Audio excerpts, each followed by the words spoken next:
nigga high as a motherfucker, by the way. Let me go fast forward. I am the nigga John Galt. This high ass nigga.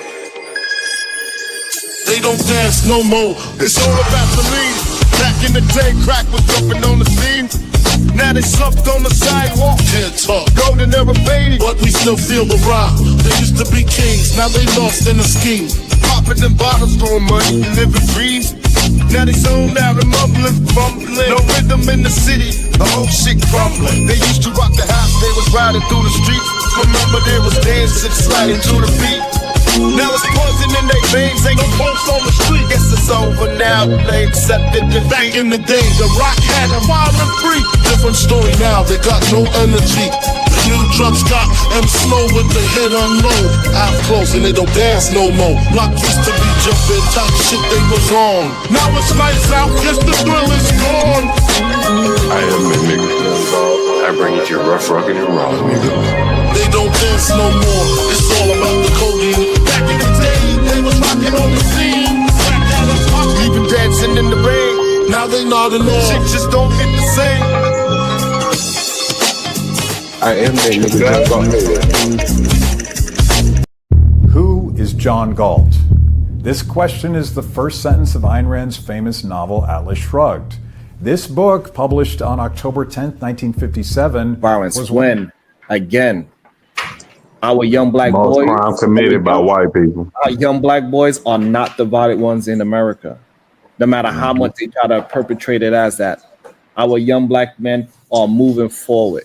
The majority of violent crimes that happen in America is 69% committed by white men. And see, so this whole idea that white people are safer than us is a lie and is a fallacy that we got to stop. And this is a part of, for me, the black fatigue. Like literally, the FBI put out the stat. It's not me saying it. The FBI put out the stat.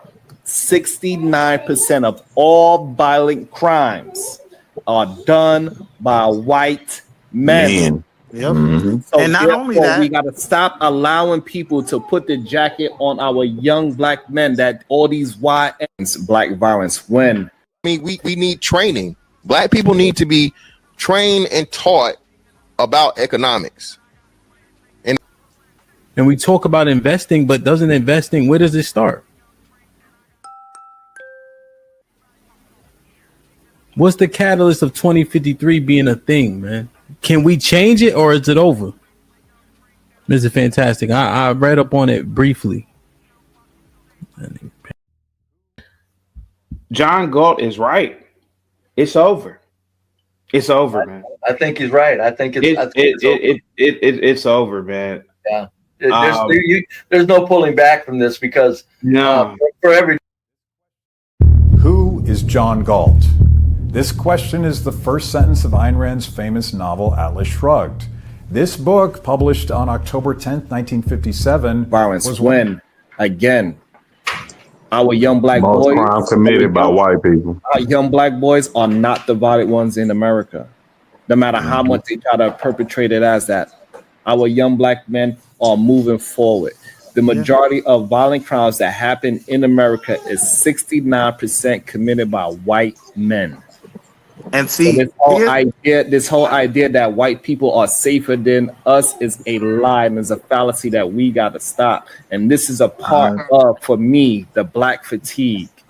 Like literally, the FBI put out the stat. It's not me saying it. The FBI put out the stat. 69% of all violent crimes are done by white men. Yep. So and not only that, we got to stop allowing people to put the jacket on our young black men that all these YNs, black violence when. I mean, we need training. Black people need to be trained and taught about economics. And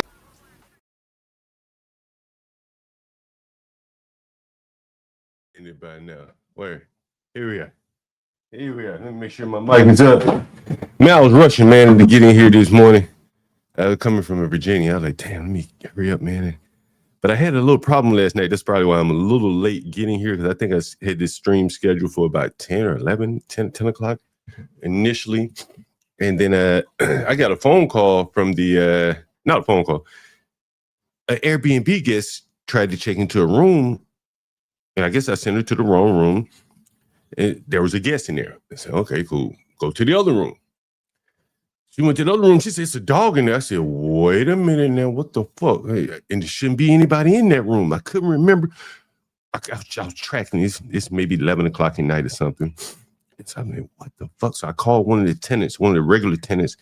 And I said, hey, man, who's in that room? I need to figure out who's in that room.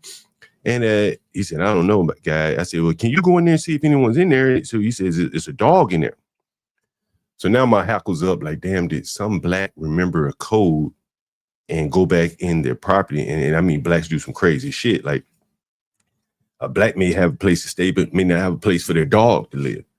So the black may say, well, fuck, I'm going to take my dog over here back to this Airbnb and let it just stay in this old room or something. That's what my mind is going. But then, so this is 4 o'clock in the morning. I said, well, I'm going to get up about 4. I ain't going right now because nobody apparently was in the room. Maybe they were out. I ain't know what. But I said, by 4 o'clock in the morning, I get up and go to that motherfucker. Catch a nigga by surprise if I got to kill the dog. I don't give a fuck. Just getting the fuck up out of there. A nigga done left his dog behind. Like, if it's some fucking pit bull or something. You know, so I said, well, what do I do if it's pit bull or dog lunged at me? I said, okay, well, I'll figure that out. I don't want to have to shoot that motherfucker, call and get the police there. I said, well, what do I do? What do I do? And so I get there and I'm amped up. You know, it's 4 o'clock in the morning. And I'm like, damn, who could be in this room? I look up in the window, it's in the front of the house and see the lights and all. I said, oh shit, it's gonna be somebody in there. And I said, oh shit, you never know what you're walking into. So I go in the house, go upstairs, knock on the door. And damn if it wasn't that Opie guy that was here on stream the other day. You remember that guy? The Opie guy, whatever his name was. What was his name? I gotta call him anyway. Give me 1 second. Let me get a couple. Give me a couple.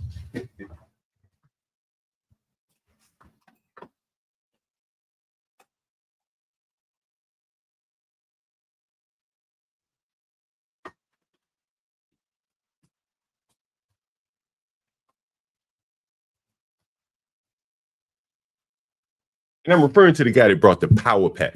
The power pack. Remember the day he brought the power pack over to, he brought it here to me. We were going to do some street interviews. So I asked him for the power pack. It's dated. Jeremy and I were together there. And so I said, damn, here's a white boy. And I don't know if you guys remember that white boy.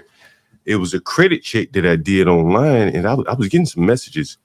Let me see if I can find his number. I'm going to show something to you blacks to talk all this shit. I'm really gonna show you motherfuckers. Like if you like Master Kim texted me yesterday. He actually called me. He said, John, man, I'm really surprised that these blacks keep coming at you from the wrong angle, considering you flexed your muscle in front of their dumb ass so many times. You think they would be coming at you like, yo, yeah, Miss John, you got any advice for me or whatever? You know, can I get some advice? Can I pick your brain? But you got the black bitches and the dumb niggers all aligned together, which is not a problem. I need to find a lighter. I'm just not getting in here. I'm free. Oh, I got my lighter. So, one more thing I guess you guys probably maybe or may not have noticed. You ain't seen me drinking on camera. I ain't had a drink in about 3 or 4 days, 4 or 5 days. I can't remember when. Because I got tired of fucking niggas talking shit and using that as a crutch to attack me. It's true. I'm no fucking alcoholic. I was listening to CT. He was up here. I think CT was either up here. I was on CT channel and he almost called me alcoholic, and I'm not criticizing, but you know, you see someone drinking and you automatically go to alcoholic. I said, well, you know what, man? I got more mind power than most of these motherfuckers. So I said, what I'm gonna do, I'll just quit drinking. Right? I show these motherfuckers that I got discipline, willpower. I can just quit fucking drinking, just like that. I don't need to go to no fucking rehab, nothing like that. And so you haven't seen me drinking on channel. Smoke, okay, fair enough. But you haven't seen me drinking on channel on camera. 3 or 4 days. It's nothing to me, honestly. And so someone said, why should these women be off limits? The one thing that would make these women off limits is if they were never in the arena altogether. That's what would make them bitches off limits. But see, these bitches want to jump into the arena, and then they fuck around and find out that they only got weak niggas to cover them. Weak niggas like Nightish, can't even get up. Weak niggas like Stanley. Weak nigga like Izzy Bands, who's gonna cape for these bitches because he gotta make money, right? He gotta make money. Izzy Bands got to make money. I don't off this shit. You never hear me, hey, send me a cash app so I give me something to eat. Send me a super chat so I need 5 super chat. Nigga, I don't even set the goal. People be saying, John, lower your fucking lower your membership fee. Man, fuck it. Don't sign up. Sign up. I don't give a fuck, right? I don't want none of these cheap dumbass niggas over here. So if $5, whatever the fuck it is too much, good. Keep their black ass out. But and that is just what I'm seeing here. So I'm looking at last night, as I say, I had to wake up. I got to call this guy in a minute. And Stanley must have played every time I wake up. It'd be video after video of my shit. If they weren't playing my video, they were talking about me. And I said, I'd be goddamn. Like, I'd be damn. Like, there's nothing I could talk about Stanley for 5 or 6 hours. There's no video, there's no content he could play, content that he's put out there. Yeah, let's talk about that. Let's do a react to that. But the one thing I did have was the video of him. The interview of him. And for those of you that watch the interview with a keen ear and eye, one thing you would notice is he didn't cam up. Now he's doing this to try to grow his channel. More power to you. But he didn't cam up. If I was interviewing trying to grow my channel, you see me up here every day. Cam the fuck up. Right? You won't cam up. You want to grow his channel, you won't cam up. I think partly because, I talked about how his background and shit looked. He probably hasn't done much to change it. Even last night. Look at this. And I'm getting to a point here.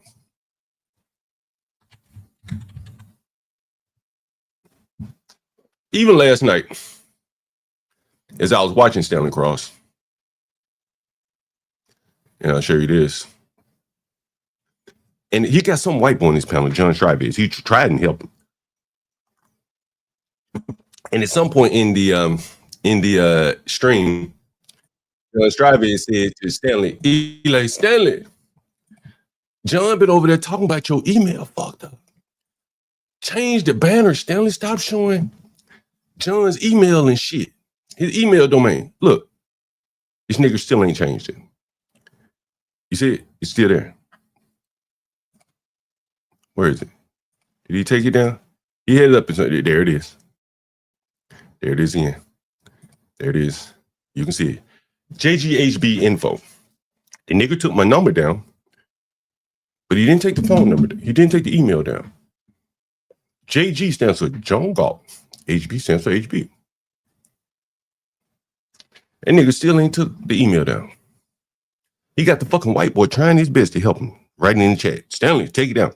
It's interesting that I didn't hear John H0ES tell Stanley on the panel because H0ES was on the panel. He could have told Stanley to his face, but these blacks have basically created environments where you can't criticize them or critique them or even giving them any suggestions. And so Stanley streamed all night again after being told that the damn banner because no one could tell him to his face. So on Stanley's playing my shit. And I think I'll play this MoLove bitches part. Where's MoLove? Now, you see me? This is me. I thought it was fucking my turn. At one point, it was like, at one point, Stanley was playing a react that I was reacting to. So it was like 3rd level deep. It was me reacting to my content, and then Stanley was reacting to that shit. Like, again, like 3 levels deep. Nigga had no content of his own. No. So this is Stanley playing my shit. Right, listen. And so at some point, this bitch MoLove comes up here. Where is the bitch? Oh, it may be lost because Stanley streamed about 15 goddamn hours yesterday. So Stanley streamed about 15 hours and this whole MoLove comes up. And I guess that's T's sister or something. I don't know. she comes up, and this is what's on the screen. One of my fucking videos. They pulled up another video at the time. And she said, why he reacting to that interview you did with 777? I said, damn, these black bitches are really fucking dumb. These black bitches dumb as a motherfucker. And this dumb nigga here can't even explain to her, well, hell, I got this content up on the screen. All I do is play other people's content. What the fuck you mean? Why is he reacting to an interview on somebody else's channel that interviewed you when all you do is play other people's shit? His, to be exact. You play John Goss content probably more than anybody else's content other than the AP News or Fox or something. And she's up here saying to this dumb nigga, because she can go do that to him, he's not going to push back on her. And you know why Stanley is not going to push back on her? And this is one of the things I've noticed on the internet streets here. I ain't been here long, but I'm very, I pick up on these things, and I noticed something about Stanley. And I know it ain't just about Stanley. It's about a lot of these blacks on the internet. And I'm going to see if I know I have recorded, so I'm going to see if I can share that with you. So you hear from his voice, not mine. And I'm going to expound on this. Here it is. Let's see if I got it here. Let's see this man. Let's see, where is it? That's it. Oh, that's fucking night sleep. That's the wrong one. Maybe this is it. Not as entertaining as you are, John. Yeah, that's right. And And I think this is where he's saying. Not as entertaining as you are, John. And it is my crush. I have to behave now. He's talking about MoLove is his crush. And I guess MoLove, this is the night before, or 2 nights before, I just happened to record it. MoLove showed up on his panel, which is all very interesting. Again, a lot of these black men are desirous of light-skinned women. That's very true. Stanley doesn't know MoLove from still questioning or questions to ponder or a peace of mind. But somehow he has a crush on MoLove. I've never seen MoLove. I don't know how she looks. Other than the avatar, I don't know how the fuck she looks. Does anyone know what MoLove, how she looks? Does she came up? I don't watch her show. I don't watch it. But I noticed that a lot of niggas seem to have a lot of I think they like T because she's light skinned. I think that's really what it is. And so they show this black bitch a lot of deference.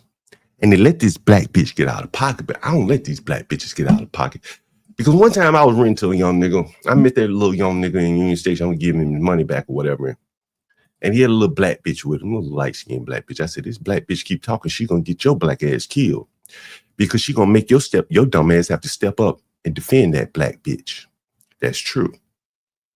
And so what I see with T and a lot of these other fucking niggers out here is that they want to cape for that bitch because she's light skinned. And so they all defend that black bitch. They let that black bitch just go all over the motherfucking internet, running her fucking mouth to niggas and shit like me. But I don't fuck around like that. I would keep attacking these black bitches. I don't give a fuck. Because they almost not like women to me.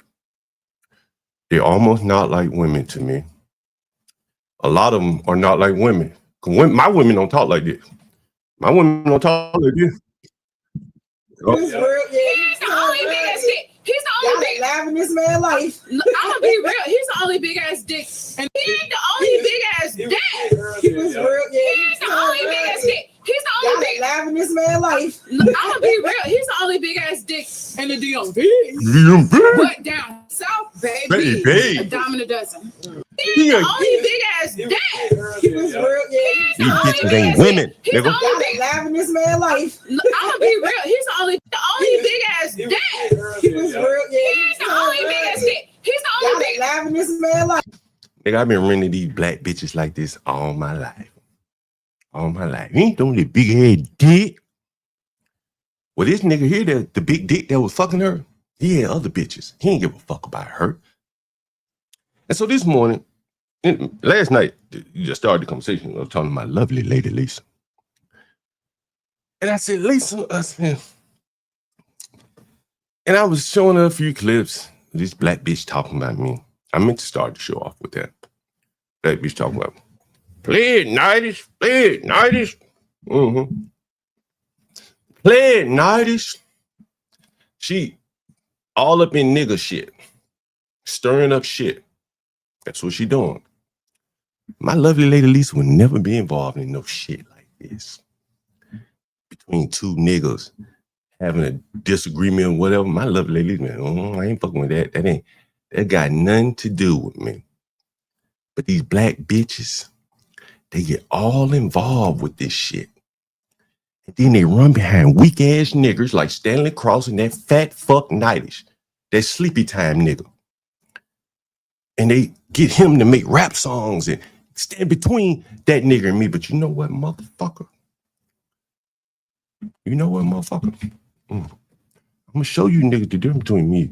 Like, see, I was telling my little lady Lisa, because I'm telling her, I said, Lisa, we're gonna start renting to the worst of the worst, pedophiles, motherfuckers, rapists, killers.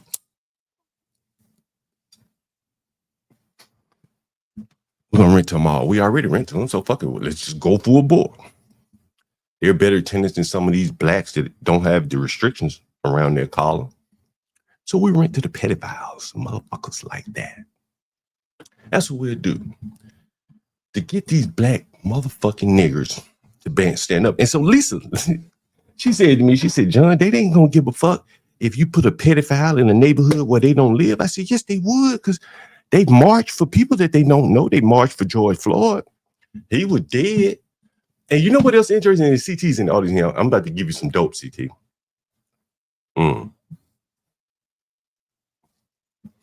CT, I ask these niggas a lot of time. If y'all don't like JP so much, why even pound that nigga? Why even have anything to do with that fucking nigga? You know what they all say to a man? And I know it's a lie. It ain't about him, it's about his kids. You've probably heard blacks say that.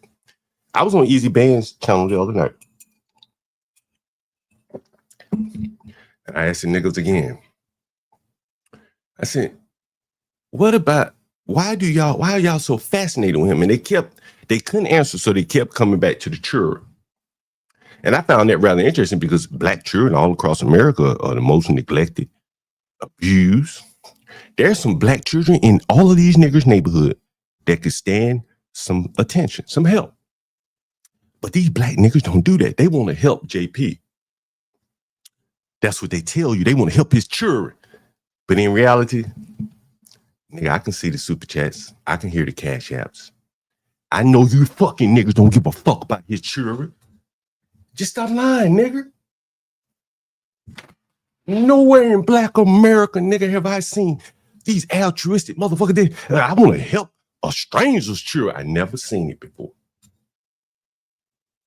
But with this nigga, this welfare nigga, now these niggas, they all benevolent. They want to help children. They lying motherfucking niggas. Either they enjoying the content or they making fucking money off of it. So while I was up on Easy Band, that nigga said, before JP got up there,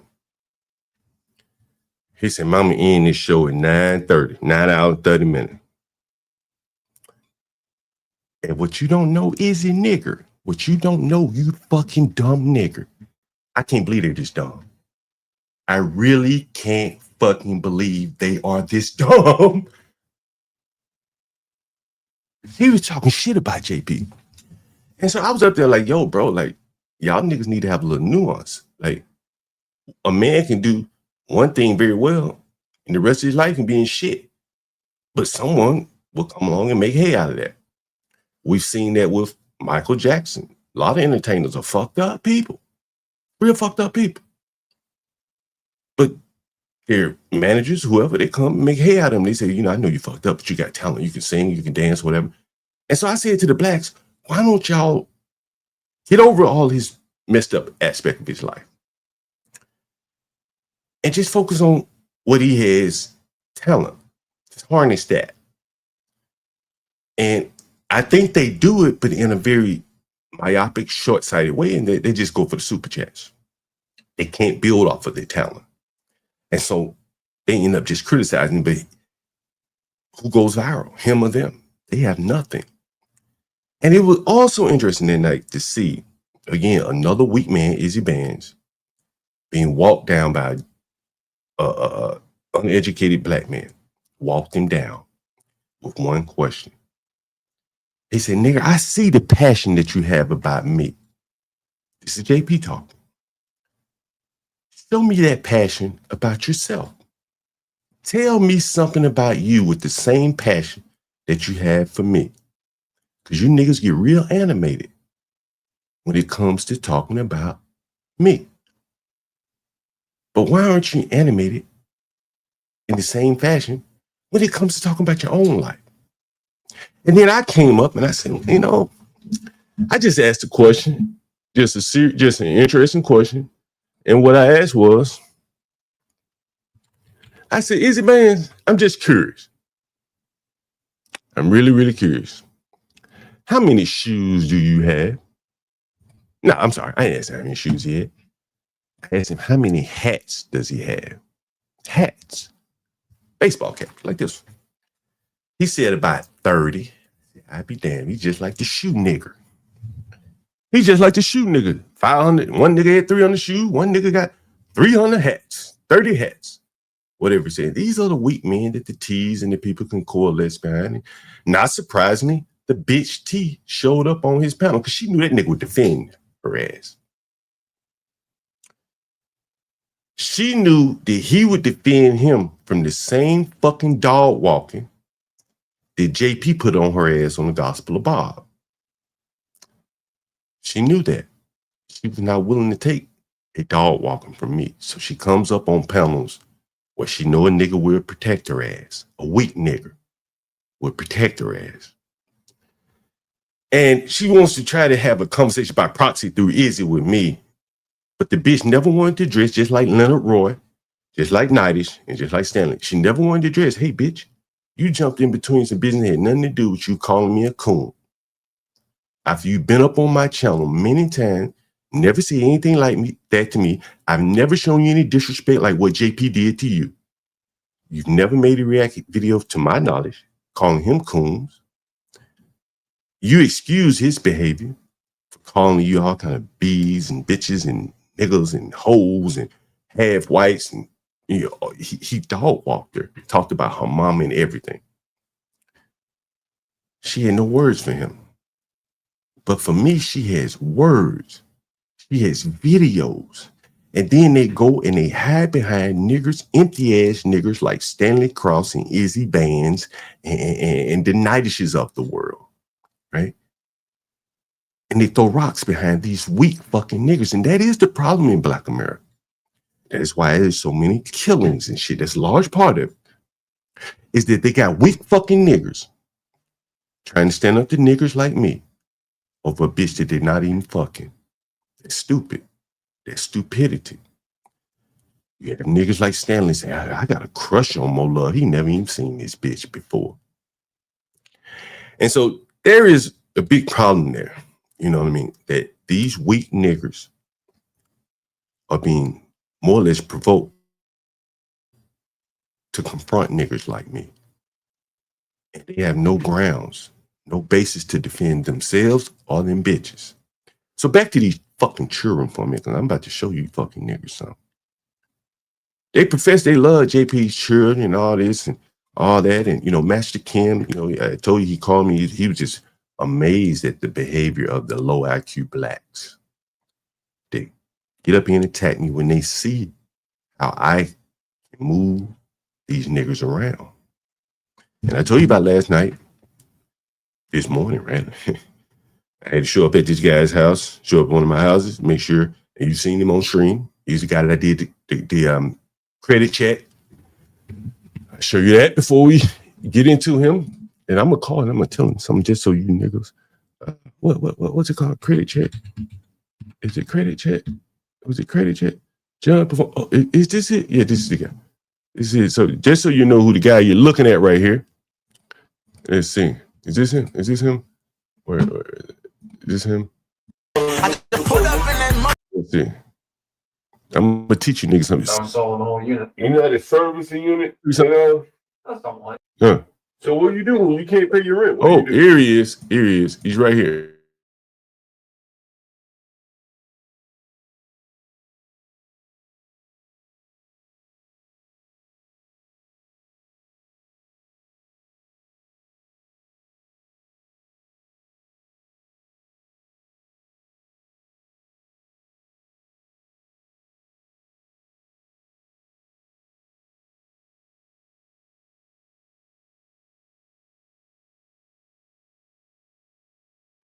Really got in boilers. Okay, good. I get the concept of how they work, but I have boilers. I got an HVAC system too. You know a lot about HVAC? yeah. Okay, cool. I don't have a lot of tools with me right now, but Yeah. And where you from? Delaware. What brought you down here?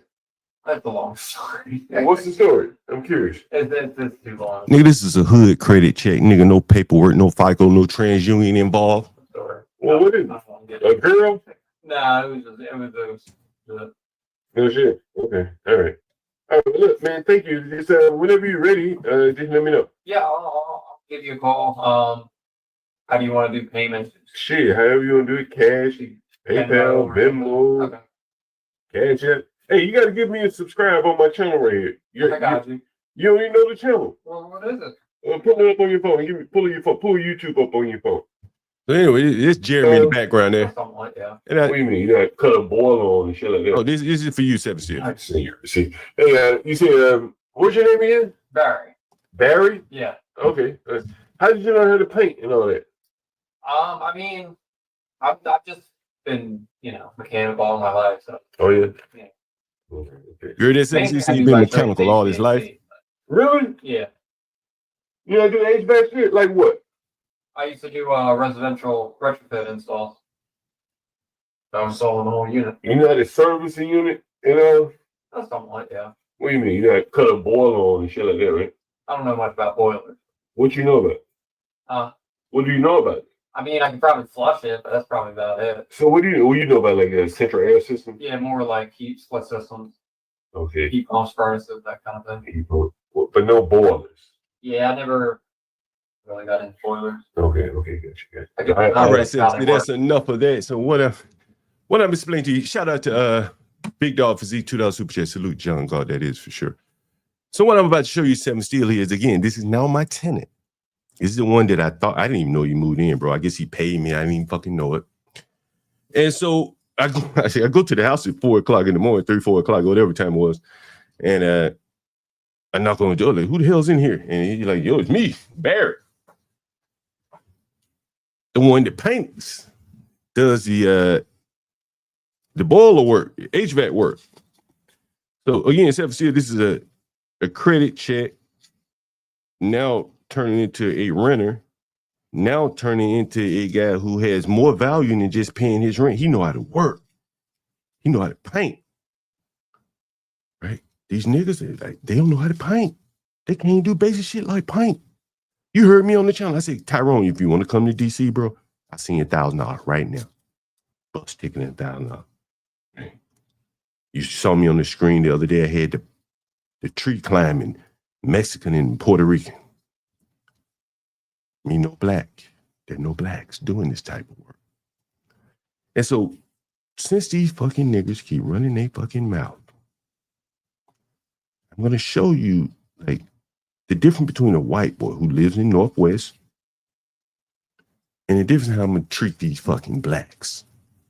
This is for Nightish and these bitches that hide behind that fat fucking slob. Let me call old Barry back. Get on Bluetooth here. They've seen my own Bluetooth. Yeah.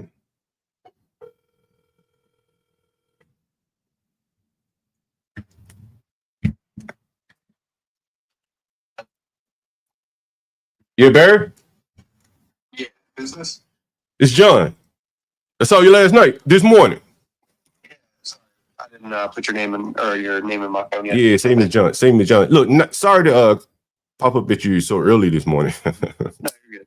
Hey, you know that private bathroom I was telling you about? Which one? The one at Southeast or the one across the street? You're saying? Yeah. Yeah. I want you to take a look at that, man, and give me some ideas on painting it for me. What do you think about that? Okay. Hold on for 1 sec. Hold on for 1 second though, because what I want to give you like kind of our criteria for painting. Okay. All right. So what we do is dark trim, light walls. That makes sense? You said semi-gloss trim and then what? Flat wall? You said? No. Dark trim. Dark trim. Hold on. Oh, okay. So like stain it or it's dark, like a dark paint color? Like what color is the trim in your room? Looks semi-gloss white. Okay.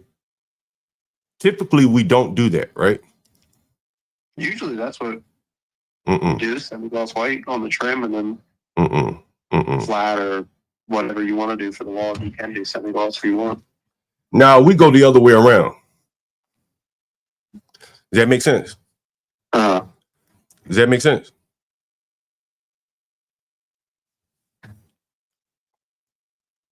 Hello?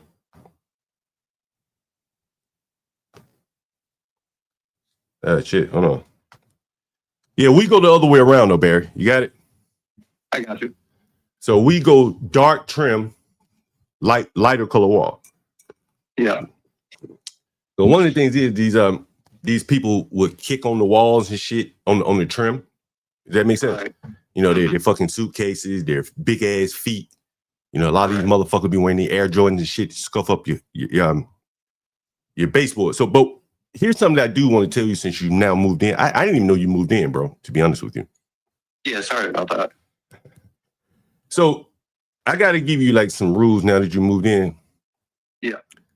If a nigger so much as fucking mumble in the house and cause a disturbance, you call me. I don't give a fuck what time it is. You hear me? Yeah, I got you. You heard me. If a nigger so much as fucking mumble out loud to cause a problem, this is what I tell everybody, not just you. Yeah. Right? Because niggers cause a lot of problems. You understand? I try to keep niggas from up there, but they do book the place. You understand? Yeah. So if a nigger so much as fucking make a noise mumbling, I don't give a fuck what time it is. You see, I came last night. What time was it? Yeah. What time was that last night? Late. I don't know. I don't even remember. It was this morning. It was about 3, 4 in the morning. Yeah, earlier this morning is what it was. Yeah. Mm-hmm. Like not even 6 in the morning. Not even fucking 6 in the morning. So again, I'm telling you, and this is very serious. Like, I prefer you not even have no niggas around the house. I've had so many problems. Niggas be coming robbing and shit. I don't have anyone. Huh? I don't have people over or shit like that. I don't give a fuck who you have over. But like these niggas will cause a lot of problems. They could break in other people's room. I've had them rape women. Like I prefer if you're gonna pal around niggas, do it somewhere else. Understand? Right. All right. Understood. All right. Hey, but look, I got an HVAC system I want you to look at too. You say you work around with HVAC, correct? Yeah, I don't have any tools with me currently, but I could definitely look at it. What kind of tools do you think you need? It depends on what you're trying to do with it. Like is it working? Yeah, it's working. Can you service any shit? If it's low on charge, no, I would need refrigerant and stuff like that.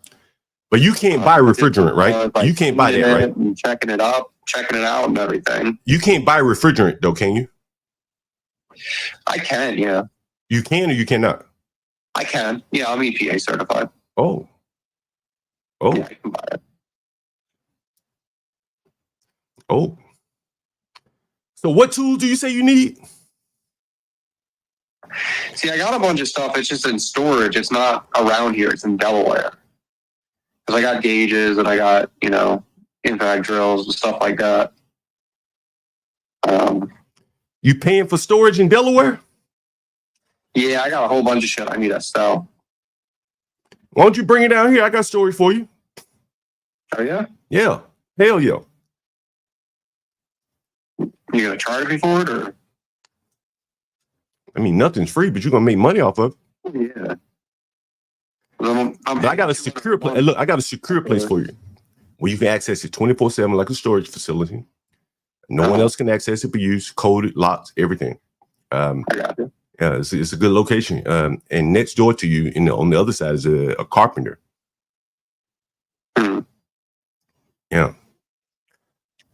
But look, we'll talk about that later, man. If you want to get those tools down, because I got some HVAC systems I need some work on. Honestly, I got 2 of them. I got, yeah, for sure. Can you replace one? I can if I have everything I need. Yeah, for sure. Do you have everything you need in Delaware? No, it wouldn't be everything I need, because there's a lot of stuff that normally the companies fly, like nitrogen, acetylene tanks, and vacuum pumps, and all that sort of equipment. You know what I mean? Yeah. Okay. All right. Fair enough. All right. So I know what you can do, but you definitely can paint. Yeah, for sure. All right. So look, you got the code to the front door across the street. I'm seeing the address and everything, and okay, it's room number 5 across the street. Okay. I had a guy. He was a painter. He started painting. He painted it white though. I don't want that white, man. I need color on the wall, darker on the trim. And so we use what they call it in the doors and trim. We use that door and trim paint. You know what I'm talking about? Yeah. It's just harder to scuff. And the for the walls, just you can put semi-gloss on there. It doesn't matter. Right. I got you. Yeah. All right. Yeah. So go look at that today because I want to get that painted ASAP. Okay. It'll probably be a little bit later on. Yeah. Whenever you hear it. Yeah. Whenever you get time. Okay. Yeah. Just text me all the codes and everything, and I got you. All right. Thanks, man. Niggas, do y'all see that white ecosystem? He doesn't even make a lot of money. He doesn't have a good job. He's a painter. He works for some man who's renovating the house. But he has skills, just like the tree cutters. Just like the Mr. Johnson that came by. He was doing my what did he do? He sold me he sold me a gun, but he does roofing too. We did that on stream the other day. But how many of you saw Stanley's interview with 777? How many of you saw that? So I did a review to that video, and that nigger's MoLove comes up. She comes up on Stanley's panel saying, "Why he doing that?" But what I want to talk about is the interview that Stanley did. And you think about that. If you look at it real critically, he kept going back to high school and his wife. Nothing really happened in between those times or after those times, right? And there was something I really wanted to share with you to show you how fucking empty he is. And it was this piece right here. Let me see if I can find the transcript here. And it really highlighted how empty Stanley is. But I think it also shows how fake a lot of these people are online. And I'm going to show you with this. And it's about 44 minutes, 39 seconds in. And 777, he asked Stanley this question.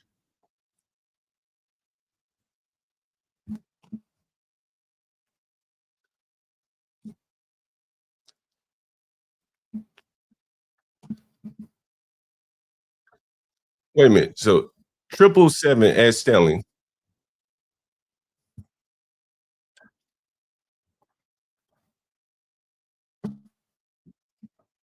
I'm glad that he agreed to do this. And I think it went pretty well. Maybe you're treating me too good. Maybe people go, "Oh, this interview, what's he gonna say? Is he gonna ask some crazy shit, man?" No, because we're adults here. Okay. So here we go. Do you speak any other languages? Now, a man who talks like he's such a Renaissance man, a man who talks like he is, an avowed languages, a linguist. I want you to listen to this answer, and you're going to see how empty he is.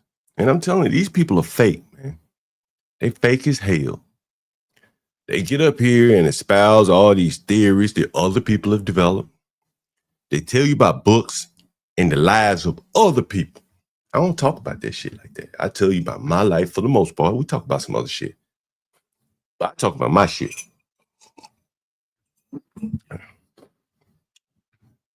Similar to JP, nigga, it's just real. Fuck, I ain't faking up here to you. And I'm gonna show you more and more shit. Did you show you? I'm not fucking around. I was up on JP Izzy's panel before I get into this. And JP asked, people would criticize JP like, you got all these views, but you don't make any money off of it. He said, nigga, I'm just telling my story. You up here dancing for money so you can buy hats and glasses and veneers on your teeth. I'm just keeping it real. And there was a lot of nuance that just wasn't seen in the panel. And you could, if you go back and watch it, it was actually one of Izzy's highest rated shows. I'll show that to you here. Izzy, anyone you interested, you can go back and find it. And it's Izzy Band's highest rated show of late, I should say, of late, not the highest of ever probably, but of late. It was a very, he got pretty good numbers for that. And it was this one here. It was this one here. This is the stream right here. Fake confidence, false bravado. Black folks. And you can see that Jungle and JP here, and all of the attention was devoted to us two. Even Vanta came up, and of course, he wanted to talk to JP, and he wanted to question Jungle. And the guy Robert Wales Jenkins, Watkins, whatever his name is, he pays JP $75, and he wanted to have JP react to his own video. Guess what happened? He didn't send it to Izzy. He sent it to JP's sister. Again, we've heard Art from the Gospel of Bob criticize me for paying JP, but this guy, Robert Wales Watkins, said, I want more JP, so I'm going to pay him $75. This guy, Hank, every time I would say something, he said, here comes JP boy. This guy, Manosphere, he kept attacking JP. And Izzy, well, he was just trying to monetize it all. And so it was a very interesting part. It's something that was very interesting, and I think it was here. I want to share this with you, and this shows you where we are. Let's see if it's here. All you gotta do is look it up. See, it just say who. All you gotta do is Google it. Who? Matter of fact, I'll do it for you. I got it. Izzy. Hold on, real quick. Hold on. White man. Look at it. Now, what JP just did. Now, this is an uneducated black man, but technology is in all of our hands here. You can't play ignorant. And look what JP does. Shout out to Black Hawk. Thank you for the cash. Who commits more murders in America, black men or white men? Thank you. The highest homicide rates by a substantial margin were among black males aged 15 to 24 years. He said that's a lie. I don't want to believe. Please tell me it ain't true. I don't believe what AI just told this uneducated dumbass nigga. Listen, it's JP pulling up the statistics on black homicides. He started reading it, right? And this shows you how weak these blacks are. This motherfucker had to deny reality. Who? Matter of fact, I'll do it for you. I got it. Easy. Hold on. Shout out to Black Hawk. Thank you for the cash. Who commits more murders in America, black men or white men? Thank you. The highest homicide rates by a substantial margin were among black males aged 15 to 24 years at 74.6%, 95%. You can see me laughing. Look at me laughing. Ooh, you can see me laughing, and you can see the reality that these niggers have to deny. This some bitch said, I don't believe. I don't believe. I don't believe this is a fucking uneducated nigga. He didn't go goddamn Google this shit. He went and used the AI, the white man tool. And these niggers, the same niggers that use ChatGPT and all other AI, they willing to accept all the AI they make the rap song for. but they're not willing to accept the AI that tells them the truth about their black ass.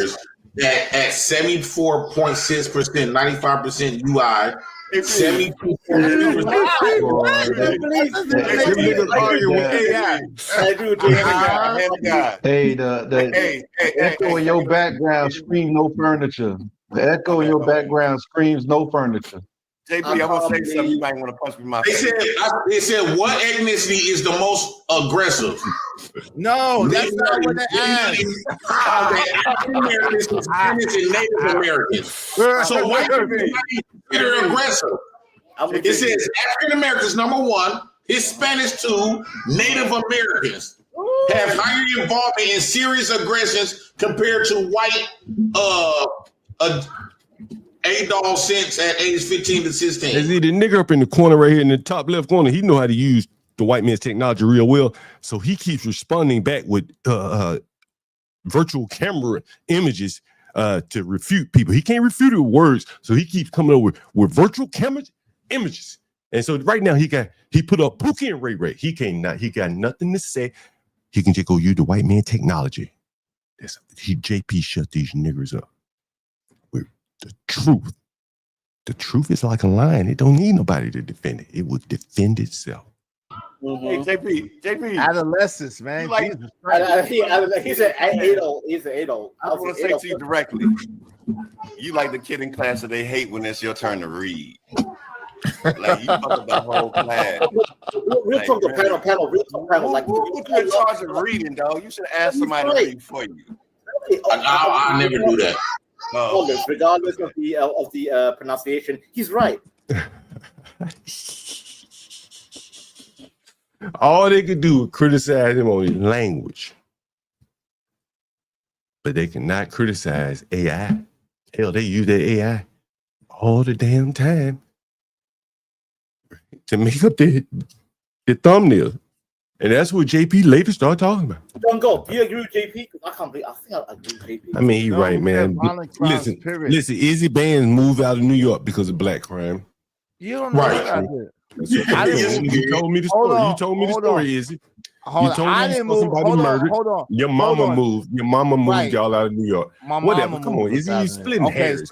You moved. And you see how these low IQ niggers try to split hairs. I ain't moved. Oh, my mama moved. Nigga, did you move with her? Did you stay behind, motherfucker? No, she dragged your black ass with her.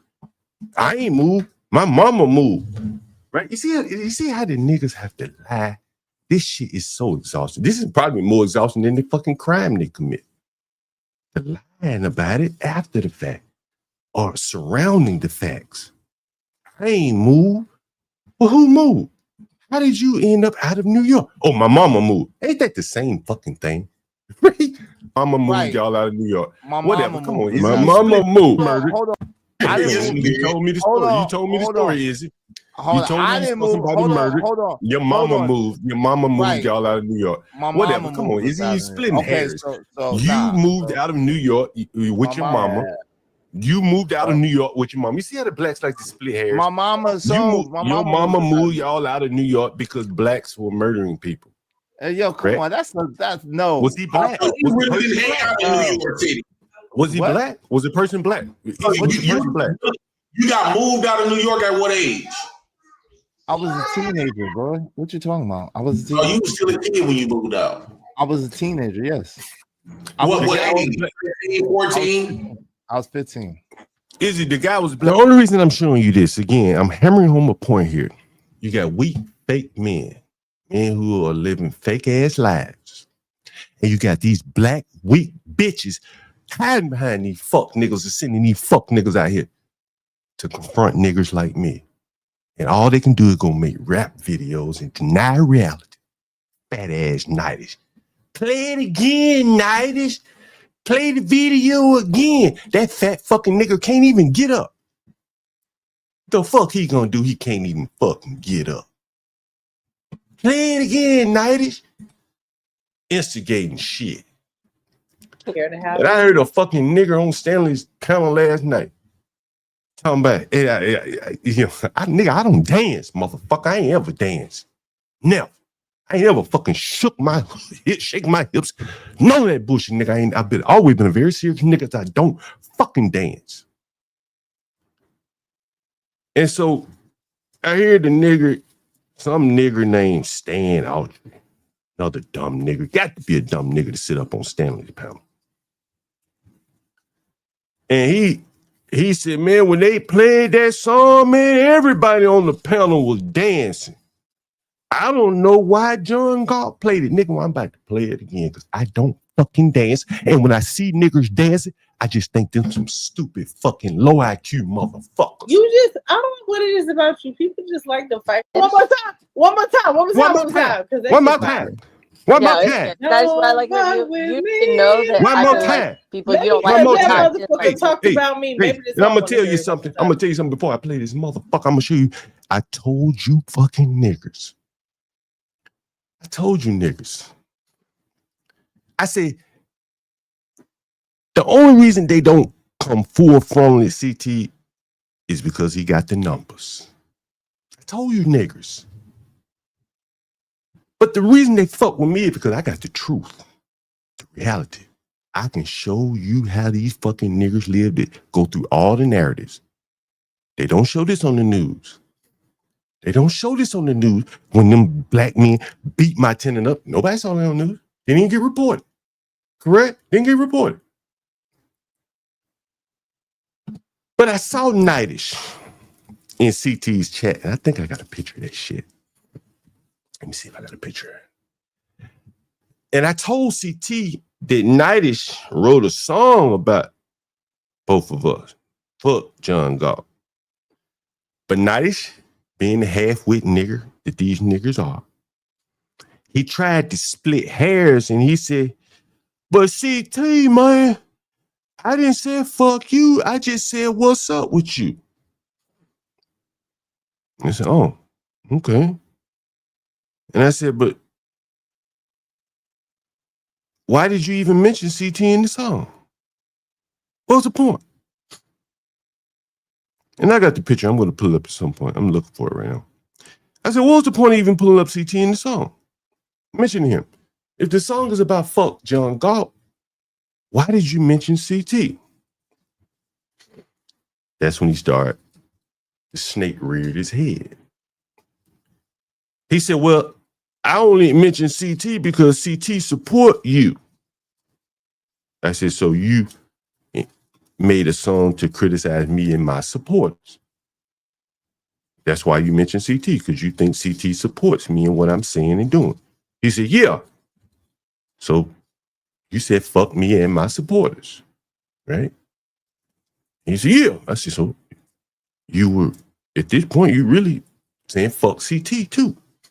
CT, if you think CT is supporting me, and you saying fuck me, you saying fuck my supporters too. That's what 90 said. Give me this.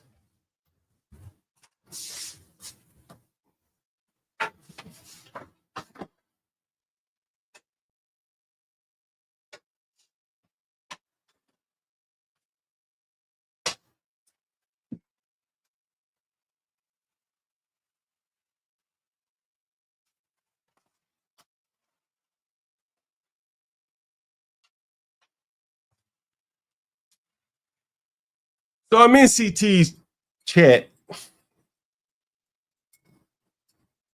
and I'm not surprised to read. I'm gonna pull up the picture. I know I got it. I'm in CT's chat, and Nightish is down on his knees begging CT for forgiveness. I sorry, bro. I ain't mean no harm, bro. My apologies, bro. But then he put some limits on the apology. I'm only referring to CT, not John Galt. Something to that effect. I'm gonna pull up the picture. And that's what led me to believe again that I'm a lot more dangerous than what I'm saying. Most of these other niggas, because they gotta come back and they gotta apologize and soft walk to CT because they want to be up on his panel. They can't look away from what I'm saying. They can get up on CTs and kind of sway the narrative and try to counter what he's saying. He had an Afro nerd niggers to fight the black battle. I don't need nobody up here. We just gonna go with this, and you see they're making these fucking rap songs. That means I'm over the target of these fucking niggers. And again, look who this black bitch is appealing to. Look who this black bitch is appealing to. Fat, lazy motherfucker Nightish. She hiding behind this fat fucking nigger. Play the song, Nightish.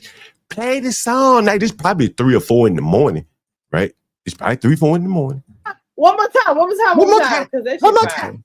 One more No, it's good. That's why I like you. You can know that I can like people you don't like. Y'all see why there's so much violence in the black neighborhood? You got black bitches that niggas want. They decide these light-skinned bitches. And then you got fat, weak niggers that are willing to come up and run up against a nigga like me for the attention of this light-skinned bitch. This book talked about me. Maybe this one I want to hear it one more time. Go ahead. Okay, and then Don't fuck with me. Hey. Stan Autry, if you're in the audience, nigga, you gotta understand why the fuck I'm playing this, because I don't give a fuck about what some fat nigger sitting on his ass, shitting on himself, right? Use a white man technology. This didn't come out of his head, nigga. He couldn't have made this music in a million years. So I take no offense to this, because he couldn't have done this. This didn't come out of his mind or the skills within his hands to play these organs and instruments. It's the white man's technology, nigga. This ain't personal. Dance, niggas. Dance, niggas. Don't fuck with me. Dance, niggas. Don't fuck with me. Dance, motherfuckers. I ain't got nobody up here to dance, What's up nigga. with CT? We see the truth, don't lie to me. Fuck John. On repeat. Treat his tenant like shit, no remorse in his eyes. Collect rent while the toilets overflow and the ceiling dies. Wall crack, kids sick, ain't no heat in the room, but he drive by smiling, brand new perfume. Talking about work hard, but he built off pain. Living like a king off somebody's strain. Ain't no heart in that luxury suit. Just cold lies and the cheap ass truth. Fuck John Gall. On repeat. Treat his tenants like shit. What's up with CT, where the justice at? We bleed facts, they tweet cap. You hate your own people, ain't no soul left inside. We the ones that built you a place to hide. Mold in the bathroom, rats in the sink. You don't fix nothing, you just blink. Every check you cash got a tear behind it. Every brick you lay got a scream inside it. You ain't rich, you just riding and greedy. Call it business, but it's souls you're feeding. Landlord of lies, you ain't human no more. You profit off poverty, lock every door. We see you on TV, smile so sweet, but outside your building we can't eat. On repeat, treat it tenants like shit. Dance, nigga. What's up with CT, we still asking see. Whole block dying, and you let it be. Fuck John gone. Treat it tenants like shit. Bad landlord, no mercy left.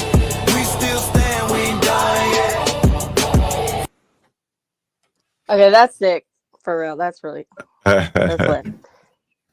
It's like That shit right there. I wish I knew you back then when I was going through my battles in these YouTube streets, but in 2021. Oh, Cheapo, you remember when I was going through my battles? Man, I wish I knew Nightish, and I wish we had this AI shit back then. Listen, I just need a course. I just need one course. You see what she's saying? I needed AI. There was nothing in my head I could combat this nigga with. There's nothing in my head I can combat this nigga. They need AI to go against me. But all they can come up with is rap songs and thumbnails and shit like that. A ballad of mine, nigga, I whoop these niggers every time. Which brings me to this. The nigga said, fuck John Gall. Have my tenants living like shit. How about this, nigga? Yeah. Oh, yeah. So, yeah, just take it like that, bro. Like, yeah, I've seen a lot of shit in my day. You know what I mean? That motherfucker get killed. I had a motherfucker down there Man, get killed. listen, I'm blessed. I'm blessed that you're a brother. You call me back, man. Every time I'm blessed. I'm blessed that you're a brother. You call me back, man. Every time I've been calling, it'd be a foreigner or someone else. You know what I'm saying? Like, you know what I mean? Not to be funny, but you know what I'm saying? This is good to be around your own. You feel? None of these fucking niggers can say that. They have 1,000 videos playing other people's shit. They'll never get one fucking testimonial like that. Not one. One fucking testimonial throughout all of fucking YouTube. All these fucking niggas running their mouth talking shit. Right? They won't get one like that. Not one. One clip. Man, every Show time me I've your been best called. clip, Stanley. If you were going for a job interview, if it would have been me, oh, it would have been me up there with 777. Nigga, that interview would have been 3 hours. Oh, it'd have been 3 hours. I just said, man, my nigga, let me show you this clip and that clip and this clip and that clip. Who is that nigga Junko? Who is Junko? Who is John motherfucking God? Man, listen. We had a bitch calling in the other day. Where was it? Where was it? Was it here? Is this? No. I got it. Where is it? Where is it? I got it. Where is it?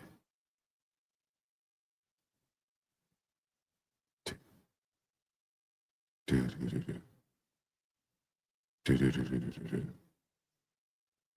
did I put it?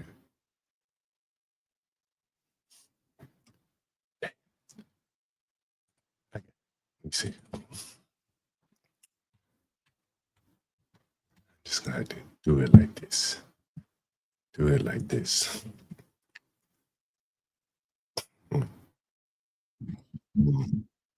He has the lessons of one of the body to feel alive. Yeah. So now he going to this bitch, the trans girl, me and his girl. He running through it for everybody for an ego boost. Get the fuck out of here. So once you realize, it's like, oh, okay, you a leech, you're a succubus, you're a sleep paralysis demon, you a walking monitoring. Tell them one thing for me. Can you at least do one thing for me?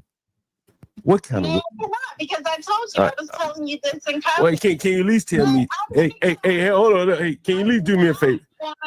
Can you at least do me this favor? Hey, can you at least do me this favor? What kind of women do I like? What kind of women does John call like? Tell my audience for me. He likes Ghanaian women, Caribbean women. Stanley, I hope you watching, nigga. Then when you had MoLove up on your panel and you talk about that's your crush, nigga, you really like white women. But at your old age, a light-skinned black bitch might be acceptable to you. That's why she's your crush. But women like Ponder, what do he call them? Bitches. Women like Ponder, he called her bitches. You ain't ever heard me call no black ass bitch up here, no bitch. None of them. I ain't even the white one. I don't call nobody bitches up here. None of these women, he's a bitch. But people are saying he called Portia a bitch. Called Portia a bitch. Do me this favor.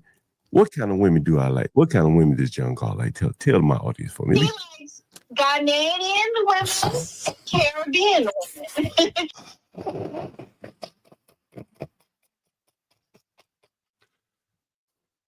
Stanley Cross gets up here and lives a lie every day.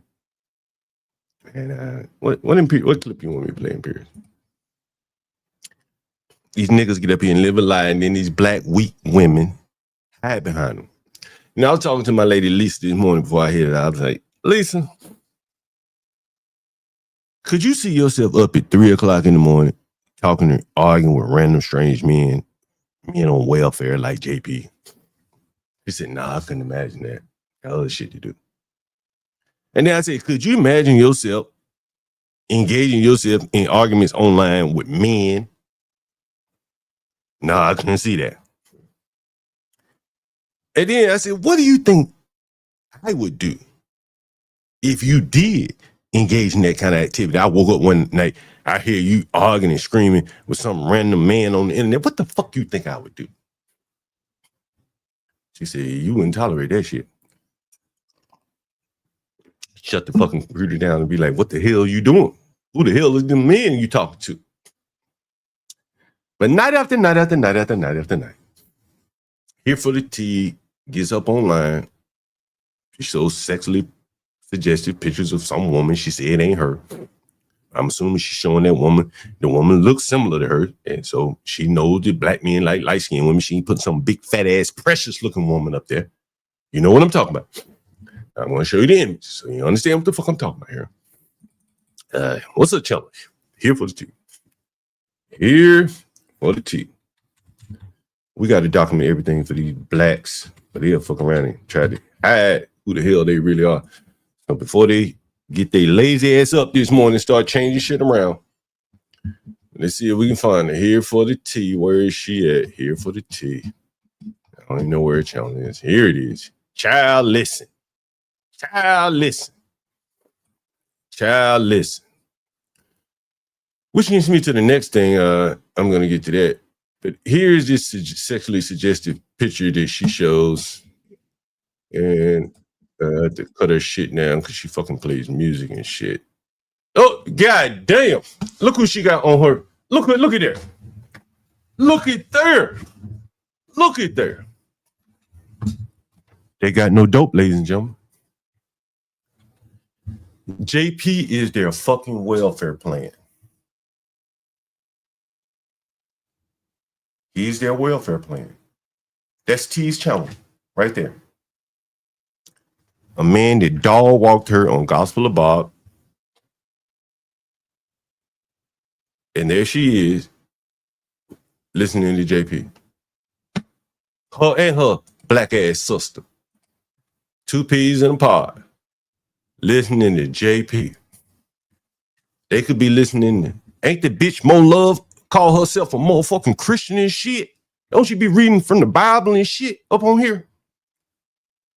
When she ain't reading from the Bible, look who she listen to.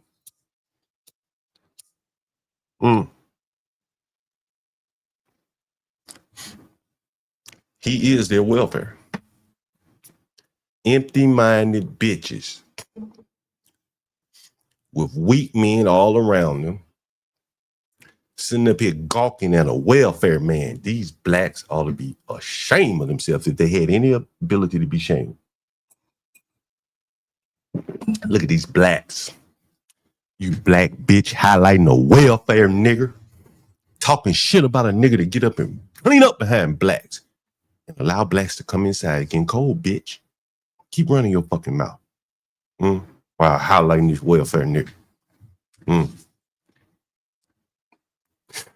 Which brings me to mind the next point. Starting on Tuesday, we're going to be reaching out to Latinos. That's the next point. Starting on Tuesday, since these fucking blacks don't appreciate what the fuck I do, since they don't appreciate what the fuck I do, I date their black ass when the Stanley Crosses of the world go for other women. I do that and I treat them nice on the internet.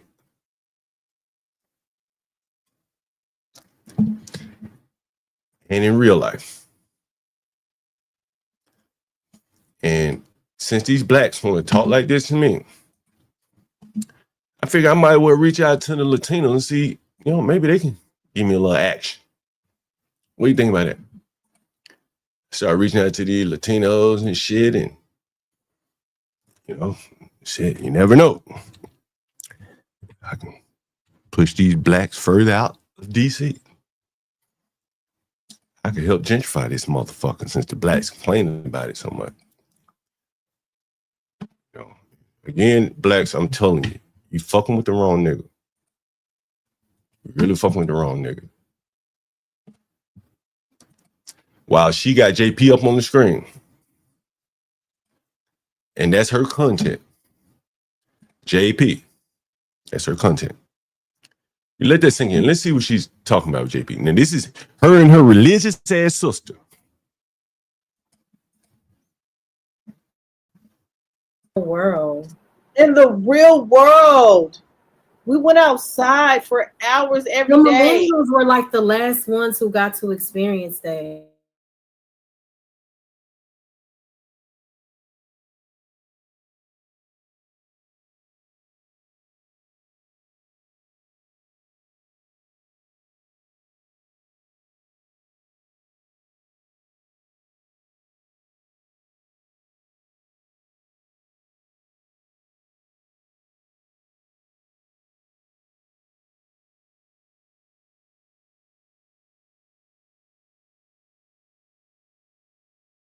What made her even want to play that? Crying. No, she's playing his World Star video. I didn't even play that video here. And her black ass sister with no thoughts in their head. Are you froze? We froze? Her and her black ass sister, they're playing JP. Telling Nightish to say fuck Young Galt and all this shit. I said, man, these blacks don't appreciate anything that I'm doing for them. So I just want to start reaching out to the Hispanics. How about that? And we see how that all works out. We see how that all works out. And so back to this Stanley. I don't want to get too far away from that Stanley. Again, the empty men that these people hang around. Stanley was asked, like, what languages do you speak? 15 seconds. All right. Stanley was asked by 777 a straight, direct question. What language do you speak? What other languages? Any other languages? Languages.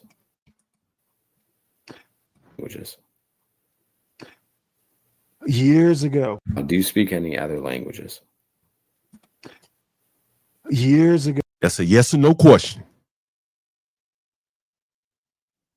This man is about to go back 40 years to a yes or no question. This is how empty his life is. Yo, I had a thing for languages, believe it or not. First day of the first class of my first day in high school was Oh, Jesus fucking Christ. It's like, I was talking to my lady Lisa. I was like, Lisa, if I kept coming up to you, talking to you about my high school exploits, what would you think? Girl, when I was in high school, when I was 15, I had all the women. I was speaking multiple languages when I was 15 years old. How about now? High school. 40 years, 45 years he went back. Somebody said he'd been 60 years old for the last 2 or 3 years. Languages, believe it or not. The languages. Years ago, I had a thing for languages, believe it or not. I had a thing. I had a thing for it. Why you ain't majoring it? Anybody ever wonder why you ain't majoring in English, classical, whatever the fuck he's talking about? Why you ain't trained to be a linguist? Huh? Nigga, I told y'all motherfuckers the story. I looked at this from the standpoint of if someone were going for a job interview. And I've told you this story. And so I see Rich in the audience, so you know I ain't lying, because I'm a man of my age. And I started to pick up on this shit, probably mid-career. And one of my managers, they hired me. We're still friends to this day. I call that nigga right now. He goes, spot me 10,000, man. Cool. We used to meet up at the Trump Hotel right downtown DC, and he'd be like, you got to pay for the bill, man, because my wife a big-time Democrat. I can't see any Trump Hotel charges on my account. I said, damn. She made more than him. She called the shots. But anyway, so back to the interview. He later had to fire me because I got in trouble and shit. And we still friends, nigga. Shit, game recognized game. You got to do what you got to do. Right? And because I got in some trouble. I was working for the Department of Justice and shit. Got in some trouble where the Department of Justice was prosecuting my ass. Ain't that a bitch? So I go in court one day And the judge said, Your Honor, this motherfucker work. And the judge, well, you know, Judge Your Honor, whatever his name is, judge, whatever, he says, did this guy work? And my lawyer at the time, yeah, he works. And where he work? And he said, Department of Justice, where was I working? I don't remember. One of them agencies, OIG or something. Office of Internal Affairs, whatever the fuck it's called. And so they let me go. They said, okay, he working, he checks out, we're going to let him, what do they call it, until trial. Bail, in DC, they don't have bail. So you're released until trial. I was under, what do they call it? Because I was on probation when they arrested me. So they called it pre-trial high intensity supervision. Where they put a box around my leg, like you saw that little boy cut his box off. And they and I had to do that shit and went back to work. And so as soon as I get back to work, since I was working for the Department of Justice, I guess they said, hey, we're gonna call and get this motherfucker fired to try to squeeze him and take a plea. They got me fired, right? On recognizance, yeah. And so, but I was under high intense supervision, you know, so you put the box on your ass. You got to charge the box up every night, all that kind of shit. And anyway, so that was that. And so the guy, you know, he had to fire me, you know, it makes sense. But that was the best thing that ever happened to me. Because then I went on to move to New York, got out of the government sphere, and best thing ever happened to me. Best thing ever happened to me, getting fired. I gotten too comfortable in the government cocoon. That is very true. And so this is the depth of a nigger's life. This is the depth of a nigger's life. It was the best thing ever fucking happened to me. I wouldn't even be, man, nigga, I would rent Section 8 properties, kicking back, chilling. But when that shit happened, I couldn't take any more Section 8. So I had to further separate myself from the government. I couldn't get that money by work or by rent. Best thing ever fucking happened to me. Best thing ever fucking happened to me. I'm so glad I got in that fucking trouble that I would have been renting out to Section 8 people to this day. That is very true. And so I ended up going to New York, you know, working for all these technology companies, law firms, Weil, Gottschull, Accenture, man, everybody, man. Consolidated Edison, the utility company there, developed a lot of their software. You see it online to this day, probably. A lot of shit.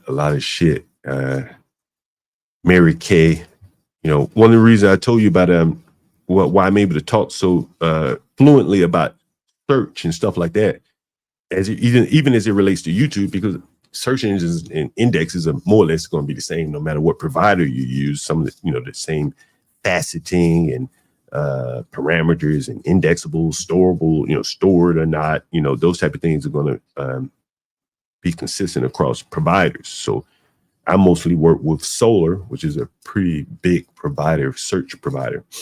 So if you understand how things work and how things could work, I should say, which is more or less the algorithm, what people speak of. And I've shown that here on the screen. So anyway, so I had never heard of that stuff working in the government, but once they fired me, I learned quite a bit. And again, best thing ever happened to me. Best thing ever happened to me. So anyway, let me get a cup of coffee and let me fill up this cup of coffee. Give me 1 second here. Matter of fact, I won't leave you with a blank screen. I'll do this. Nigga high as a motherfucker, by the way. Let me go fast forward. I am the nigga young dog. This high ass nigga. They don't dance no more. It's all about the lean. Back in the day, crack was jumping on the scene. Now they slumped on the sidewalk. Can't talk. Golden era baby, but we still feel the rock. They used to be kings, now they lost in the scheme. Popping them bottles, throwing money, living dreams. Now they zoned out and mumbling, fumbling. No rhythm in the city, the whole shit crumbling. They used to rock the house, they was riding through the streets. Remember there was dancing, sliding to the beat.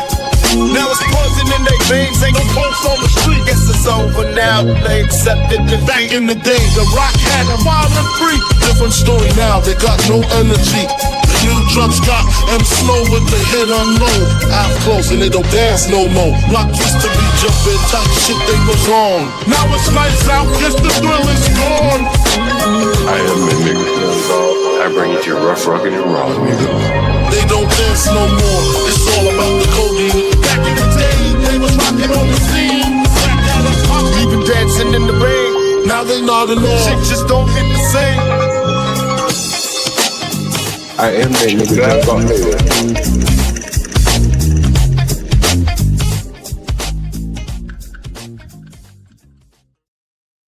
I stepped away for a second and I had a thought, man. You know, again, it's kind of centering on the same thing. And the talk turned a lot to prison on Izzy Bands. And JP has some interesting thoughts. I don't necessarily agree with him. But I think there is some nuance there. And they kept trying to criticize JP, saying, you're fake, you've never been in prison. Fair enough, that's a good point. But JP's never said he's been to prison. I've never been to prison. And so they're trying to say, you telling other people's stories, JP. That's one of the ways they're trying to discredit him. You're telling other people's stories, JP. And again, this is not about JP or anything like that. This is not about prison. This is not about jail or anything like that. So if you can abstract it out, the conversation for 1 second here. I'm going to show you my response to something here. And I'll see if I can find my point. And in the transcript, you'll hear JP say this. And I've heard relatives to go to prison. Oh, there we go. There we go. Here's me. My point. So you come on here, reciting other people's stories, trying to convince us of what shit is. Hey, man, hold on. Where you get your prison stories from? You ain't getting from you. You get it from everybody else. Hold on, man. Boy. One mic. Hold on. And you'll hear the guy here hint, saying, there goes JP's boy. They kept referring to us as like sexual partners, JP and John. You'll see that often in the black spaces here. There you go, defend this boy. Let it. He'll prove your point. Well, Izzy does all this stupid shit. Hold on, man. Hey, go ahead, John. You know, I think both of those guys are right. Hold on, JP. Like, I think both of those guys are right. My dad went to prison. I went to visit him twice. I never said I went to prison. I've had relatives to go to prison. And so they've told me, they're like, yo, bro, can't wait to get out of county and get down to prison so they can get their bunk and shit. I've been in jail and people like, yo, can't wait to get, in the prison so you get kind of a more permanent setting. I've heard that. I've known friends. I had friends that go to prison. So those are stories that people have told me. I've been to jail. I know what jail is like. And then I can contrast it with what they tell me prison is like. So I don't have to go to prison to be able to, understand it, especially I've been in jail. Right. And so that is one of the things, again, it's like the lack of nuance. You don't have to go somewhere to know about something and or to be able to speak on something. And you're not necessarily lying when you're speaking on it or using someone else's stories. And, I think that, again, that's that their intent to discredit him really keeps him from seeing the truth. And I think part of that is because they're so empty. Look at how many, I was surprised to see how many people were streaming JP's World Star. They had nothing else. I didn't play the shit here. Not that I didn't want to play it or did want to play it. Other shit came up. And you talked about other things. I just wasn't here during the time. But it's very interesting. Stanley said Detroit ain't the hood. He can make it in the hood. I heard him last night. I saw y'all chatting back and forth. And you kind of proved this point there.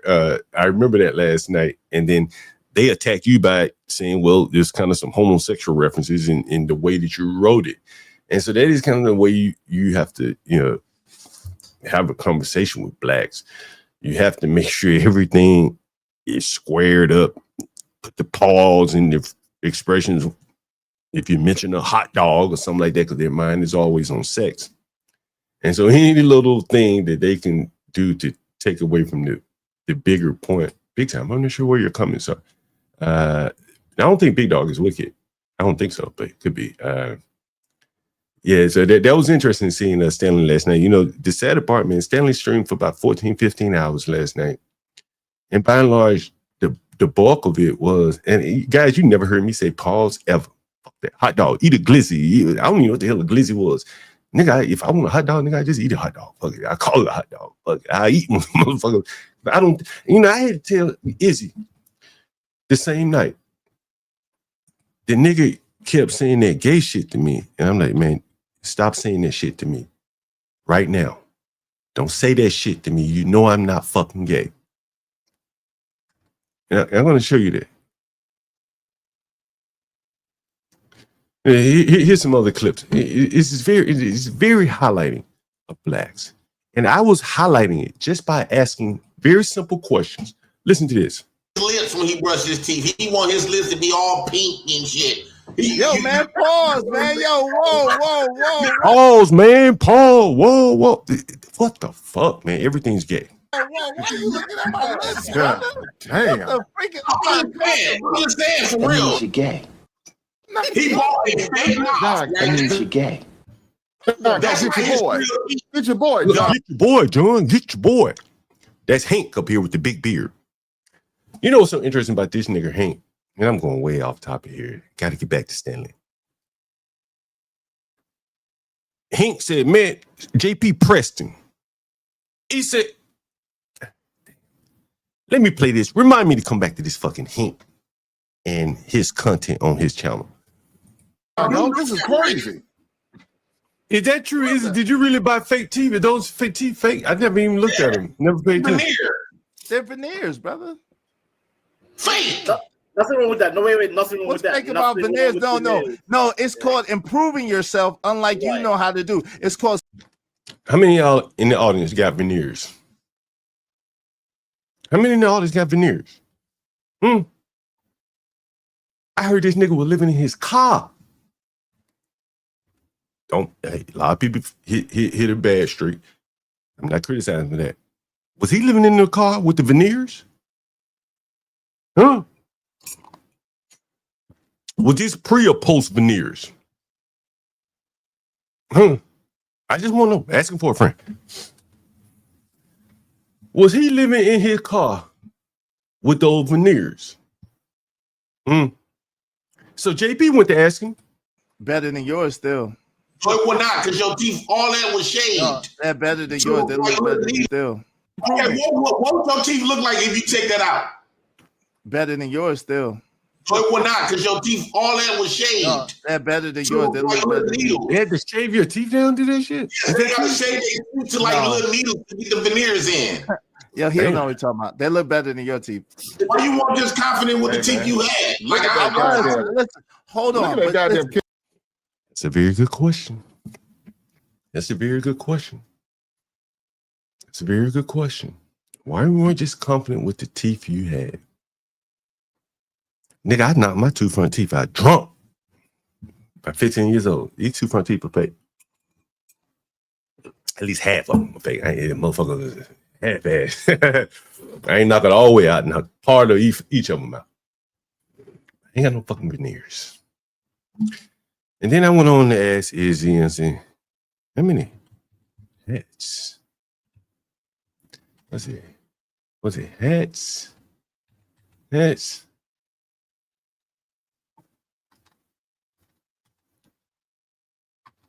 I want to see. Was it hats? Did I ask him, how many hats do you have?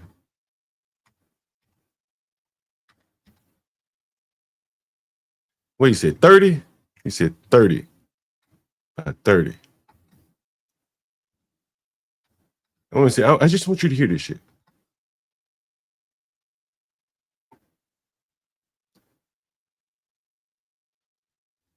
What does he say? 30 hats. Yeah. Here it is. It's a New York thing. I always just see it as a New York thing. Yeah. Let me tell you about how many properties I own. Let me tell you. Let's talk. Wait, 5 years long. How many hats do you have? Okay. How many hats do you have? Let me tell you about how much. Let me tell you about how many cryptos I have. Let me tell you about how many stocks I have. Let me tell you about how many properties. Let me tell you about how many properties. No. Don't reduce me to material. See, I ain't reducing you. I just asked you a question. They're so sensitive because behind those fucking hats and glasses is nothing. Behind those fucking hats and shoes and glasses and veneers, literally nothing. Let me tell you about I know you always have a new hat on. That's why I asked. It's just a joke. You know, it's a New York thing. I always just see it as a New York thing. Yeah. Let me tell you about how many properties I own. Let me tell. Let's. I mean, you tell us. If you want to do all that, I just asked you about the hats, but you can tell me about everything if you want to. But I was curious because I just see you always have a freshman on. That's the only reason I asked you. Thank you. I got. I know it's like a New York thing. I probably got 30 hats. Look like he always want to look like he walking down a red carpet. You know, John. Wait, hold on. Just because you wear this, hold on. And there it is again. 30 hats, 30 ball caps, veneers, shades, polos, but nothing beneath all that.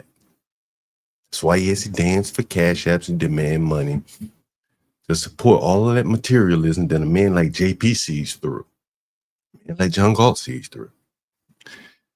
And that is that. And, you know, on to Stanley here, you see more of the same thing. Empty men hiding behind a camera, veneers of, you know, something more substantive, but there's really nothing there. And back to Stanley. Stanley, how many languages do you speak? It's like crazy shit, man. No, because we're adults here. Okay. So here we go. Do you speak any other languages?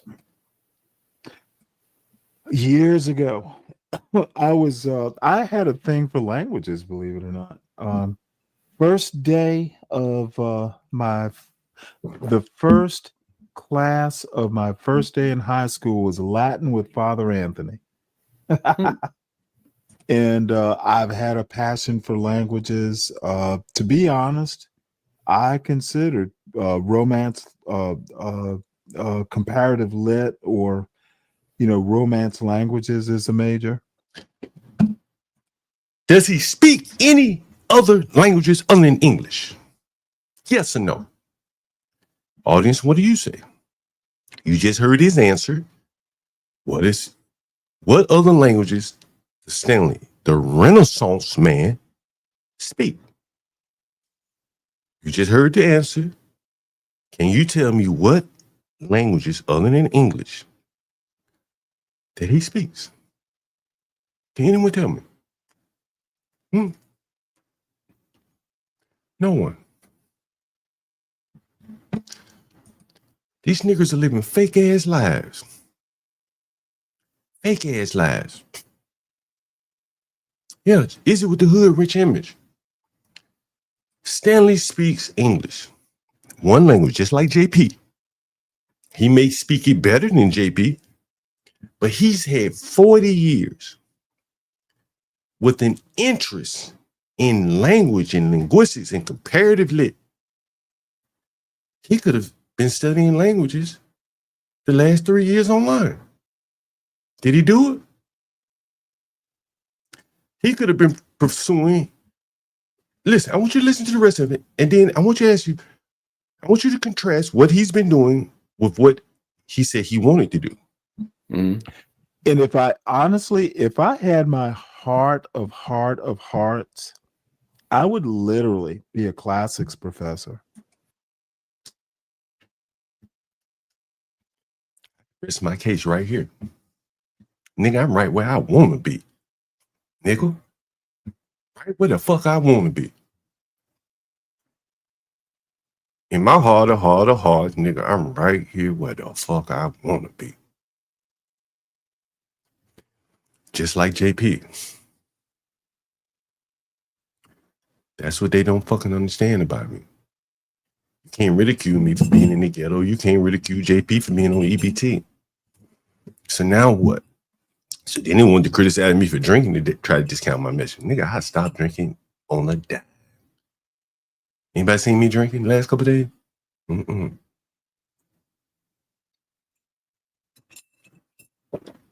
Not one beer, not one fucking sip of liquor.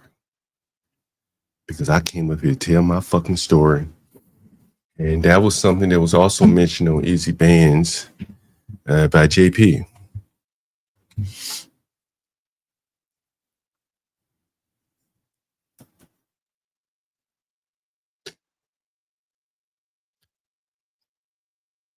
And here's JP.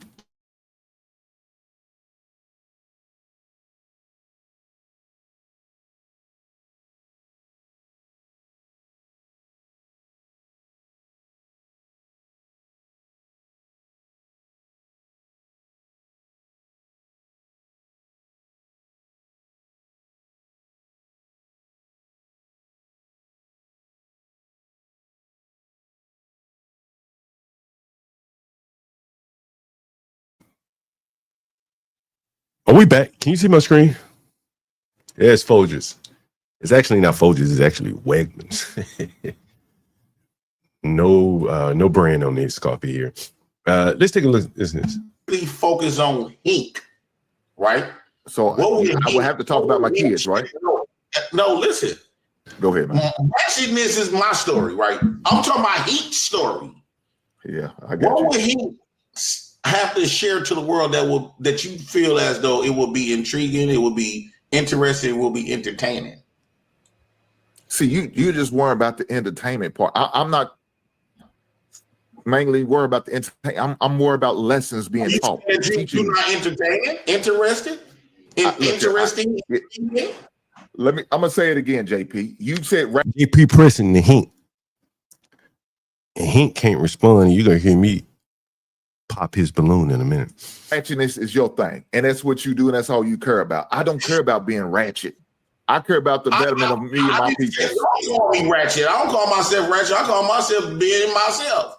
So, but I know all I'm ratchet. saying, So you said, no, but JP, what did you sit there and say? You said you about ratchetness. So I'm about teaching black men, young men, lessons. So if they don't find entertainment, then maybe I'm just not for them, and I'm okay I want with to hear that. a story about Hink. Hey, Hink, let me ask you a question. So I'm looking at your content, hold on. and you talk. Hink, I'm looking at your content. You talking about black men. How does reviewing Pop the Balloon fit in? Yo, man, That's why I told you. I also, nigga, I ain't never played no Pop the Balloon. Who plays Pop the Balloon? Who plays it? The people that have nothing.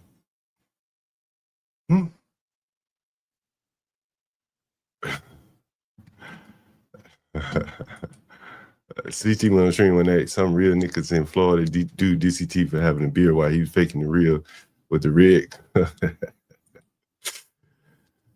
And so, who plays Pop? What type of person plays Pop the Balloon? Who plays Pop the Balloon? And so I asked Hank, I said, man, listen, bro. What? Pop the Balloon? Your content. Hold on. And you talk, Hank, I'm looking at your content. You talking about black men. How does reviewing Pop the Balloon fit in? Yo, man, that's why I told you. I also talked hold on, about Hank, that. Hank, hold on, man. Don't be qualifying yourself to these names. I'm just asking. You know, I'm just. It's not criticism. I'm just man. asking. I don't like. Yo, Hank been doing this for a minute. Hank been doing this. I ain't criticizing. I'm just asking. But I'm just saying, It's why not are you sitting there trying to? So- He don't have to qualify. But you know what it is? It's John Galt. It's not a helping his criticism. boy. It's just asking. That's John Galt helping his boy. And I understand what John Galt does. You don't tell me I have to qualify myself when he asking me questions. Because you do. You said some goofy shit. I don't have no problem with telling you why I did it. I did it because it's fun. John Galt, listen. John Galt, we're not talking about JP. John Galt, I told you I did it. The only reason you asked me a question. Yeah, the only reason I asked you. Ask me again, bud. The only reason I asked you was because I used to have a guy on my channel. He's an older guy, and he would just play Pop the Balloon all the time. And I'm like, dude, like, you 60 years old, you know, you play every night. And I never found interest in it. So that's what I was curious. Just that's the only reason I asked you. Okay, buddy. You're welcome. So back to you, JP. So he couldn't answer that question. And here's I want to get to this JP because again I think it kind of parallels with you hear me counter as well. And let's see if I think this is it. I think this is it. I don't care if you think my life is boring or if anybody even wants to be entertained by it. You haven't gave me an answer about JP. Okay, well, JP, let me do you a favor. Let me do a favor. I've talked about my story on my channel, on my show. What was it? If you want to know, go check it out. That's all you got. Yo, hold on, real quick, Hank. Check this shit out, man. Let's stop the bullshit, man. Let's stop the bullshit. JP, just jump it right here. So relax. Hold on. I will. I'm gonna scroll down on mine too to show you that you ain't who you think you are. Look, autobiography book. You say you're finna come out with a book. Yeah. Can you give us an introduction that you think that will be interesting? Not about your kids, not about your wife, not about you and your upbringing. What you got to share with us that you think will be entertaining, that will grab people's ears and eyes? Oh, I got this one is for you. Hold on. I think it'll be an interesting story. I got an interesting one. I want to ask is. We could go around picking up leftover cigarette butts and roll them up and call it gangster. We can do that one. You let Is on the hook. Is, can you please share the story? Yo, I don't even do that off the hook. That's hilarious. But yo, at the end of the day, I will tell you this. I'm not gonna qualify myself for you, but what I will tell you is this: I have a very interesting upbringing because not only was I raised as a Muslim, and then grew up and then went to church. Not only was I raised. Notice something similar? They always go back 35, 40 years. I was raised as a Muslim. That's what your mama did. You experienced it, but that's what your mama did to you, your daddy. What have you done in the last 30 years where you had control over your decisions, your life? Don't tell me about what school your mama put you in and all this kind of stuff. You were quick to distinguish that you didn't move from New York. Your mama moved. So tell us about you. Raised in New York and then went to the South. Not only have I lived around all white people, all black people, and then a mixture of both. Not only have I been everywhere and done everything, I got a tremendous amount of things that I could offer and talk about. So, can you give us some examples? Give us some examples. Yo, go ahead, Vanta. Go ahead. You rehearsing my story. You are. I'm rehearsing your gonna top selling hot dogs on the corner. Now, what Izzy don't know.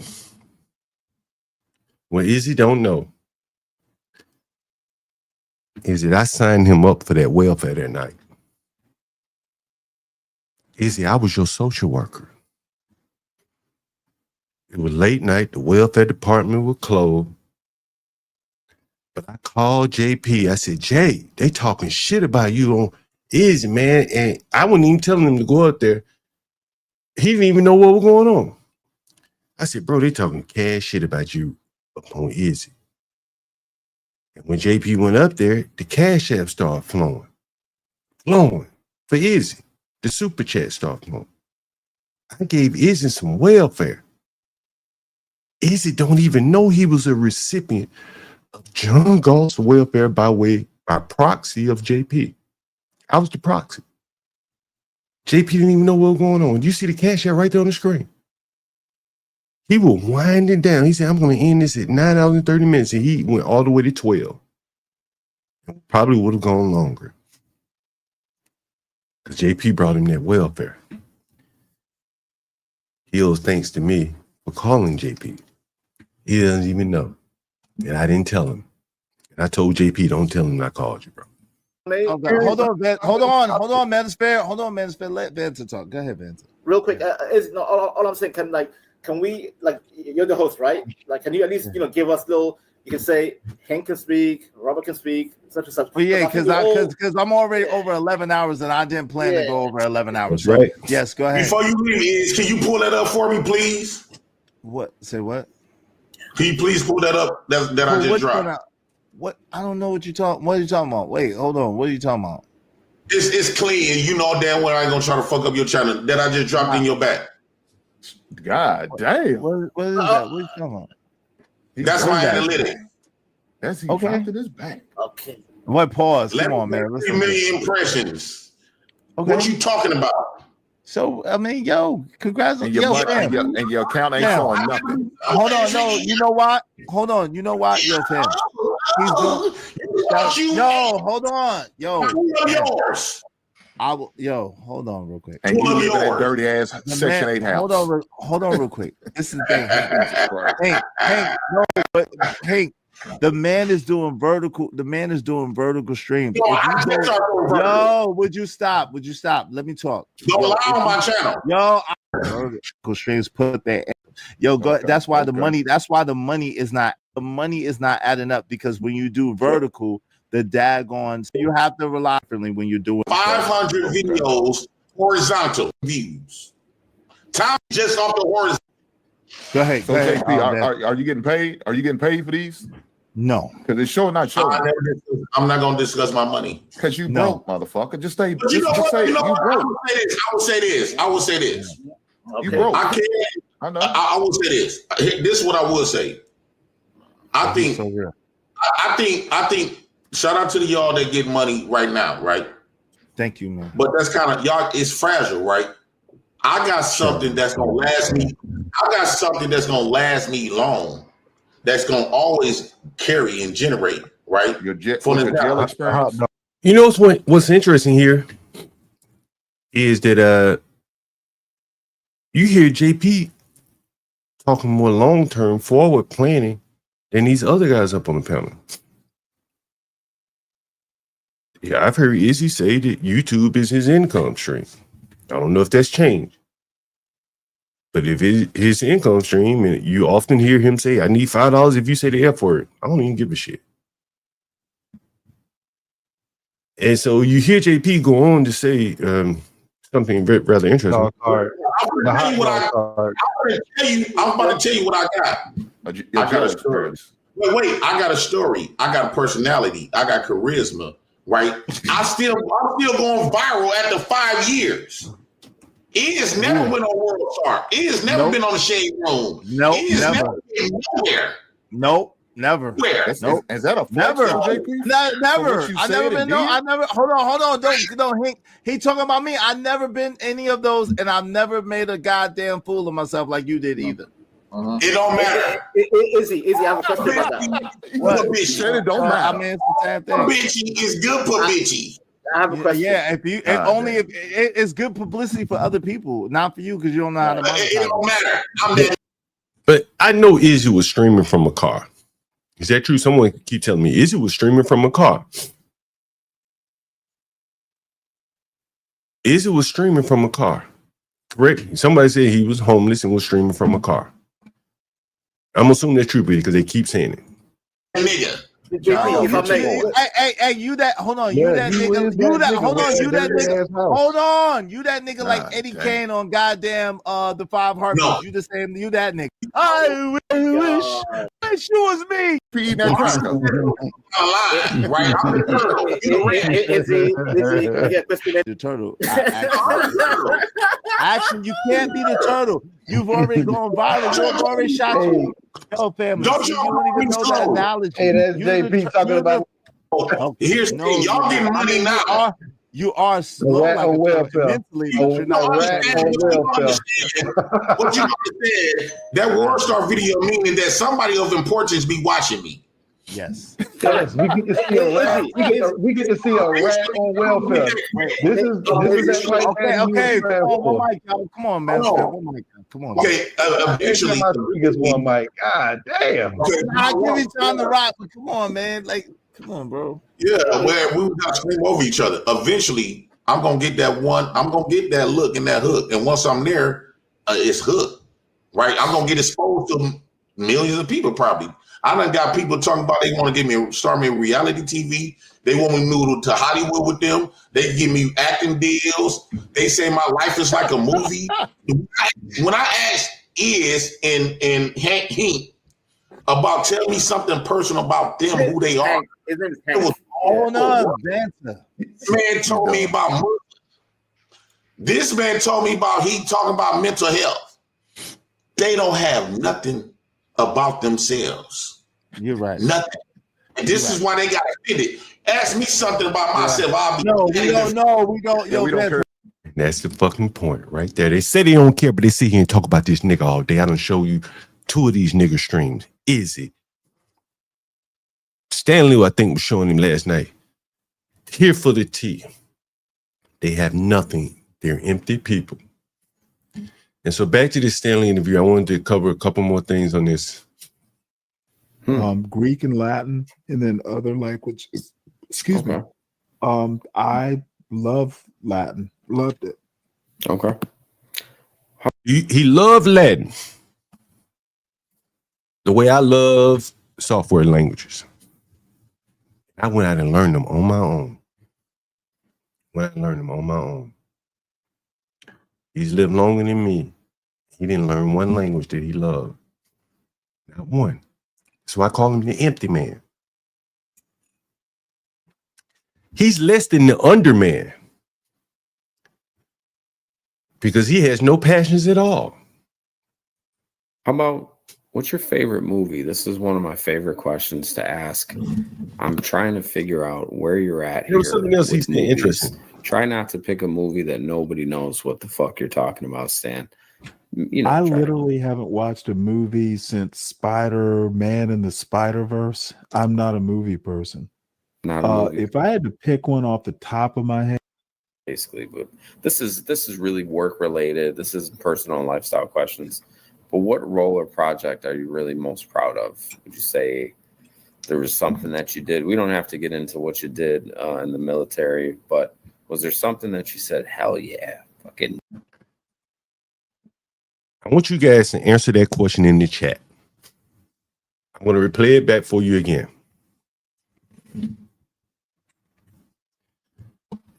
Answer this question in the chat for me. I'll give you time to answer. Really most proud of? Would you say, you said fatherhood, basically.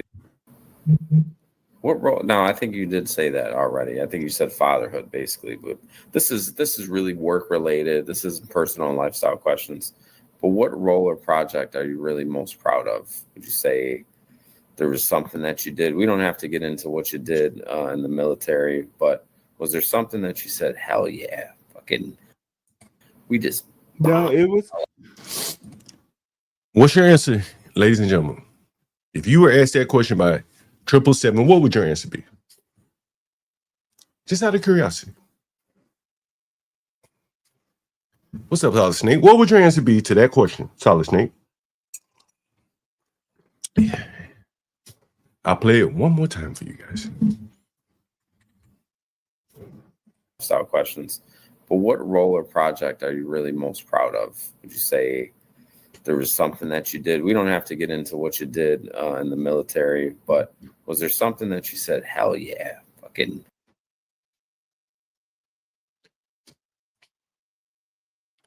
You guys may be as empty as Stanley. No answers here. Nothing that makes you say, hell yeah. Well, we'll listen to what Stanley says. We just... No, it was actually just family life. Back to family life. Back to family life. Empty man. When asked the question about what have you done in your work-related life that make you say, hell yeah. Tyrone, you ever painted a room or a house? You'd be like, hell yeah, I did that. That wall looks smooth. I did that. In that way, so I'm proud to lose everything 3 times. And the last time bounced me harder than that, but I'm proud of every job I do with my hand. Yeah. Yeah. That's one of the hell yeah moments. See my daughter up on her toes, clean up like that.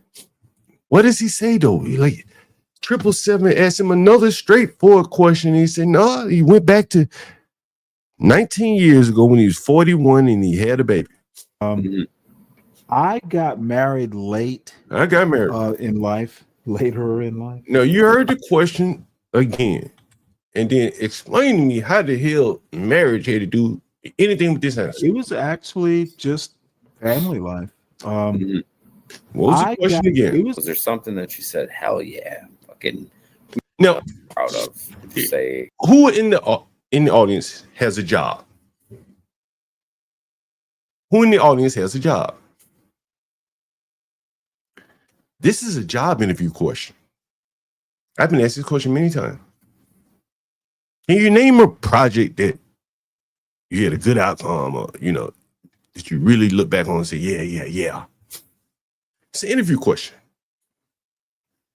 And here he is. Hey, somebody say, is there a real estate project? Hey, man, hell yeah. I tell you all the time, I've never evicted one tenant by law. Not one. I've never checked credit. Not once. You saw me do a credit check online. I know people. I can talk to people, gauge who's good, who's bad. And the ones that turn bad, I get their ass up out of there. I've shown you that on the stream. I come with receipts here. So yeah, you can look back at some of the videos on the stream, some of the phone calls. You know what? A proud project, a proud moment for me, my man, was this right here. I think it was this right here. Let's see.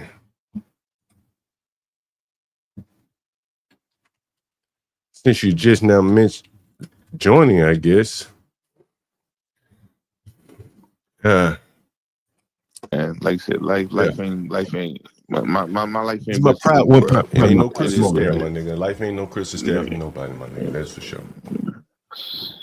Yeah, you know what I'm saying? But I won't complain. Man, you can't complain, man. I'm gonna do my. So if somebody got it worse than you, I promise you, bro. You know what I mean? Oh yeah. So, yeah, just take it like that, bro. Like, I've seen a lot of shit in my day. You know what I mean? Like, motherfucker get killed. Yeah. I had a motherfucker down there get killed. I'm blessed. I'm blessed that you're a brother. You call me back, man. Every time I've been calling, it'd be a foreigner or someone else. You know what I'm saying? Like, nigga, my children will listen to that.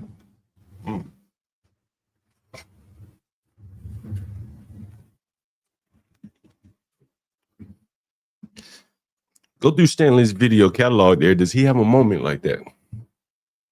Does he have a testimonial like that? Doesn't have one. I got him from all over, from Nightish, all these other people. Where's my Nightish? It's Be Brave.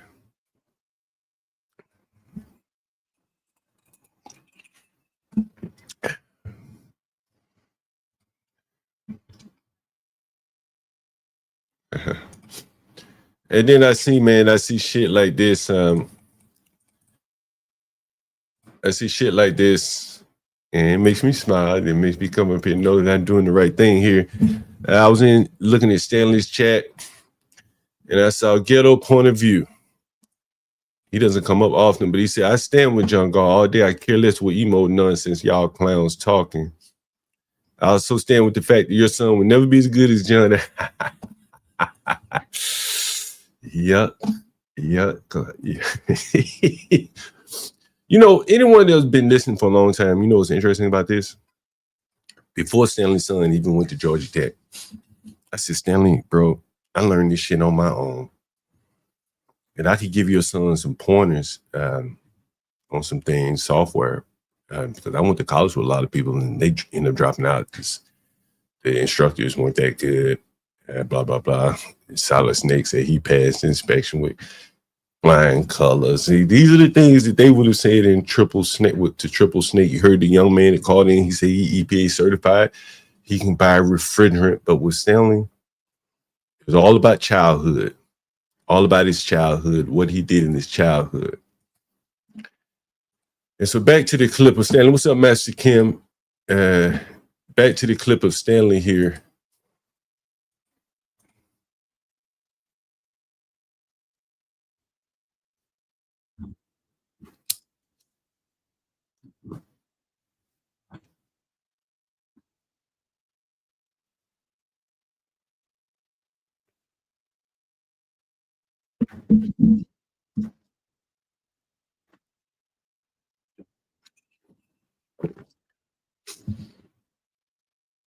You can see he has nothing. And he's going to go on back into like Izzy Bands did. One of the first things Izzy Bands said when JP pressed him, he said, Muslim, Christian. Watch what Stanley does. It's the same. It's almost the same pattern. All these people, they're doing the same damn thing. They're fake. They're putting on veneers, literally in some cases, but figuratively as well. And then you listen to Stanley here. Where is it? I hope I didn't play it. I wasn't showing the screen. And here he is. Got married late in life, later in life. I was 41 when my son was born. And the one thing that I did learn, because, maybe up until my mid 30s, I was one of these I am my job sort of people. Like my job defines me. Right. And after I got married and my son was born, it was almost the opposite. I worked to live.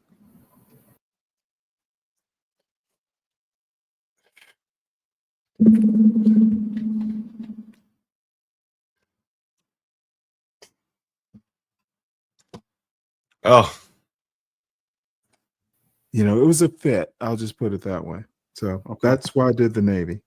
Okay. What was your greatest strength? And we'll stick to for your career. You said you only did 5 years in Navy, correct? I solve problems.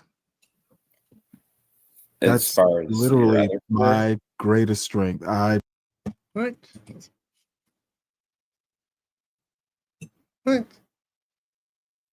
Imagine you're in an interview with someone. Sir, what's your greatest strength? I saw a problem. How do you solve these problems? I just solve them. Well, what skills, traits, attributes do you use to solve? I'm just a problem solver. That's what I am. I can figure stuff out. And listen to what his simple as mind goes. Be it a crossword puzzle or imagine sitting across a motherfucking table in an interview with a man 60 years old. Sir, we're looking for an assistant manager at Walmart. What's your greatest strength? You're going to be working with a lot of people, sir. That's our problem. Crossword puzzles, whatever. I can solve them. Throw a book in front of me. I read it. Crossword puzzle, I solve it. And it's just very interesting. This nigga went to something that don't even fucking matter. Crossword puzzles. Like me no crossword puzzle. Old man. Empty old man. I solve problems. That's a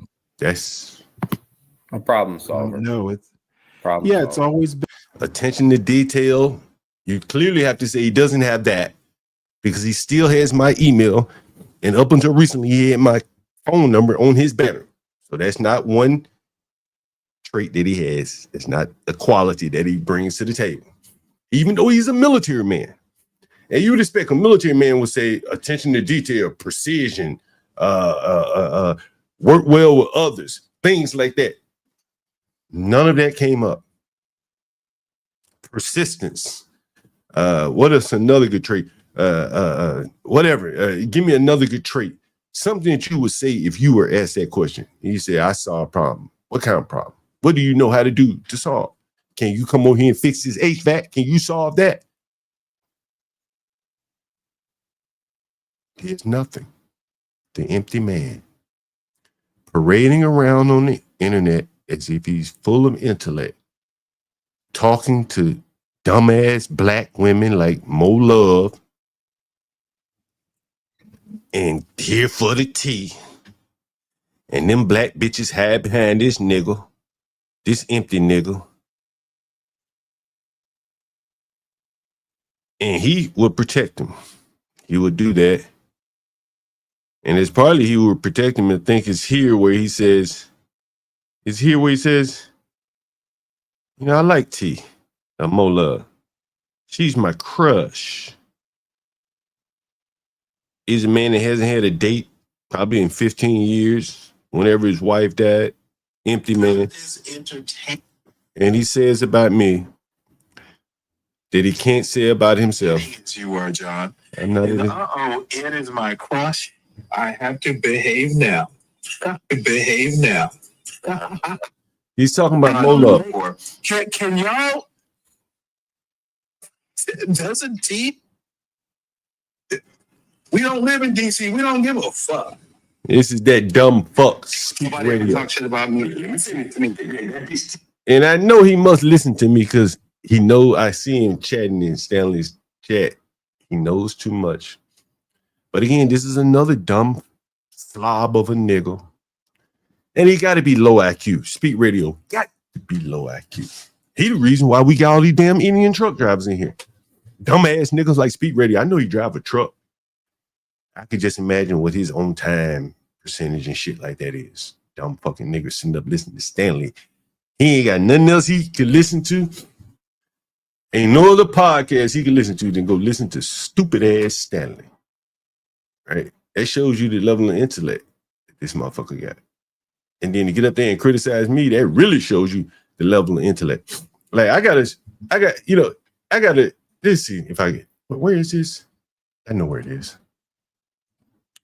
You know, I see some of these stupid son of bitches criticizing me sometimes. I'm like, what? Like, what? It's just somewhat amazing to me. And I looked at this right here. Let's see if I can find this.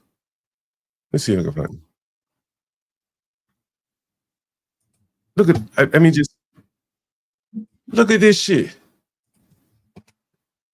Look at this. Am I sharing my screen? Y'all not seeing it? Must maybe up there. Let's see.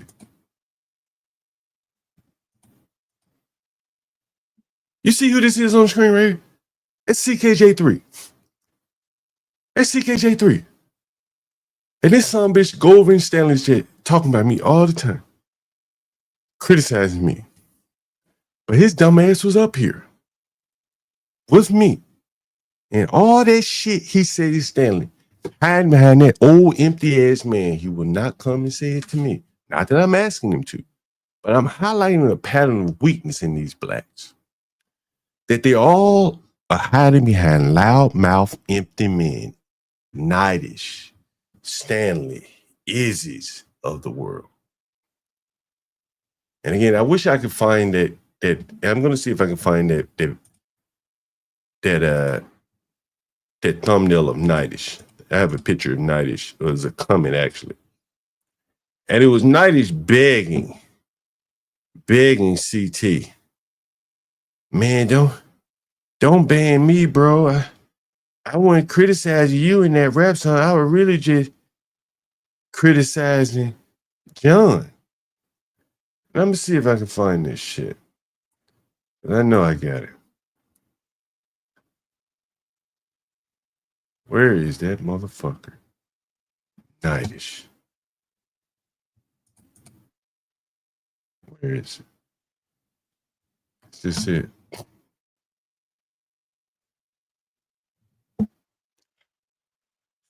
That's CKJ3. Let's see. Downloads. I know I got it. Knightish. I can't find it, but whatever. Knightish begging CT. Maybe I put it on Twitter. Let's see if it's on Twitter. And show you how dog-like these people are getting down on his knees. And it would prove my point.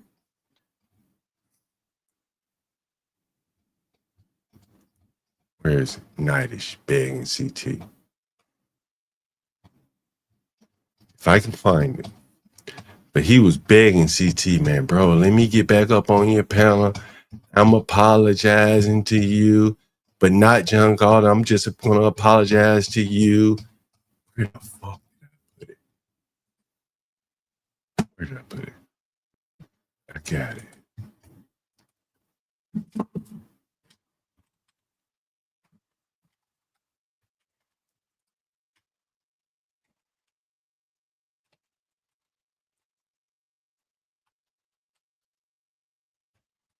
Hey.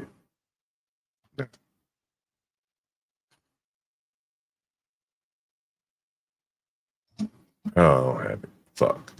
Anyway, that was Nightish. And we've heard from Stanley. And one last thing about Stanley I wanted to point out was it was rather interesting take on his book selection. You know, he's a man that reads a lot. And it was also rather interesting his take on Catholicism. We'll play a little bit more. Been my strength. Very analytical, always looking to find answers for any type of issue. And quickly. You know, my specialty is like when the shit hits the fan, I figure out how to wipe it off. Notice he never gave us an example, though. These are just cliches. Hey, when the shit hit the fan. Okay. Okay. All right. We're gonna go ahead and we're gonna get to what is your biggest professional weakness now? A lot of very strong. Impatience. That's more of a personal trait, right? I'm impatient, right? Well, you can't be impatient at work. You got to get around that personal attribute.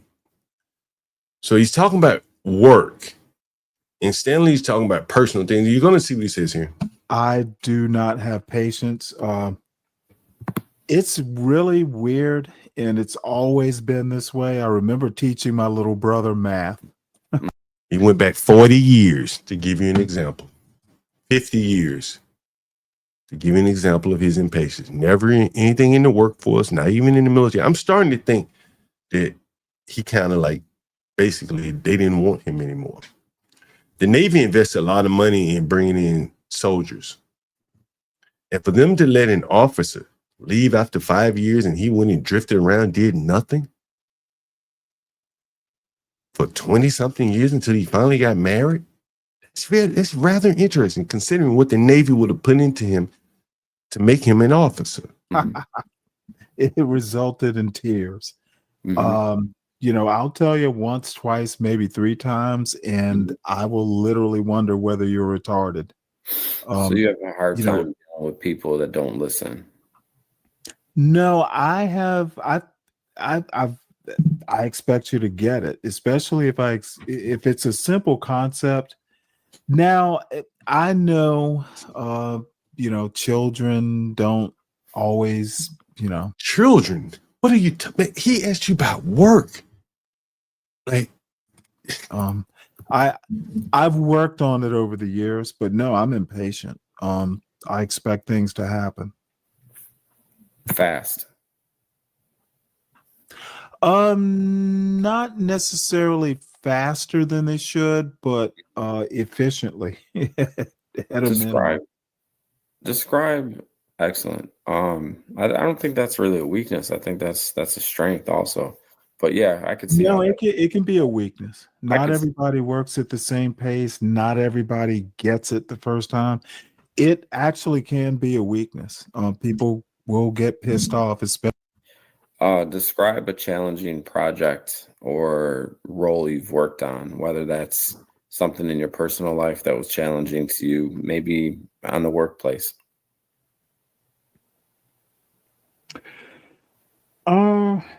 Probably. I kind of hate to harp on it, but making sure my son. There you go again. God damn. That nigga fucking empty, bro. I think I've proved it to a T.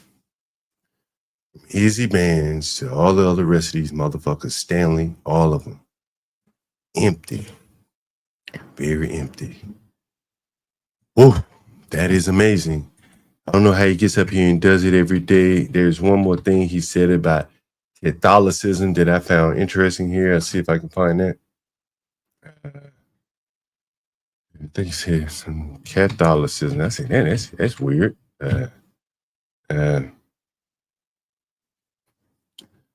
And he talks here. Again, nothing. Now, to those like HB2N who don't understand what Catholicism is, can you please define Catholicism? Well, a lot of people don't know HB dropped out of school in the 4th grade. That's not what I heard. I went 1st through 12th at Catholic school. Back to high school again. I'm a cradle cat. See, this is why these bro, it is so obvious. I gotta pour another cup of coffee. Guys, take note. That nigga John Galt done sobered the fuck up. I'm more dangerous now than ever.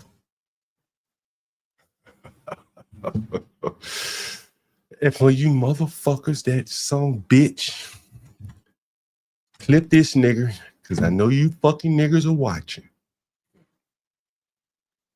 You clip this. Where the fuck is it? You clip this. All you niggas that talk shit. I just put up in that motherfucking. That's how I do. Yeah, so I'm more come from a CT's universe or whatever that is. So I don't know much about what y'all got going on here, but I am learning, and I enjoyed my stay here for tonight. And I'll definitely be back if y'all have me back. And anytime, bro. Anytime. Hey, man, shout out to you, John. Hey, John, you put in the work today. You went to work today. I don't know what time you waking up, but you need about 12 hours. Nigga, I was drunk that day half the day. Let me run it back for Ark. I ain't get to hear. I love to hear this shit. Motherfucker say, what's your pride, nigga? I told you, nigga, I got testimonials, nigga, from niggas that later talk shit about me, but they've been up here on panels. They've been in the goddamn audience. They had to come up and tip they fucking hat. This is art, pre-gospel of art. I just put up in that motherfucking. Yeah, so I'm more come from a CT's universe or whatever that is. So I don't know much about what y'all got going on here, but I am learning, and I enjoyed my stay here for tonight. And I'll definitely be back if y'all have me back. And anytime, bro. Anytime. Hey, man, shout out to you, John. Hey, John, you put in the work today. You went to work today. I don't know what time you waking up, but you need about 12 hours. He said, John, put in the work. Nigga, sometimes I come up here, this motherfucker, I don't even eat, nigga. Just shit, 12 straight fucking hours sometimes. Right? Like, nah. There's 2 seconds, man. I've been playing that shit for a minute. 2 seconds. You can get away with 2 seconds. I even play this shit sometimes. It's Stanley. Wrong one. Yeah. I don't know if you can hear that. And then there's clearly.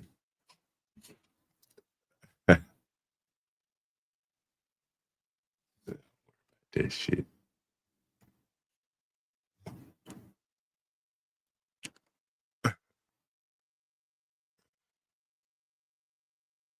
Yeah, I come up here, I slap all these niggas down. I expose to you what's really going on.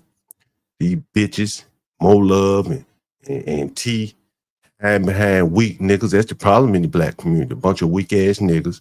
And these fucking weak niggas want to argue with JP, and people like me make rap songs about me. While T sitting in the living room of her house with her man, watching her screaming at other men at 3 a.m. That's a problem there. That black woman should not even feel comfortable confronting me or any other man for that matter. But yet this is what you see all throughout the black community. Empty ass men running in their lives. And in this case, we're seeing on the internet on the extreme. A veneer, a facade. And behind them, you have women who are desirous of JP. As you can see T on that panel. I should play it. You see T, what she plays on her stream. She plays JP, a man that cussed her like a dog. I would never play somebody that cussed me like a dog. But that's fun to her. And that's just the way it is in Black America. This is one of the things I've noticed. And so when I point it out, the people get angry at me, but I'm just pointing out what I see, and it plays out. And there were people in the audience, and damn near everywhere I've ever been or ever seen JP, there are a lot of the people in the audience admitted he's right, and then by extension, I'm right. And I think that really hurts them. And then Stanley said, you know, hey, John, I'm just not as talented as you. And I think many of them recognize they're not as talented as JP. And I think that's really what the issue is. And so, guys, I think I've made my case. If anyone want to come up and comment or whatever, I have some other videos to play, but that'll be from probably more commentary here. For those of you that don't know, it is Howard Homecoming. Let me pin that link in the chat if you want to join the stream. How do I do that? Okay, pin it, and there it is. So for those of you that don't know, it is Howard Homecoming. What's up, Jewel of Aquarius? Yeah, I've been here 2.5 hours already. And for those of you that don't know, it is Howard Homecoming. Howard Homecoming. And for those of you that don't know as well, this is what happened here at Howard Homecoming. Where is that? I have it somewhere here. I have it somewhere here. Give me 1 second. I'll let you up. Oh, yeah. Here it is.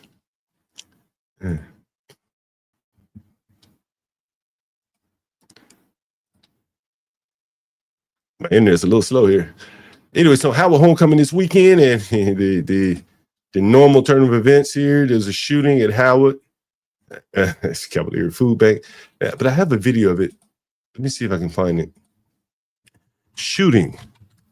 Howard University. That was this weekend here. I own some property nearby Howard. So you'll see they're here.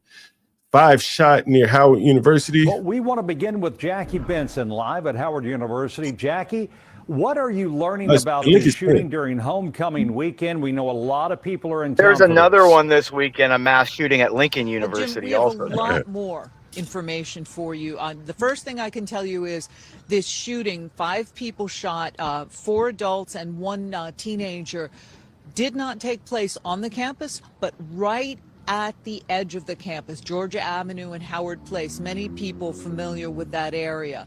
I can tell you that no one who was shot, none of those who were shot, are Howard University students, although we understand that one person was a student visiting from Morgan State University. And we have a little bit of video to show you of what the scene looked like there. Witnesses tell us that after the shots were fired, just dozens and dozens of people began running down Georgia Avenue from the shooting scene to this area where a McDonald's is, and it was pandemonium.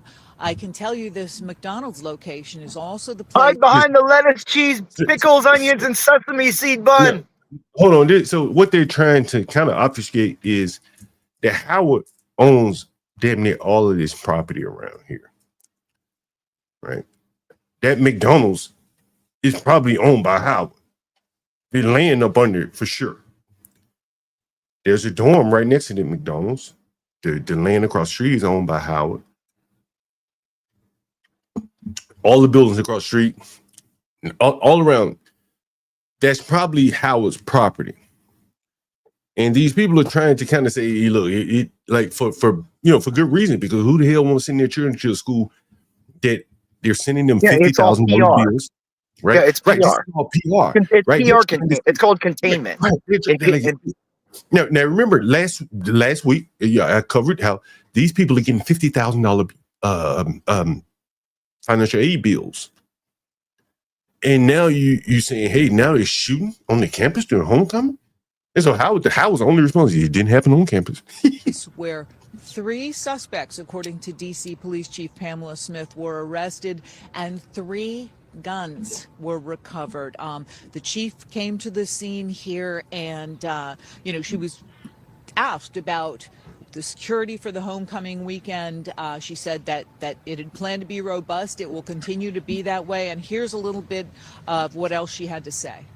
Hey, it Pierce, you see that homie gal? You see that gal right here? Yep. Oh wow, that's a linebacker. plan to be robust. It will Look at these continue to sister be Gail. that way. And here's a No. little bit. John, what do you had think to she does say. the shuttle in? Oh, damn! Did I miss it? I got to get back to I it. think the message Jesus Christ. to be Where that was she? for the Oh, homecoming. where was she? Plan to be robust. It will continue way. And here's a little bit. I want that. Notice how she says robust and that girl walks in. Woo! Hey man, do you know the numbers at Howard are like 7-8 to 1 women to men? Yeah, college is just high school 1.5 for women that so they don't have to grow up. That's But I'm pretty much talking what about, college is. but okay, now overlay that shit with the black community. This is a black Oh, college. it's even worse. You see, you can Because then fucking you work. have black women who say they're the most educated women in the country when they're not. And then they get to impose that on black men even twice as hard, going, all right, I've been in a college for 8 years. Now I'm even twice as far ahead of you pieces of shit. Now you can't even take care of me. You can't provide what I need.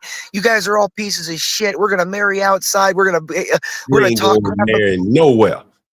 They ain't going to marry. This motherfucker can't go outside. Oh, yeah. No, those gorillas aren't doing anything. I'm talking like the light skinned ones. I'm talking the Halle Berrys, you know. Look at the police chief, have mercy. She's a lesbian. Message to the community is that, you know, we've time and time we've seen in our city. Any hair that's above the shoulder, you know the woman's a dyke. Tolerate going to look. So a total of 5 victims, 4 adults. One of them is a woman, 1 teenager. All of the injuries described as non-life threatening, but obviously a very, very dismaying event here at the. Dismaying. Look at how scared the white woman is. Like she gives a shit. He said, I'm dismayed. I feel no emotion because it's a black college. Well, John, look up the Lincoln University one. The Lincoln University happened last night. Yeah, I It want was to hold on. dead. I want to get Mr. Kim to respond. Like, I know we talked offline, Mr. Kim, about the whole Stanley thing. And again, I don't think it's about Stanley. For those of you who can't abstract it out, I'm not talking about Stanley because I've mentioned other people as well. But Stanley was interviewed, so you could really highlight the problems there. Stanley's a microcosm. That's correct. Well, John, go ahead, Mr. Kim. John, I thought you were gonna ask, hey, if you were asked the question of what was your greatest accomplishment, I thought I would chime in on that because I know immediately what it is. You know, it depends on what area of life. You know, I have some software accomplishments. You know, if you would ask me professionally, what am I doing now? Okay, I would say, man, look, I've never had evict anyone. I would say I'd hang my hat on that. If I were in the interview with 7 Steel or whatever in the 777, I would have brought maybe some videos. Say, hey man, listen to this guy here who says, "I'm glad you call me Black Pat, man. Happy you're a brother." And you know, that would be kind of testimonials that what when he asked Stanley, any moment where you say yeah, and it would be those kind of moments for me. Where we've had releases for software. And it went without a hitch. She's like, yeah, he can out here early tonight. So there would be many, many things. And, in a ways that bouncing back. Shit, I lost my job. I ain't panicked when I got fired. Bounced back. And as I said, better than ever. I never would be here if I hadn't gotten fired for doing something stupid. It's my mistake, really. But that's what makes a man. That's what adds layers to the man. And I think, when you listen to Stanley, you don't see any layers there. I think every good businessman, if you ask him, what did you learn? He's going to tell you about his failures. He's not going to tell you about his successes, typically, right? Would you say that's fair, Mr. Kim? Oh, yeah, absolutely. You've got to mention that. I've heard you say, man, my her store got robbed. We came back to work the next day. That's the story, right? It ain't that you got robbed. Shit, that's part of doing business. You expect that, and depending on what line of business. Just like I expect people to not pay me. But the story is, we came back to work the next day. That's what a lot of people can't do. That's why they don't get into these things. That's why their life is so limited. In my opinion, what did you think, Mr. Kim? Oh yeah, absolutely. That these instances are like a bullet out of out of the sky. You know exactly what these instances are. And I'd like to squeeze in my little selfish instance. My best accomplishment to this day is when I fucked up Tyrone Prince on Burt Road in Pembroke. In all Detroit, all these people from Detroit. I lived on Trinity. Tyrone Prince lived on Burt Road. I beat his ass. And he was a big boy too.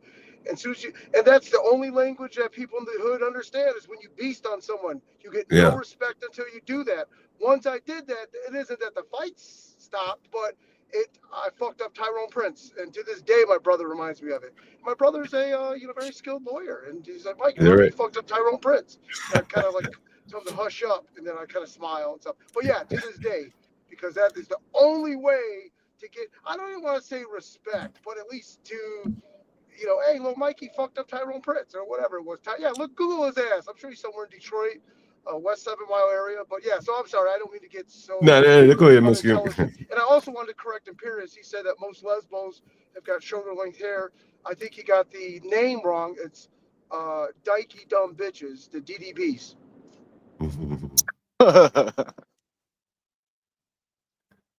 Yeah, I think that Stanley interview, again, not to harp on him, but again, if you put it all together with the way JP was attacking Izzy Bands, I did not know Izzy Bands had veneers and pretty ball caps, fancy shades, and to see him up there, is a really aggressive way. And I'm not saying it's wrong, but it kind of rubs me the wrong way to see people like he be like, yo, I'm hungry, man. Somebody send me a cash out. It almost made me cringe. I ain't gonna lie to you.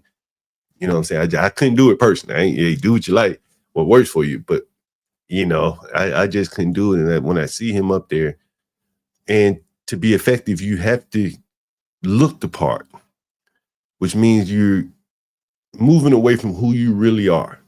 You understand? And that's where I think a lot of these people are on the internet. And so it's been very interesting. John, the irony, the real irony about all of it is Shakespeare talked about this a long time ago. In Macbeth. Here, I'll read it to you, John. It's tomorrow and tomorrow and tomorrow creeps in its pretty face from day to day, the last symbol of recorded time, and all of our yesterdays have lighted fooled. The way to dusty death, out, out, out, brief candle. Life is but a walking shadow, a poor player that struts and frets its hour upon the stage, and it is heard no more. It is a tale told by an idiot, full of sound and fury, signifying nothing. Okay, this is John. Great, Imperius. That was excellent. Timestamp that, John. John, say that one more time. Say that again. Well, you want me to read it again? No. I think Mr. Kim said Timestamp that for one of your little shorts, man. Oh yeah. I mean, I need to start doing this shit. I got it since you're up here, but go ahead. What I was gonna say, it's John. I mean, you do it a little different way. I'm more. See, I understand, and I kind of agree with Master Kim a little bit on his assessment in that certain low-level intellect only respect aggression, and that's why I go into all these black panels, if you notice, and everything, and they don't give me shit. They let me go on and just torture them because I've shown them like I'm more intent and stronger than they are. And so he's right in the fact that to low-level intellect, you have to like impose yourself on people like that for them to, because John, that's why, like John, you know who Aphrodite is by any chance? I'll give you an example. Yeah, I know that. But go ahead, get to the point. Empiric, go ahead. Abstract. None of them understand abstract. I've said this for the last couple months on every panel. They don't understand abstract. They don't have the capability to do it, John. Well, if you get beyond that, though, Imperius, I was up on CT's panel the other day, and ED, he couldn't define per capita. Couldn't do it. But that's an abstract idea. He had it backwards. No, but that's a fucking definition. Like, but that's what I'm saying. A definition is John. They can't understand an abstract. John, they don't understand that per capita just means per individual. Yeah, I mean, like, but they can't understand that abstract in their mind. Remember, for mathematics with children, you have to associate things with hard, tangible things like 6 blocks. Here's 6 blocks in front of you. Yeah, I see what you're saying. Yeah. This is what it all goes back to, the inability to understand abstract.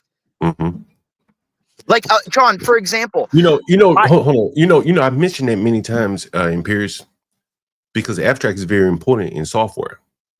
You understand? Like, you create an abstract class, typically, the best practices would be to create an abstract class and then create a concrete class, like the blocks that you mentioned, as a concrete instantiation of that concrete class. That is definitely how it works there. Yeah, John, now take it to the next level.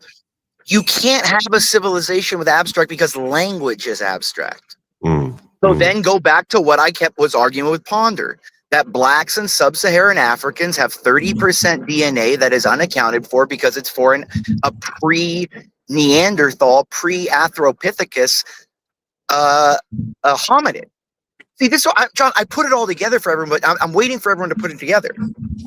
Well, I think you have to put it together probably in more palatable terms. You know what I'm saying? Like, I was talking to my lovely lady Lisa the other day, and she worked in consulting world, and I'm going to see if I can show you an example to best like give it to people. And I think this is probably a better approach for you and peers.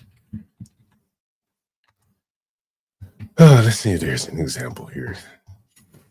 All right. Oh, yeah. All right. It's good. Take a look at this. Look at this. This is very fucking simple. They're logical parameters. Now, if I were interviewing someone, a lot of times I'd be interviewing Indians and shit. I said, give me an example of a concrete class implementing interface. And he'll do this. He'll regurgitate this to me. That's when I know he don't know shit. Because he's just speaking in so generics that he's pulled this from an example and studied the examples. He can't pull on anything that he's done. You understand what I'm saying here? Master Kim, you understand? He's pulling just a picture from a textbook. Nothing that he's applied that to actual work. That is correct here. So if you can look at this screen here, I see, hoping I can get it all shown. So we have an interface shape. These are the types that is being returned. This is the function, get area, get perimeter. So what this saying is anything that inherits this interface shape must do this. These two things must do it. Must do it. So now you see a circle which implements shape. Shape. This is Java. I don't even write Java. It doesn't fucking matter. Right? I've probably written Java 2 or 3 years in my long career. It doesn't fucking matter. So this is Java. I didn't even know it was Java. I had to look and see what it was. So anything that implements this interface must implement these two methods. Some people may call them functions, whatever. So a circle implements a shape, which means it must have an area, it must have a perimeter. So it must implement it. A circle also has a radius. So, and it returns a result in a double format type. And here's the constructor. So every circle, whenever you create a circle, it must have a radius. So this is the constructor here. And these are the parameters that must be passed to the constructor. A value, a double value. So it must be doing an if then. You're saying if this, then this. If this, then this. No, I'm going to show you. So in creating a circle, you must pass in the radius. Every circle has a radius, correct? Of course. Yep, that's how you identify the parameter and the diameter and the radius and everything. This is required. So this is required. You can't create a circle without a radius, correct? Yeah, by definition. So this is required. To create a circle, you must tell it what the radius is. Got it? It's software, one-on-one. And so once you create the circle, you must set the radius to whatever value is passed there, here to here. This dot radius equals radius. This is the concrete implementation of this shape here, well, this circle, which implements the shape. And so then there's a concrete implementation of get area, which means that everything that inherits this must do this. It must create its own implementation of that. In other words, it's code. So for the circle, the get area is pi times radius times radius. For perimeter, pi times radius times 2. See that? Every circle must have these two functions. And it's put it here, parameter override. This is some Java shit, but basically it's saying, hey, this is the function for this object. And then there's a get radius. Where's the get radius? Oh, this is a method specific to the circle class. Hey, John. So if you, yeah. This Am I does getting too sound a deep? little- Sorry. This does sound a little bit smarty-arty, as you so well framed that term, by the way. What? Smarty-arty.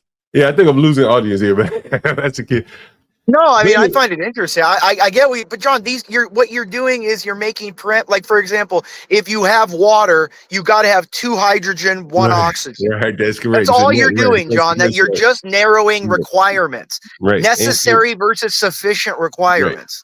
Right. And so now if I wanted to say change the interface, like all this just starts to play together. So if I wanted to change the interface of the shape, then it would affect everything downstream, right?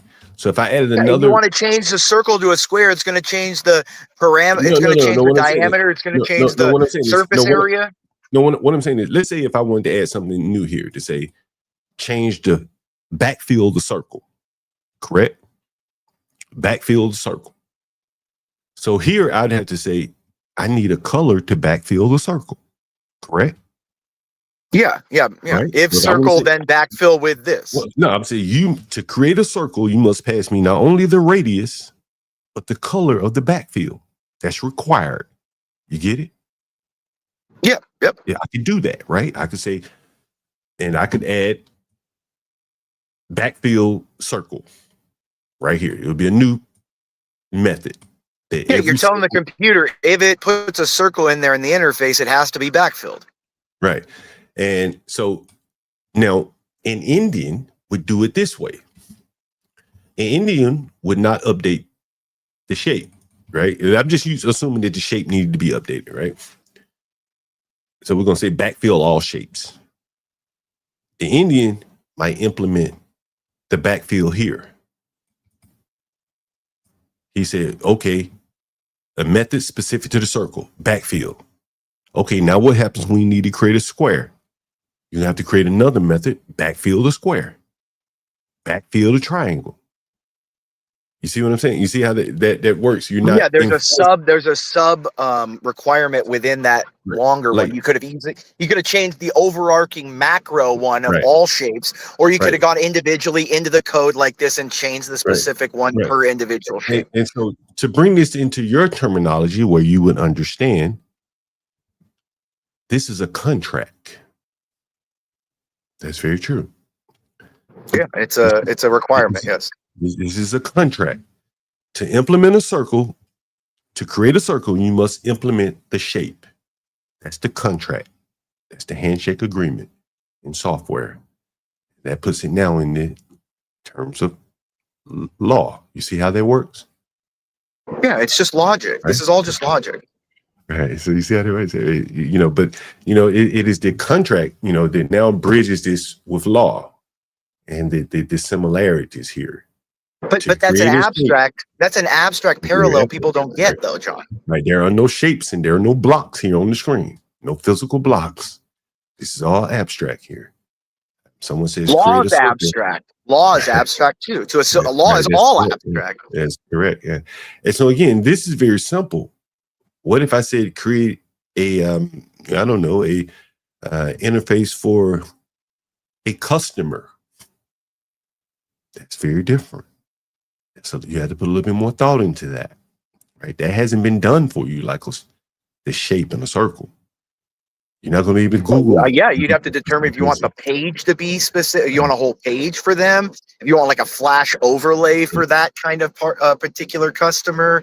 If you want like their logos and all that to come up. If you want it just to go to a separate kind of software Well, for but these them. are things. But these are things, though. Back to the interview that you saw earlier. You're not getting to decide these things on your own. You're not sitting here saying, "Okay, I set all the parameters and the criteria." That's when you have to work with others. Correct? Yeah, you have your group, your team. You got your team. Master Kim, you familiar with working with any teams? Oh yeah, absolutely. You know, No, but you never work alone in any kind of company or I mean, what? Well, if you're a who's truck working driver, alone? maybe.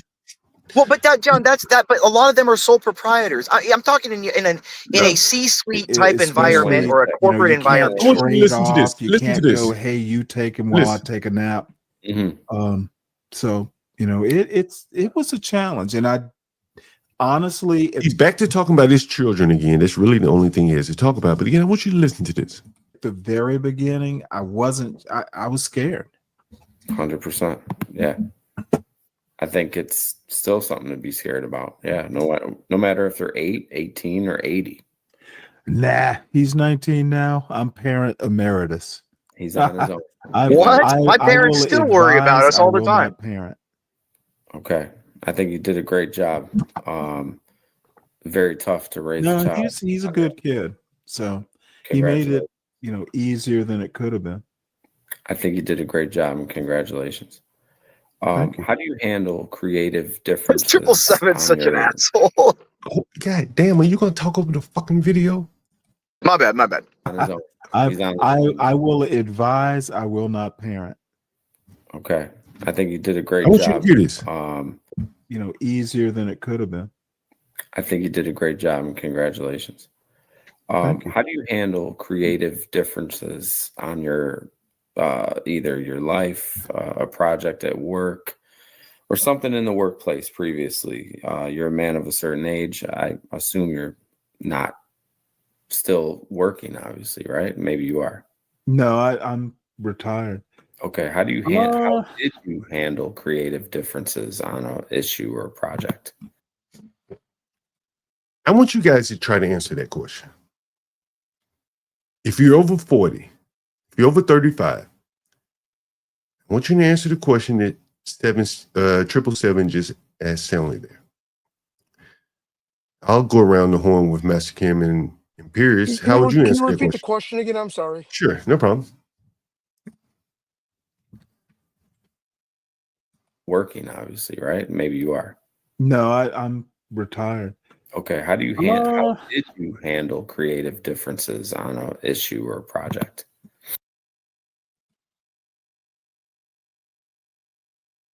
You want to hear it again? Oh no, yeah, no, got it. Thank you. Let me play it one more time for the audience.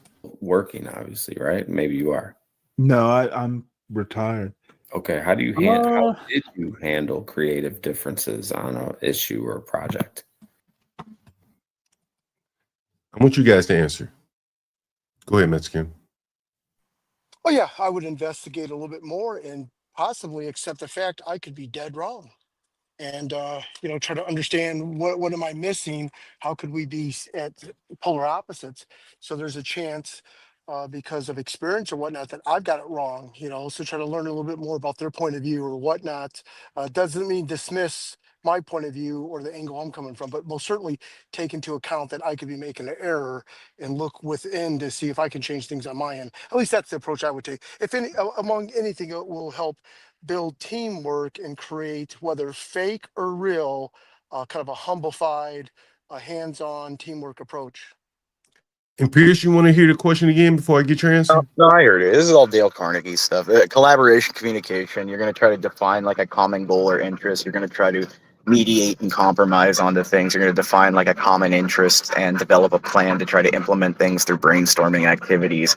You're going to try to validate each other, encourage each other, focus on the problem, not the solution. You know what I mean? Like, so just okay, the question was, how did you handle creative differences on an issue or a project. So, Master Kim, you answered that how do you in theory. Can you answer the how did you? If you've ever encountered a situation like that, how did you handle that? Okay, different situations. It depends. Is this person tied in with leadership, right? You can just give me an example, any random example if you've ever had one. Yeah. So for example, in the world today, when I sell pallets of grease that are being exported, right, customers want the price quoted to them to include freight. Then there's quite a bit of customers that say, hey, don't be pulling a fast one. I want the freight completely separated. So I see the low price I get and freight is a separate line item. So I go to the owners of the company and I say that we need to calculate a way and a methodology to calculate the, kind of the final price or the shipped price, right? They had never done that before, but I know that that is a very successful, all the people that are leading in the industry I'm in, they quote final price or ended price or whatnot. And there's a better word to say it. I'm just not thinking of it for the moment. And I had to push back and mention the names and pull up invoices and to let them know that if it's a secret sauce, if you're so afraid of losing money on freight, we're going to have to figure out a way to make more gross, which means we have to raise our price to cover any insufficiencies that we're going to have. So we're not going to lose money on freight. And I think they heeded my example, but I also had to show them proof of what our competitors' invoices look like. And especially if you're exporting, people that export are very cautious to any additional cost because it's going to cost them money to get containers shipped out. So to answer your question is, it wasn't just my word. I had to back it up with proof to show what our competitors are doing so that things kind of leaned my way or whatnot, despite me making testimonies of what we should do. So at the end of the day, and plus our competitors' plant blew up in Lovelace, Arkansas, or some bullshit, a company called Smitty's. They blew up about a month and a half ago, which is, no one got hurt, but thank God, because they are bottom feeders ruining the market in grease and lubricants and whatnot. So, but I'll be quiet. Sorry to give such a What lengthy about answer. you and Pierce? Anything? Yeah, I got a perfect example for you. Okay, Give so me I work one. with engineers all the time, aerospace engineers, Mm. and they're communicating with them in the kind of ways that they understand is very difficult because they have different kinds of minds and analysis. So a lot of the times I have to like narrow my communication and what I'm trying to accomplish with them very compartmentalized, not giving them like an overall, this is what the project is, this is what I need, blah, blah, blah, but compartmentalizing it as a step-by-step mathematical approach, which my mind specifically doesn't normally do because I'm not like a mathematician. I can do okay with math, but I'm not 100%, a mathematician or anything. So my mind doesn't work like that. I like to look at like overarching kind of macro perspectives and like large overall goals and systems. While engineers don't see that. If you give them that, they're starting to overanalyze things, cause redundancies, lose money, things because they want everything to be perfect and everything like that. So I had to develop and change the way I was communicating to engineers to satisfy their the way they think. So again, it's There's kind a of like fine line between what the company wants. There's a fine line between what the company wants and what the engineers, if left alone, will do. Correct? Yeah, pricing. Yeah.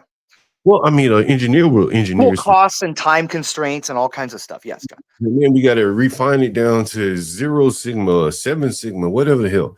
And you're like, but the customer needs it now. And we can always refine the product later, get it to market fast as possible. That's one of the things that happen. So here's Stanley. And again, I'm going to play the question for you again. But you got what I was saying, right? That kind of. I got it. Yeah, I totally get it. Right.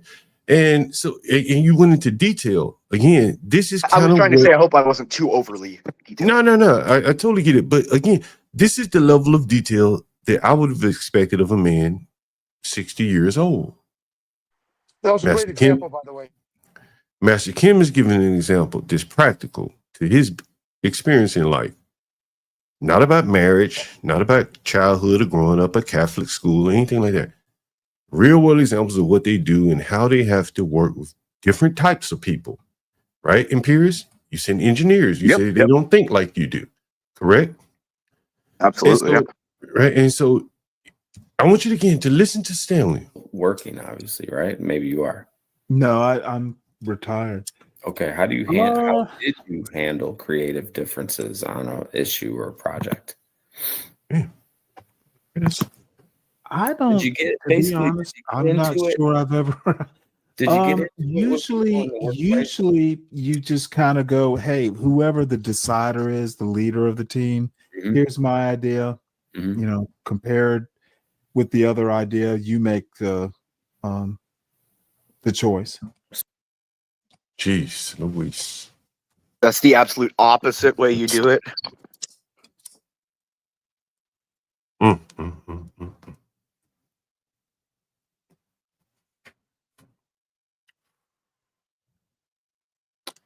Mexican, what do you think about that answer from a 60-year-old man?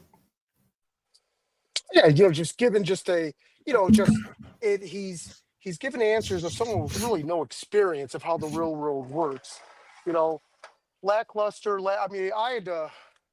27 minutes into it, I had to stop. It was actually I was waiting for 777 to just bomb this guy. That's the only reason I listened to it. And it was very unimpressive interview to a very unimpressive man, just a very average man.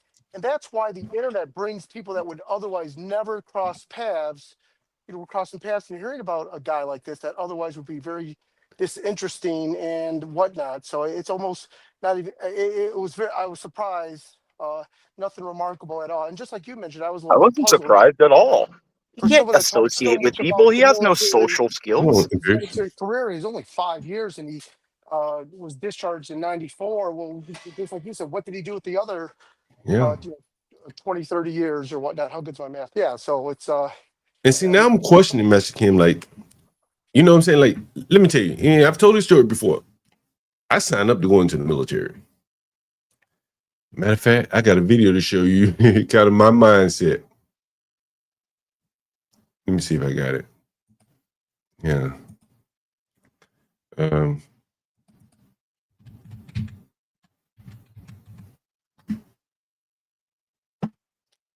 Yeah, I got it.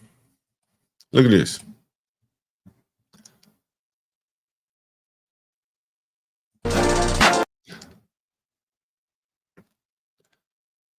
She's only going for a Hellcat. Look, she's going for a Hellcat. Look, the girl right here. She signed up for the military for a Hellcat. Man, I was so broke. I was like, shit, I'll sign up and give me a car. I'll go in the National Guard. That's what she did. The lady you seen right here on the screen. And so when I signed up and shit, they sent me off to Port Leonard Wood, Missouri, Mexican Imperials. And one of the things they said was, it was hard to get out of basic training, bro. I got out, but it's very difficult to do it. And I'm thinking about if someone signed up for 4 years, I think that's what it is, 5 years, whatever, to be an officer.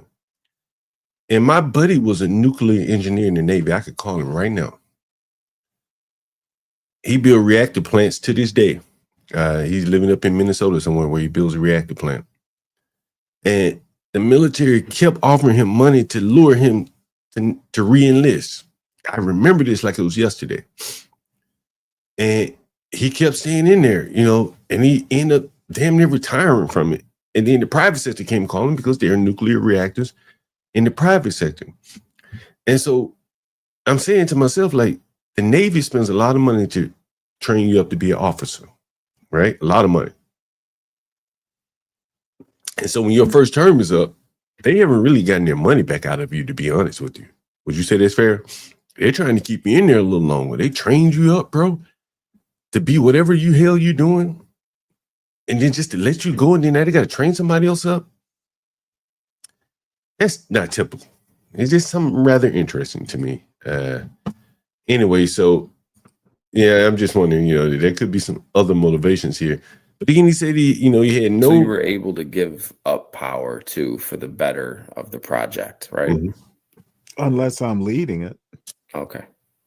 What's the best piece of professional advice you've ever received from either a supervisor, boss, whatever you want to call it, higher up in the ranking? Best piece of professional advice you've ever received? Don't expect too much from a $10 an hour associate. Jesus, where is he listen? What, Steve? Jesus Christ. John, this is pathetic. That's like the worst. He must have been working at McDonald's his whole life if that's the people he's around, number one. Number two, John, like, it would be, he hasn't heard simply, like, if you've been like, if you've been around high-level man, it's simple things. Like, John, the best that I've ever heard, for example, is, you want to hear it, John? Yeah. Always remember, listen more than you speak. That's a good one. That was the simple best advice I ever heard. What about you, Mexican? When you're in a meeting or when you're in anything, just listen more than you speak. That's all. That is correct. What about you, Mexican? Oh yeah, and I need to say this politely, but in sales, and that's what I'm into, buyers are liars. And what that means is that they're always trying to jockey for better pricing, better freight, better whatever, and to anticipate harmless white lying and whatnot. And there's probably a better way to say it. But do you notice how condescending his voice is to this? $10 employees. I'll get to a little bit more of this later. I'm going to prove John, you want an example? That's like me if I'm working at our campus or something, and like some of the custodial guys are walking around and they're just doing their stuff, and I'm, you stupid, 50, 60,000 a year custodian. They're gonna go to HR. Yeah. Like, are you fucking kidding? Like, this is what I'm saying. Like, he has no practical, like. It's a condescending attitude, right? Well, he says he's practical, but how is that practical? Listen to this. They're $10 an hour associates, right? And I was fresh out of the Navy in civilian management, and that was literally like, my boss's boss's boss. I was in his office one day, and people. You heard it? Yeah, hey John. He never mentions the names, or maybe you already know the names, but he probably worked for one of these big companies that just grind through people. You're nothing special that you worked for, whether it be Best Buy or Walmart, or so he never mentions the name. And I thought that's kind of odd. If you worked at Cisco Systems, you say it because there's a lot of great things to come out of working for these huge companies. But if you're coming in as just being grinded and just a number, and you kind of fizzle out, if you retire, he's never mentioned the company he retired from. If it was me, I'd be like, yeah, I was with UPS for 30 years, and they didn't give me the gold watch, but I got the platinum watch. When you go into a new group or a new freaking community, you don't go in there trying to be like, look at me, I'm now taking over, I'm doing that. Like, John, I'm as cocky and as asshole as that's not how you do it. You have to have common sense, and you perform, and then you use your influence and stuff. Not going in there going, I'm not going to listen to them, these peon people. I just know more than they do. And this and that. Like, you're going to be ostracized like immediately. Yeah. And this is probably why he's never really done very well. Why his channel probably, in life, his channel probably reflects his life. Who the hell wants to come listen to an all-knowing person with very little experience in anything to substantiate it? Sooner or later, you start to see through that shit. I like to fish. Okay, show me a fish you caught. I ain't caught one. I like to cook. Show me something you cooked.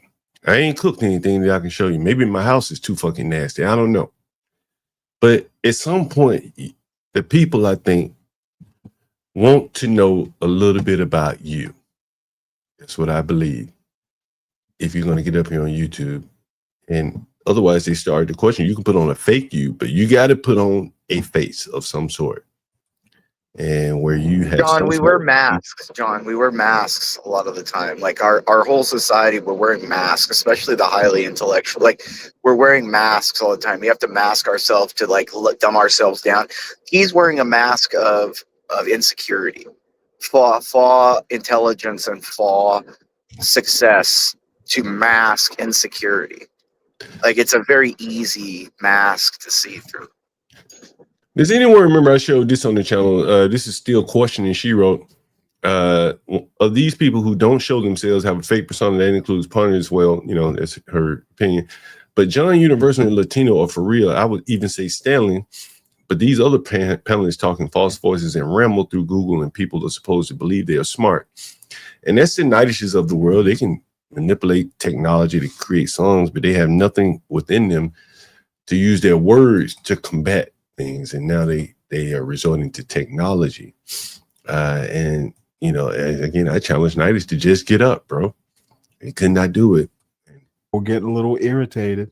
Yeah. And he's like, well, literally, what do you expect from a $10 an hour associate? They're not going to give this. This isn't the Navy. They're not obligated. They're obligated to $10 an hour. And, they're 8 hours. Some will go the extra mile, some will not. Yeah, that would make a lot of sense. I mean, why listen to somebody? And it's literally to this day. This is like 30 years ago. I'm 60, probably 30, maybe 29, 28 years ago. And it sticks with me today. Just, don't expect too much from, but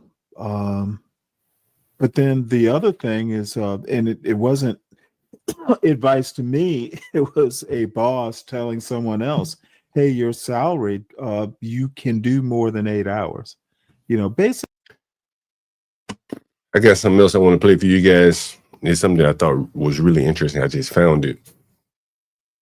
You want to comment on that? Talk to him. You got to do these little, like what I do to him, where you got to say these little quips. Like I tell him, I'm like, Nightish, I thought, when I come into the panel, you'd stand for attention for me. Things like that, John. You got to give him like little quips, Mm-hmm. Listen to this. I like that. You can't do it here. Listen to this. I'm not very devout or even religious, but I am a cultural Catholic. Okay. The one thing that kind of defines Catholicism for me is a little bit of somewhere between, well, there's some arrogance mixed with skepticism, mixed with very critical thinking. It's just hard to define, but somewhere between just a kind of laissez-faire flippancy and oh shit, we gotta analyze the shit out of this problem. Okay. And Pierce, can you define Catholicism to you? What it means to you? You've heard Stanley define his. How would you define Catholicism as it relates to you? It's Catholicism is the church passed down from Jesus Christ to Peter and passed down to Peter to our Pope today. And so when you hear Stanley's definition of Catholicism, what do you hear there? He's just, again, he's only on our side because we're the winners. So he just wants to associate with winners and not as, he doesn't know anything about it. I'm not Catholic. Can you explain to me what the hell is cultural Catholicism? What does he mean there? That's nothing. That's nothing. It's atheism, that he just likes that we're right on everything, but he doesn't want to agree with us on the stuff he doesn't like. I want you to repeat. I want you to hear this again. I want to go back through this with a fine-tooth comb. I'm not very devout or even religious, but I am a cult. So I'm not devout or religious. So then he doesn't know what it is.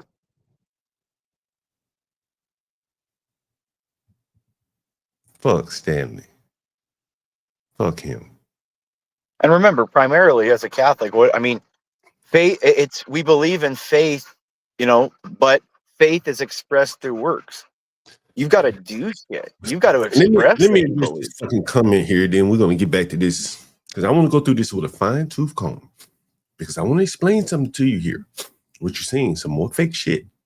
Again, I'm not very religious. Right? I'm not very religious. So that's why I got you up here to speak on this.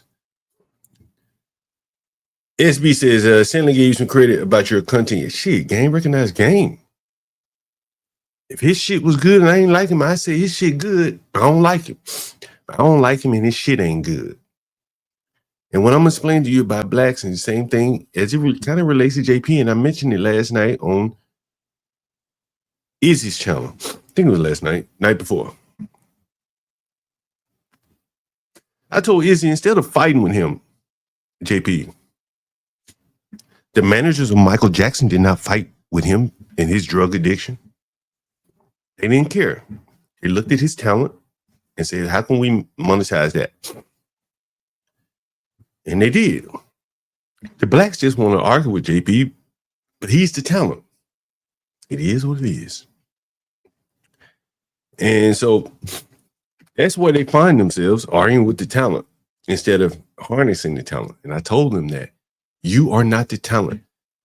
JP told him, you're not interesting, bro.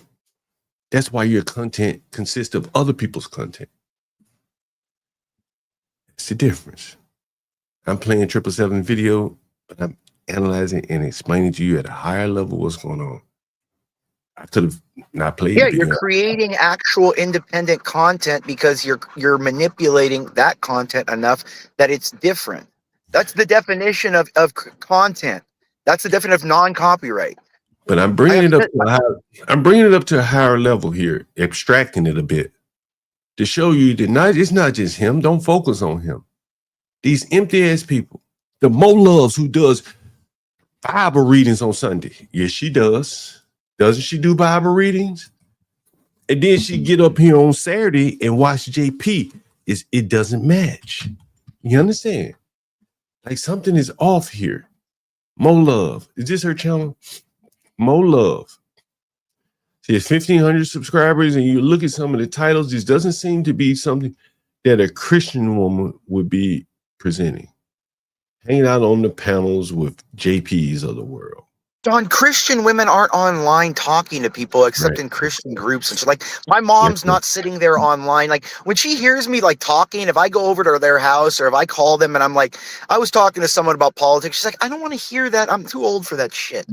Like, you know what I mean? Like, my mom doesn't care. Like, my parents are like, real people have real lives with real relationships. You know what I mean? Like, my mom like has her friends for 40 years from high school and shit.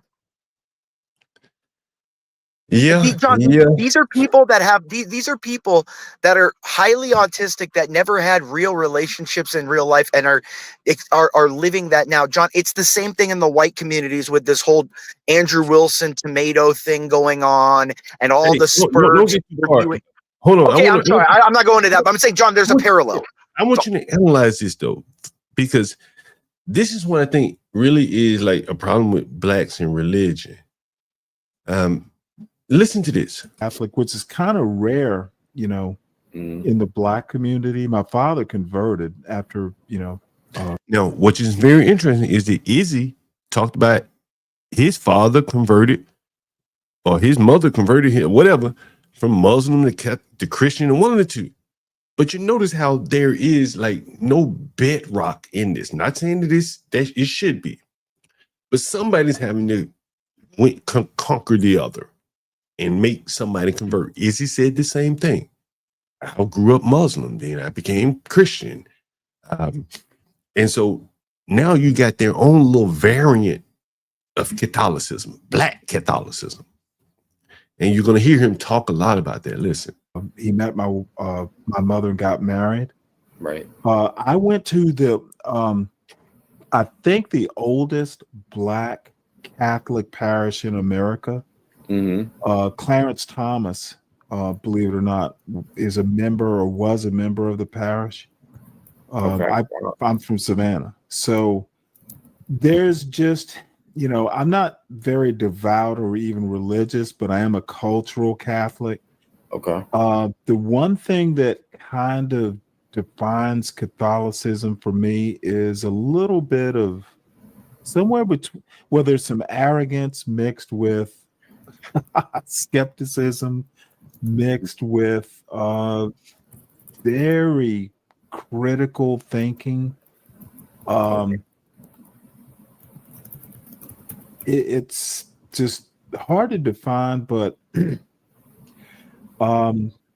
somewhere between just a kind of laissez-faire flippancy and oh shit, we gotta analyze the shit out of this problem. Okay. You know, it just depends on the day. Catholicism just depends on the day. That's like the opposite. Like, we're the most stringent, most like non-bend. Like, John, he doesn't even know the history that, like, does he not understand the missions? Then the 17 and 1600s are the oldest churches, and like Cortez and the conquistadors and all that were in the 15 and 1600s. Those are all Catholics and stuff. Like, John, my grandfather used to take me to the San Gabriel missions. I just asked you a question. Has anyone ever heard a religious person speak like that about their John, religion? the real black Catholics will be going nuts. The Africans are the most strict. I've never, and I don't know. Well, my lovely lady Lisa, she's religious, and very religious, and she lives that life. She's not out on the internet at 3 a.m. And if she was, she wouldn't be talking to JP. She'd probably be creating, some other type of content. But again, like, this is empty Catholicism. It's laissez-faire. John, it's claiming something to seem big to other blacks or just people that are too dumb to realize he's bullshitting because it's the big religion. We're the biggest one in the world, so he seems big. He seems part of something that's powerful and strong, so he can... That's why he's like, oh, we're just flippant, and it's kind of like a cockiness and stuff like... That's what... John, it's just to build his fucking ego. John, he would say he's Muslim if the Muslims became the biggest religion in the world. I think you're definitely right. And then what you're talking about is an empty man that adopts a religion to, put himself up high. And then he makes of the religion what he wants it to be. That is very interesting. Yeah, like John, the Pope says stuff sometimes that I don't agree with politically and everything, but I'm obedient. Yeah. You get what I mean? Like, I don't get to say to him, like, no, you're wrong. In matters of morality, he's right.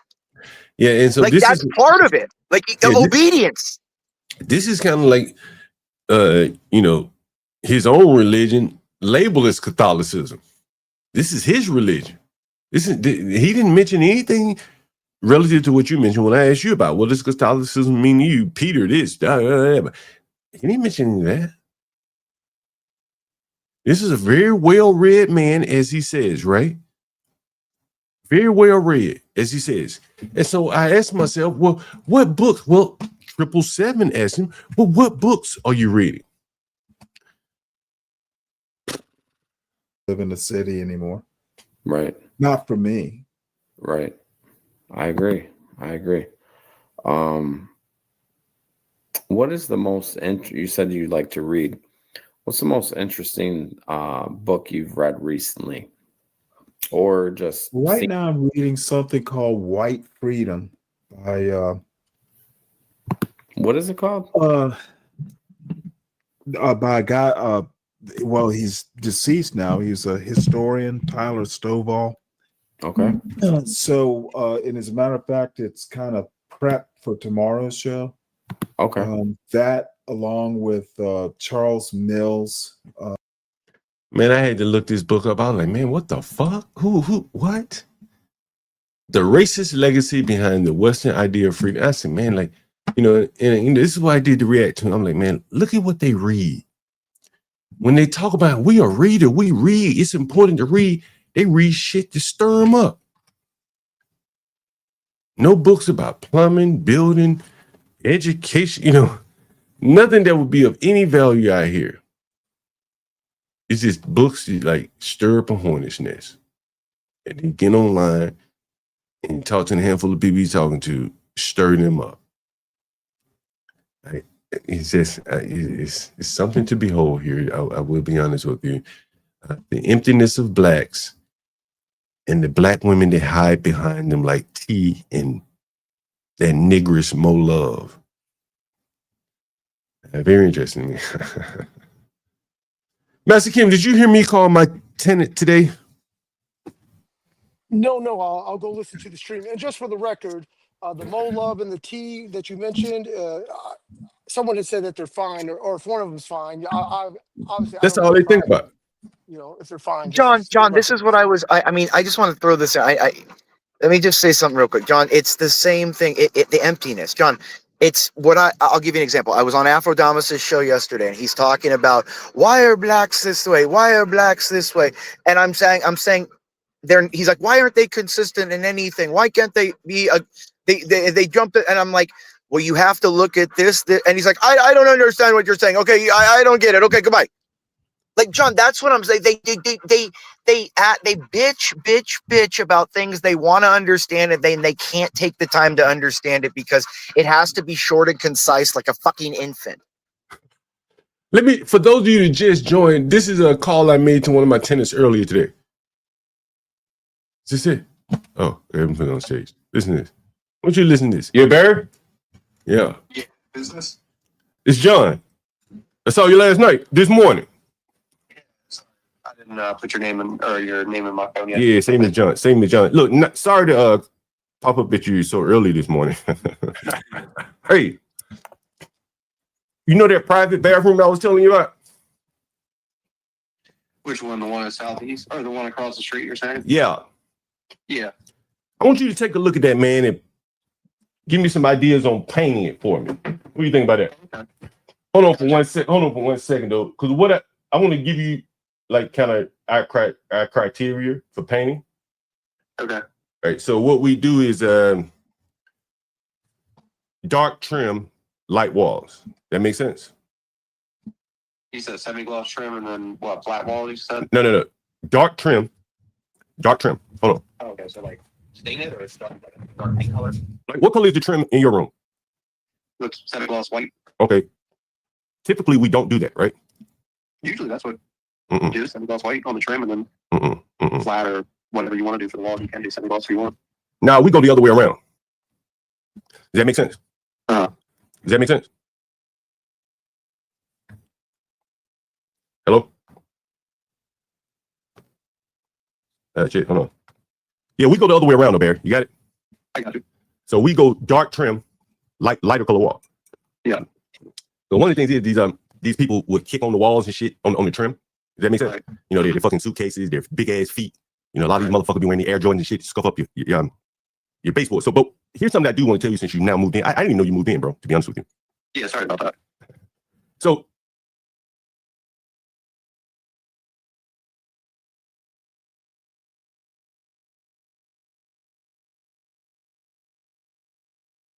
your baseboard. So, but here's something that I do want to tell you since you now moved in. I didn't even know you moved in, bro, to be honest.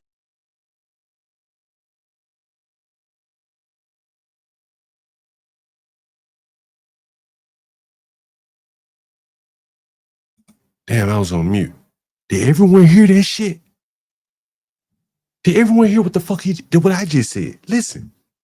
You know, a lot of these motherfuckers be wearing the Air Jordans and shit to scuff up your here it comes. Your baseboard. So, but here's something that I do want to tell you since you now moved in. I didn't even know you moved in. Hold on. Listen. I'm about to say it again. You know, a lot of these motherfuckers be wearing the Air Jordans and shit to scuff up your baseboard. So, but here's something that I do want to tell you since you now moved in. I didn't even know you moved in, bro, to be honest. What?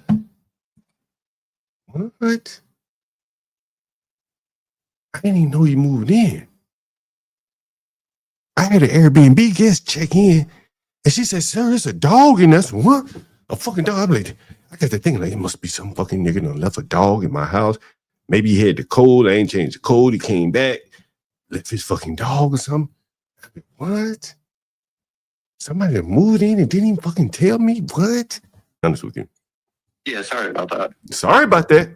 So I got to give you like some rules now that you moved in. Yeah. If a nigger so much as fucking mumble in the house and call, don't tell me you be back. Just leave. Don't talk over the video. If a nigger so much as fucking mumble in the house and cause a disturbance, you call me. I don't give a fuck what time it is. You hear me? Yeah, I got you. You heard me. If a nigger so much as fucking mumble out loud to cause a problem, this is what I tell everybody, not just you. Yeah. Right? Because niggers cause a lot of problems. You understand? I try to keep niggers from up there, but they do book the place. You understand? Yeah. So if a nigger so much as fucking make a noise mumbling, I don't give a fuck what time it is. You see, I came last night. What time was it?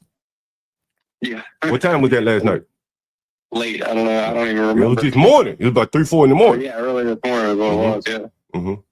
Like, not even 6 in the morning. Not even fucking 6. I looked at my phone. I said, wait a minute, somebody went in the room. They shouldn't be in that motherfucker. And then somebody done told me that there's a dog in that motherfucker. I said, man, I got up out of bed by 4 o'clock in the morning. Went all the way up that motherfucker. Ready to kill the dog if I had to. Ain't bullshit. I told my lady, I like, if I got to kill this motherfucking dog, because I'm figuring it's a pit bull. And my tenant, look, I'll show you what my tenant wrote me. Let's see. He wrote me this. This. He said, this is what my tenant wrote me. 7 Steel, you still in all this? Let's see. This is what my tenant wrote me. He said,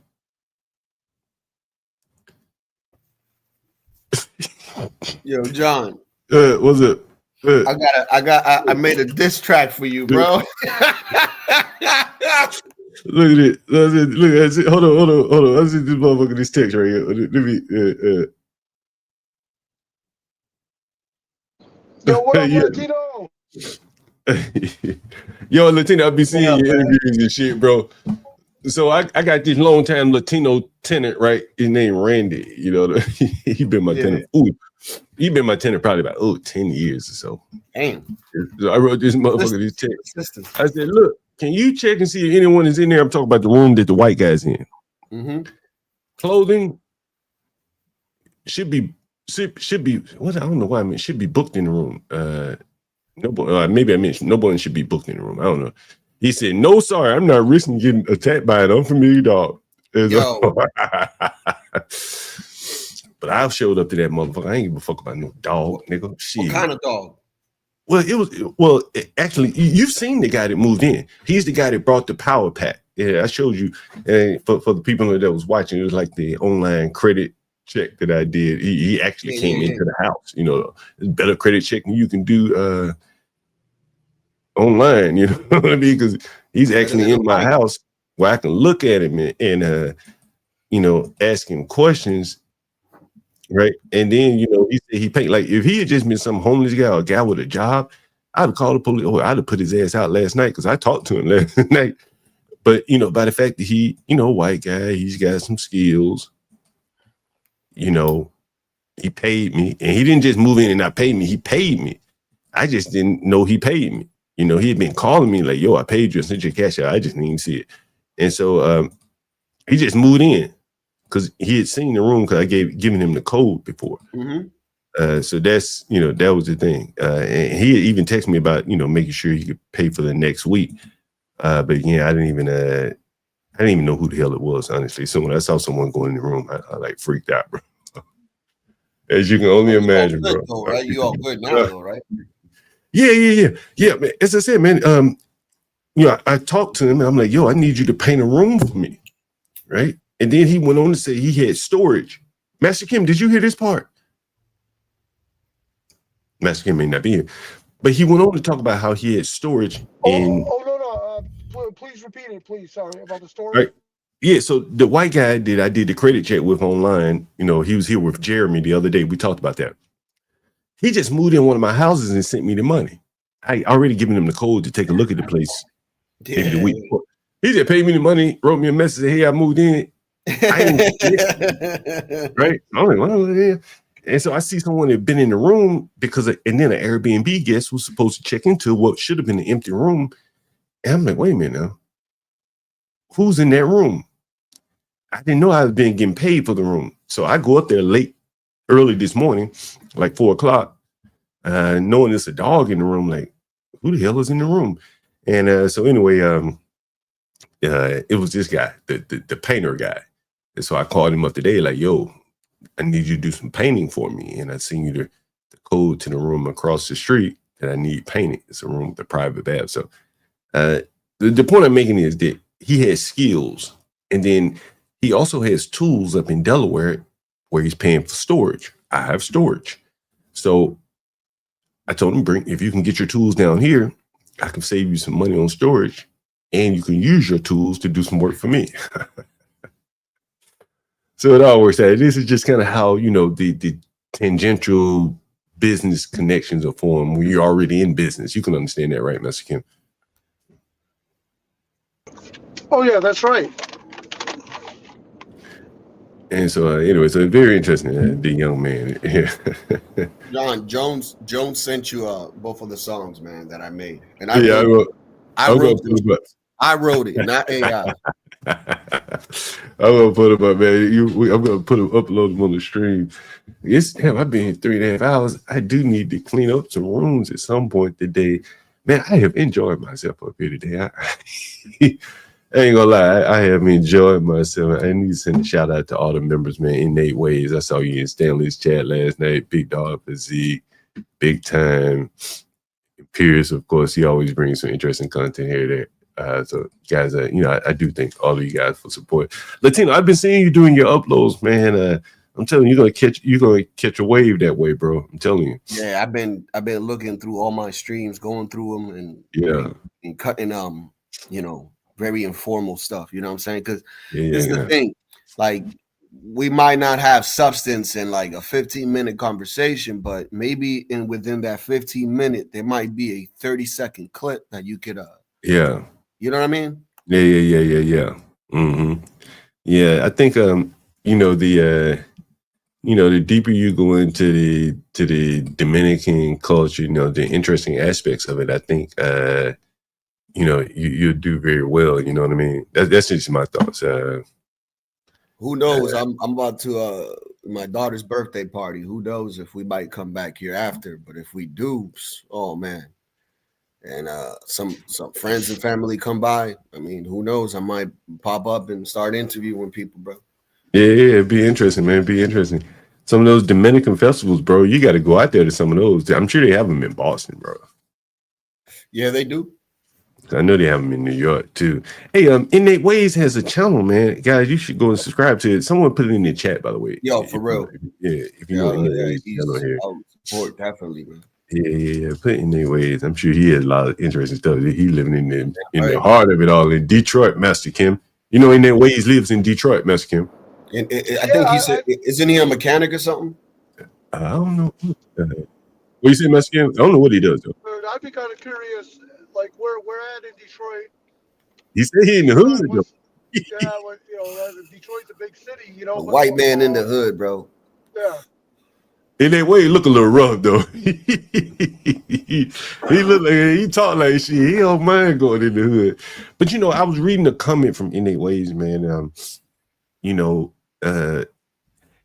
I think by listening to him, I've listened to hell. If you go all the way up a level to someone like Donald Trump, and I mentioned this earlier, and I think for the people that are willing to go through it and suffer through the embarrassment of failure, if it's embarrassing to you, what you're learning on your journey would be the stories that you will tell once you become successful. It won't be the successful stories.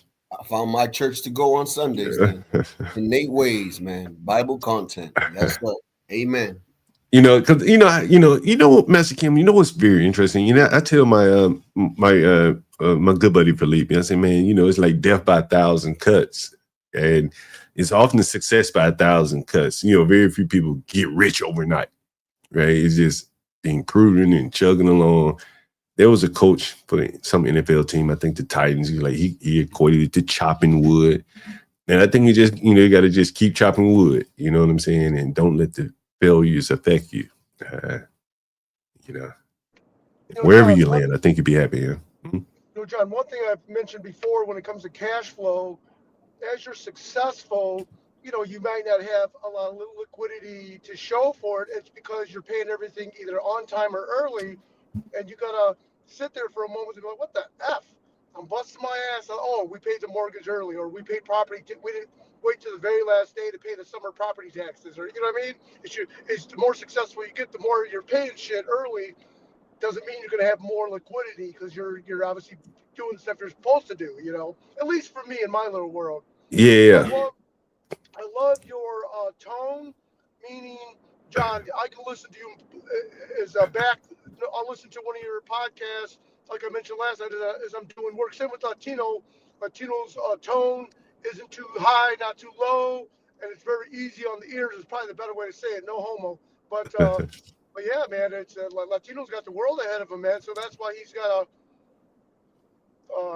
it's awesome. It's great content. Like, I didn't know anything much about the NBA as far as this new hustle going on. Thank you. Or the scam and all that. And yeah, he breaks it down, brings topics that, a middle-aged Korean American guy just wouldn't, I'm not into all this, the betting and all that stuff, but I'm like one of the very few, everyone else is into it.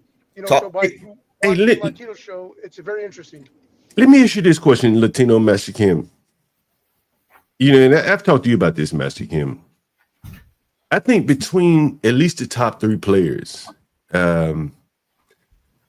these guys probably made $500 million. Damn near close. In contracts and deals, right? Chauncey Billups, Terry Rozier. I mean, and there was another one, Damon Jones.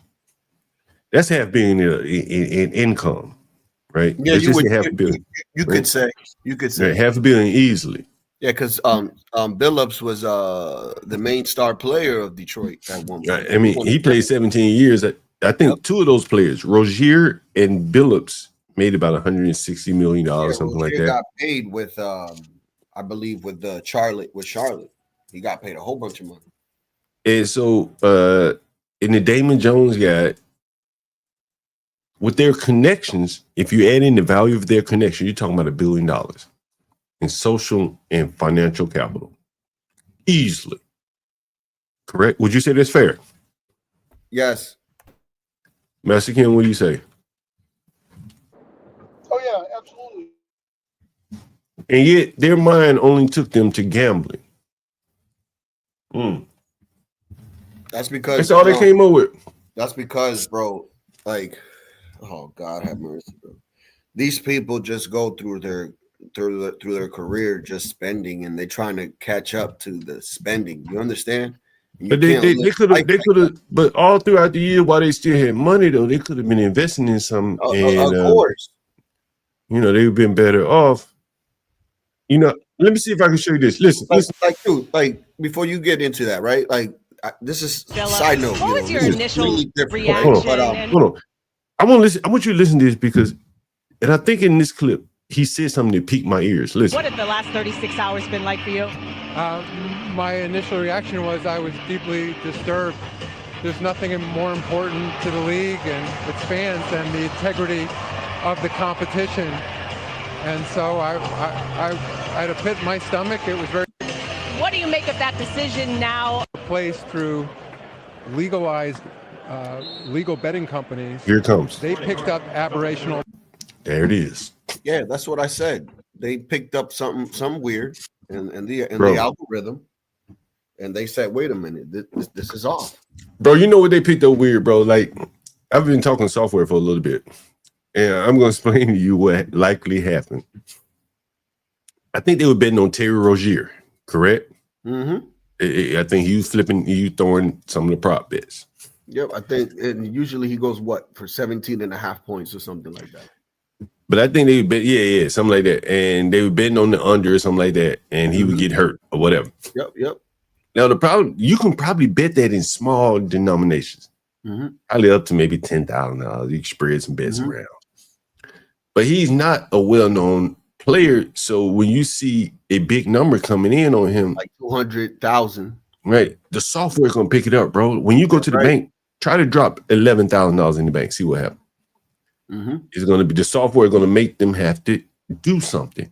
Yep. They got to fill out. Well, I don't know what they do, but they have to fill out paperwork, something, right? Yep. I don't remember exactly. To claim where the money comes from. Right, you got to claim where the money comes from, unless you just deposit it in the bank. I think if you deposit it in the bank, right? John, you know what's funny? You know what's real funny too is this just shows you how alive the old mobs are, but how invisible they are. People don't think who was control. These were the 5 families in New York that were controlling this. Yeah, and I think part of what allowed this to happen, honestly, is that this is what's the word? Ostentatious. The blacks who one of the guys had 12 baby mamas, bro. Like, yeah, that's a nigga so weak and undisciplined. How in the hell you gonna get involved in anything criminality involved with him?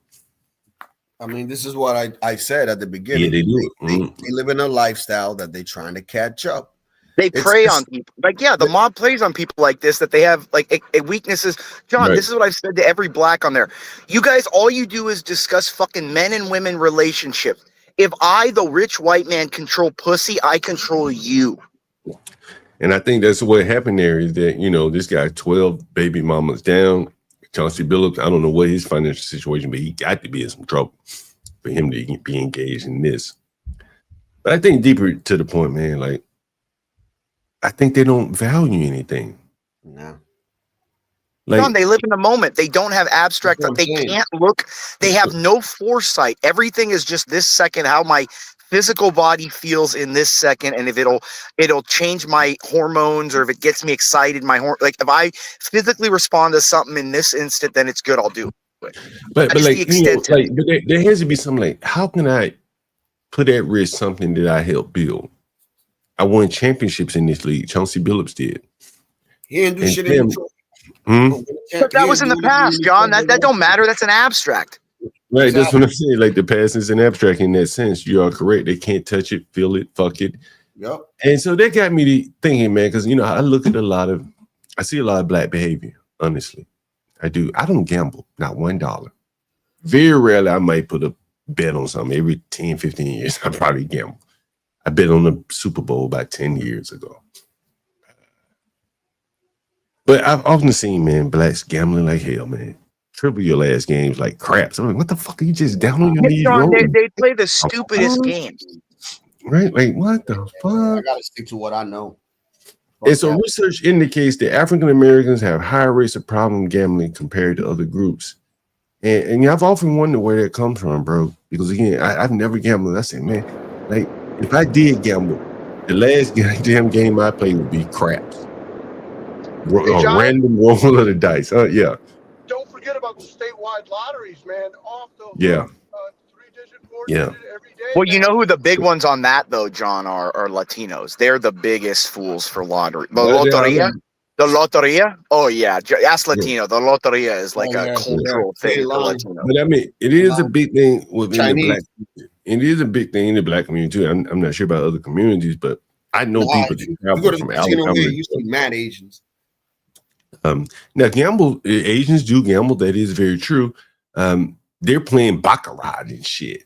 They're not shooting craps on the side of the street, right? Like, it's just such a simplistic. It's just such a fucking simplistic game.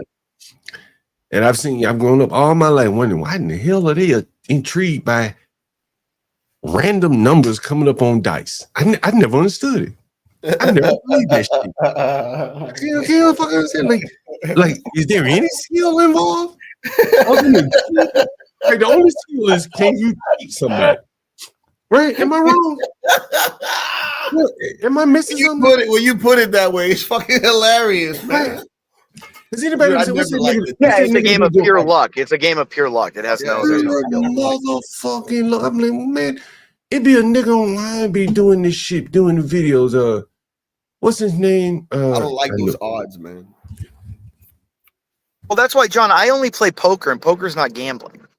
So the house is not taking it. They make only money out of the drinks you buy and stuff, and the food you know what I mean? But like, they're not making, the house doesn't make money off any of that. That's all goes to the freaking players. It's not gambling.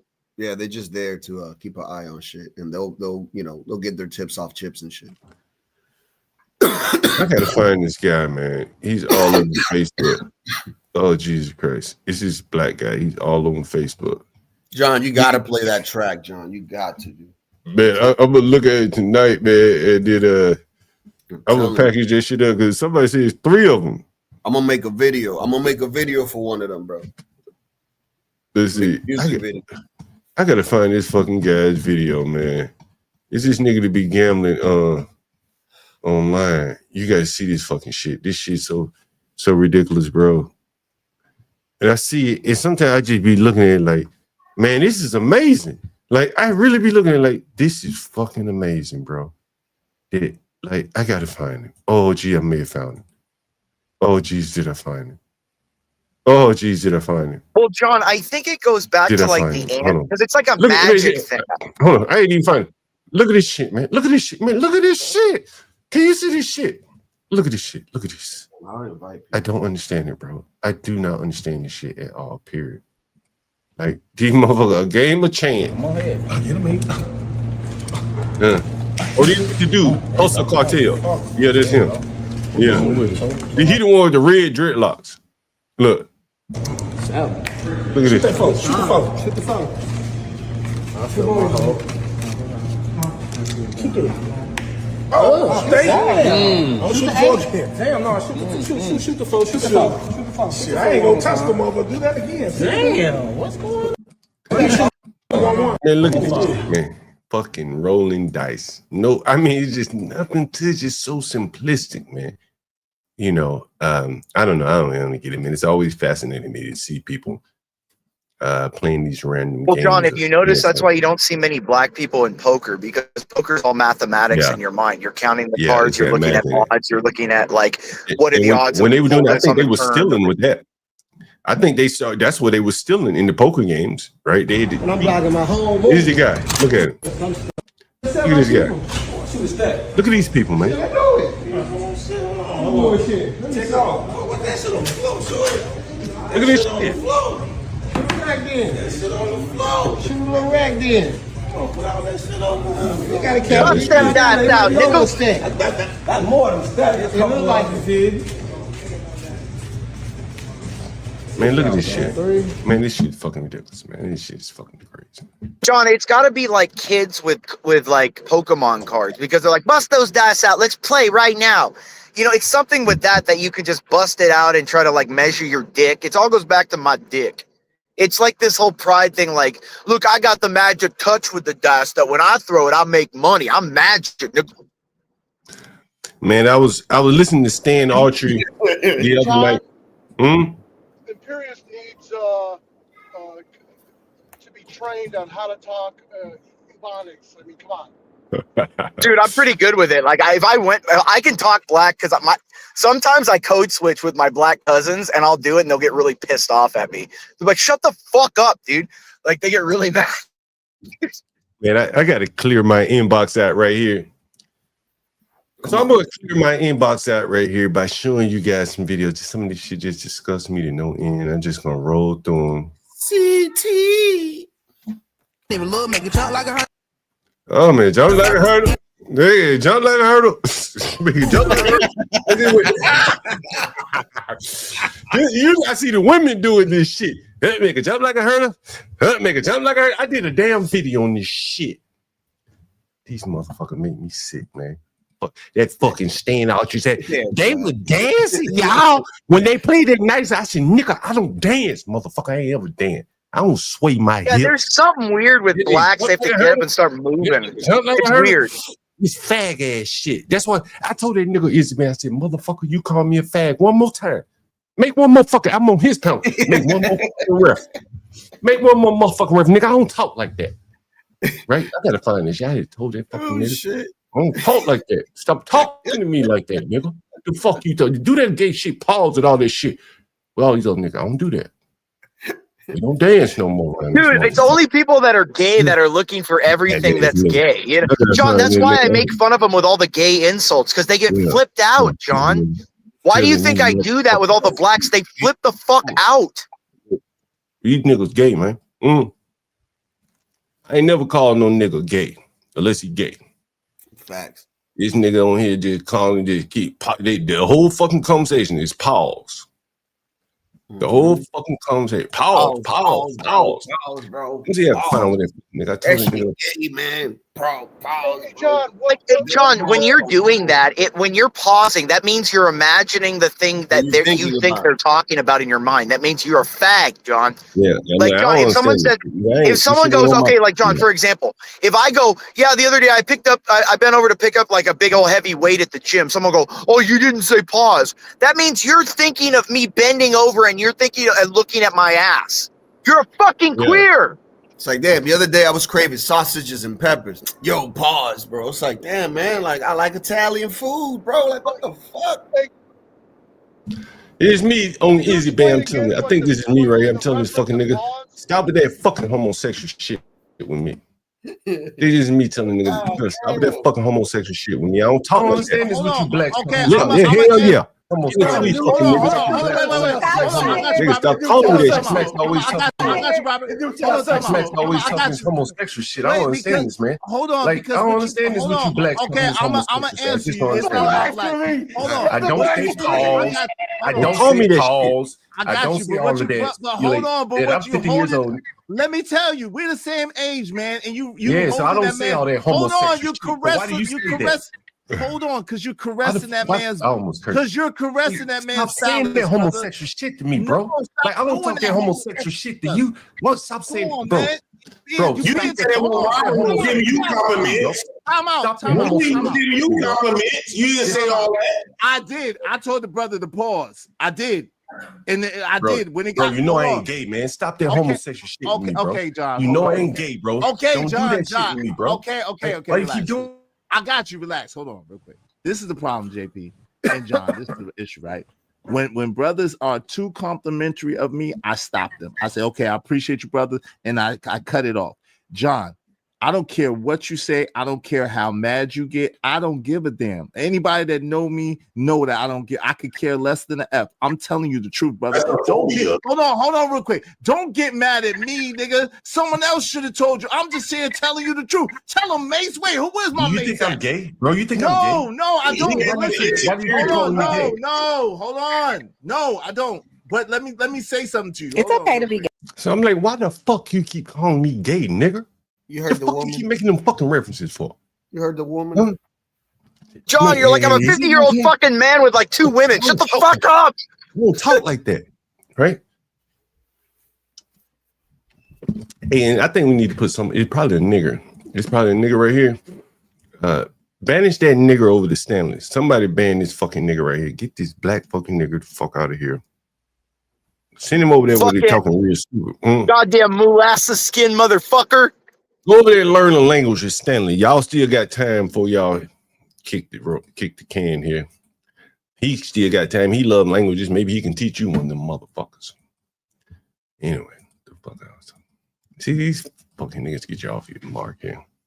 Anyway, what were we saying here? John, before we go on any farther, though, I do have to welcome LG in the chat because she's like ladies love, light-skinned ladies love Imperious. That's my new name. Not LL Cool J. It's light-skinned ladies love Imperious. That's what it is, John. I know what I was showing you, motherfuckers. They fucking staying out your motherfucker. They staying out your motherfucker. They were dancing. Y'all. Could you imagine me doing this? This bitch is giving it up. They done made a fucking mockery out of Michael Irvin. Yeah. Whoop this wham in a circle. Whoop this wham in a circle. Make it jump like a hurdle. Yeah, mercy. Look at this shit. These fucking weak men, the bitches like MoLove stand behind and start throwing rocks at niggas like me. I don't do this shit. Nigga jump like a hurdle. Look at these college niggas. Look at this nigga. Look at this nigga. Look at this nigga. Look at this. Some like gay ass river dance or something, John. What the fuck are they doing? Like, what is this shit, John? These some bitches. They get up here on the internet. These bitches stand behind these fuck they niggas. Don't dance no more. Make them dead like a hurdle.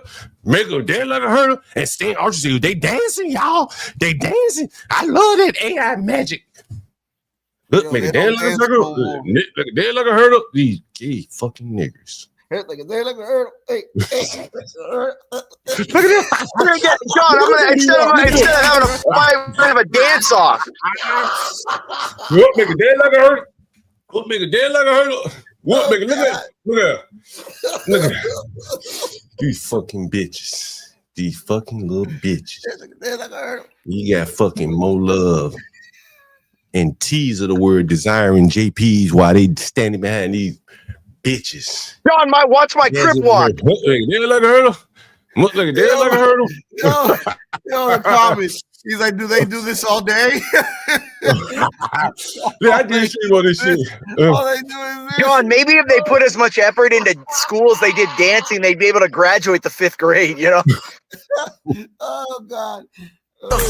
You know, I see these videos. I was like, look, why they dancing like that? Here's it, man. I'll be a couple of them. You remember the fans, John? Look at this shit. You remember the fans, John? You remember the fans? Look, these niggas doing the same dances. These motherfuckers doing the same dances as women. Having they little girls doing. Look. Yeah. Look at the little girls. Yeah. It's a very popular song, apparently on the internet. Look at it. Giving it out. Giving it out. That's the one little giving it out video here. Basically, same song. Giving it out. There you go. Yeah, I saw that episode, John. That's pathetic. And John, they're the same ones that'll say that you're abusing your daughter by making her clean and not doing this dance right there, John. There's another little girl singing this song here.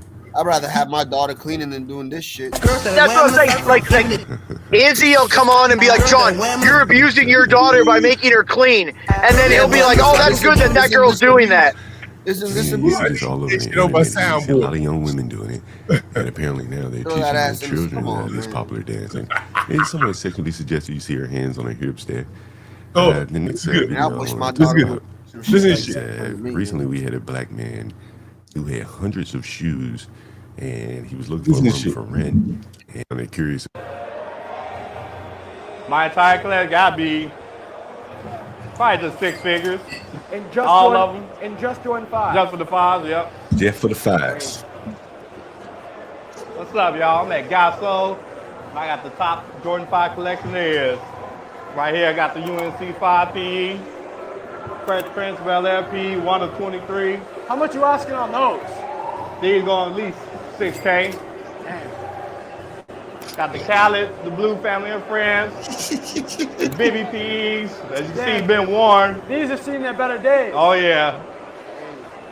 The Rare Clock came with the special box. Motorsport 5s. Motorsport. K54 Family and Friends. Midskin Family. Oh, Midskin. Got both trophy rooms. The release pair and the Family and Friends. 1 of 223. Duckman 5s. Actual player edition with the number on the tongue. Rare size 12 Tokyo. Crazy. You find a Tokyo? They're coming out again. Oh yeah, re-released. What do you think on that? I need them. Got the yellow toes.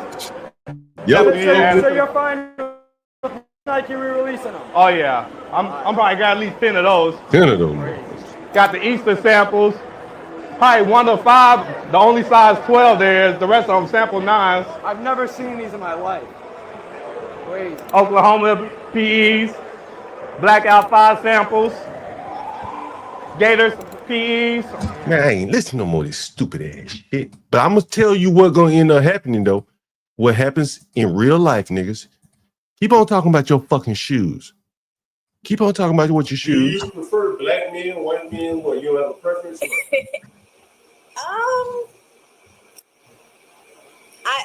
I would say I don't have a preference. I mean, I date African American men. Black men. Yes, but I'm open. I've dated Caucasian men before. Have you dated Caribbean men? I have dated Caribbean men. So what's the difference between Caribbean, Caucasian as you call them, and black African American men or black men or whatever you call them? I feel like Caucasian men, they really get into it. They actually date. They're taking you on a date first. You know what I mean? By the 6th date, you know, they count the dates. They count the relationship. You think they count the dates? Okay. Yeah, they count the dates. You're already in the relationship moving forward to a serious situation. Okay. Black men just date until they feel like they're ready. And Caribbean men? I feel like black and Caribbean men is the same. Jesus fucking Christ. Whoop like a man like a circle. She probably see all these damn men whamming in a circle and shit. She be like, man, like shit, give me a fucking white man. They more serious and shit. Did y'all hear the part where Stanley talked about dating? It was very interesting. We've seen Izzy who shaved his damn teeth down. So he could be, you know, a new man. he had big teeth. I don't know. Maybe his teeth were bad, and here JP saying. All right, so let's say you're going to sit back and watch a movie with a woman. You're going to pick Apocalypse Now. No. Well, you asked what my favorite movie was. Now you want to know. Let's watch a movie. To be honest, if I were going out on a date, I'm not sure I'd even pick a movie. Okay. Trying to think. You're getting straight to the fuck. My wife and I rarely went to movies, and it was usually some nigga. He asked you about a motherfucking date. Like not like you married, you going out with your wife. I guess you could go out on a date with your wife, but is there any other woman that you can speak of, nigga? Your wife been gone for what? How long? It's all fucking rigmarole, John. Yeah, John. Damn. Nigga, I had bitches calling here on the stream. So I heard you talk about my ears were burning. John was you heard that woman call in? Did anybody hear that woman call in? Yo, bro. Nigga, wallet. Did fucking anybody hear that woman call in? Nigga, I ain't even talking about her. Well, I was talking about her. I was talking about her ass, and her ass called in. He still likes black women, but he does not really like. What? African American? Are you a sister gal? You do not like me. Are you what? To somebody else that you do not like. Uh-oh. You do not like me because you did not keep my confidence. Girl, nobody know who you is. You do not like me because you did not respect me. What? Don't nobody know who you are. Uh-oh. This, I just said. Girl, you wanted to be on here. Girl, you wanted to be on this motherfucker. You know you wanted to be on here. Girl, ain't nobody record you. I have to tell a story from my audience now. You know I have to do that. I have to tell a story from my audience. Hey, girl, I'm just telling the story. Will you tell? Can you? Hey. You can't hold on. Can you leave? Hey. Hold on.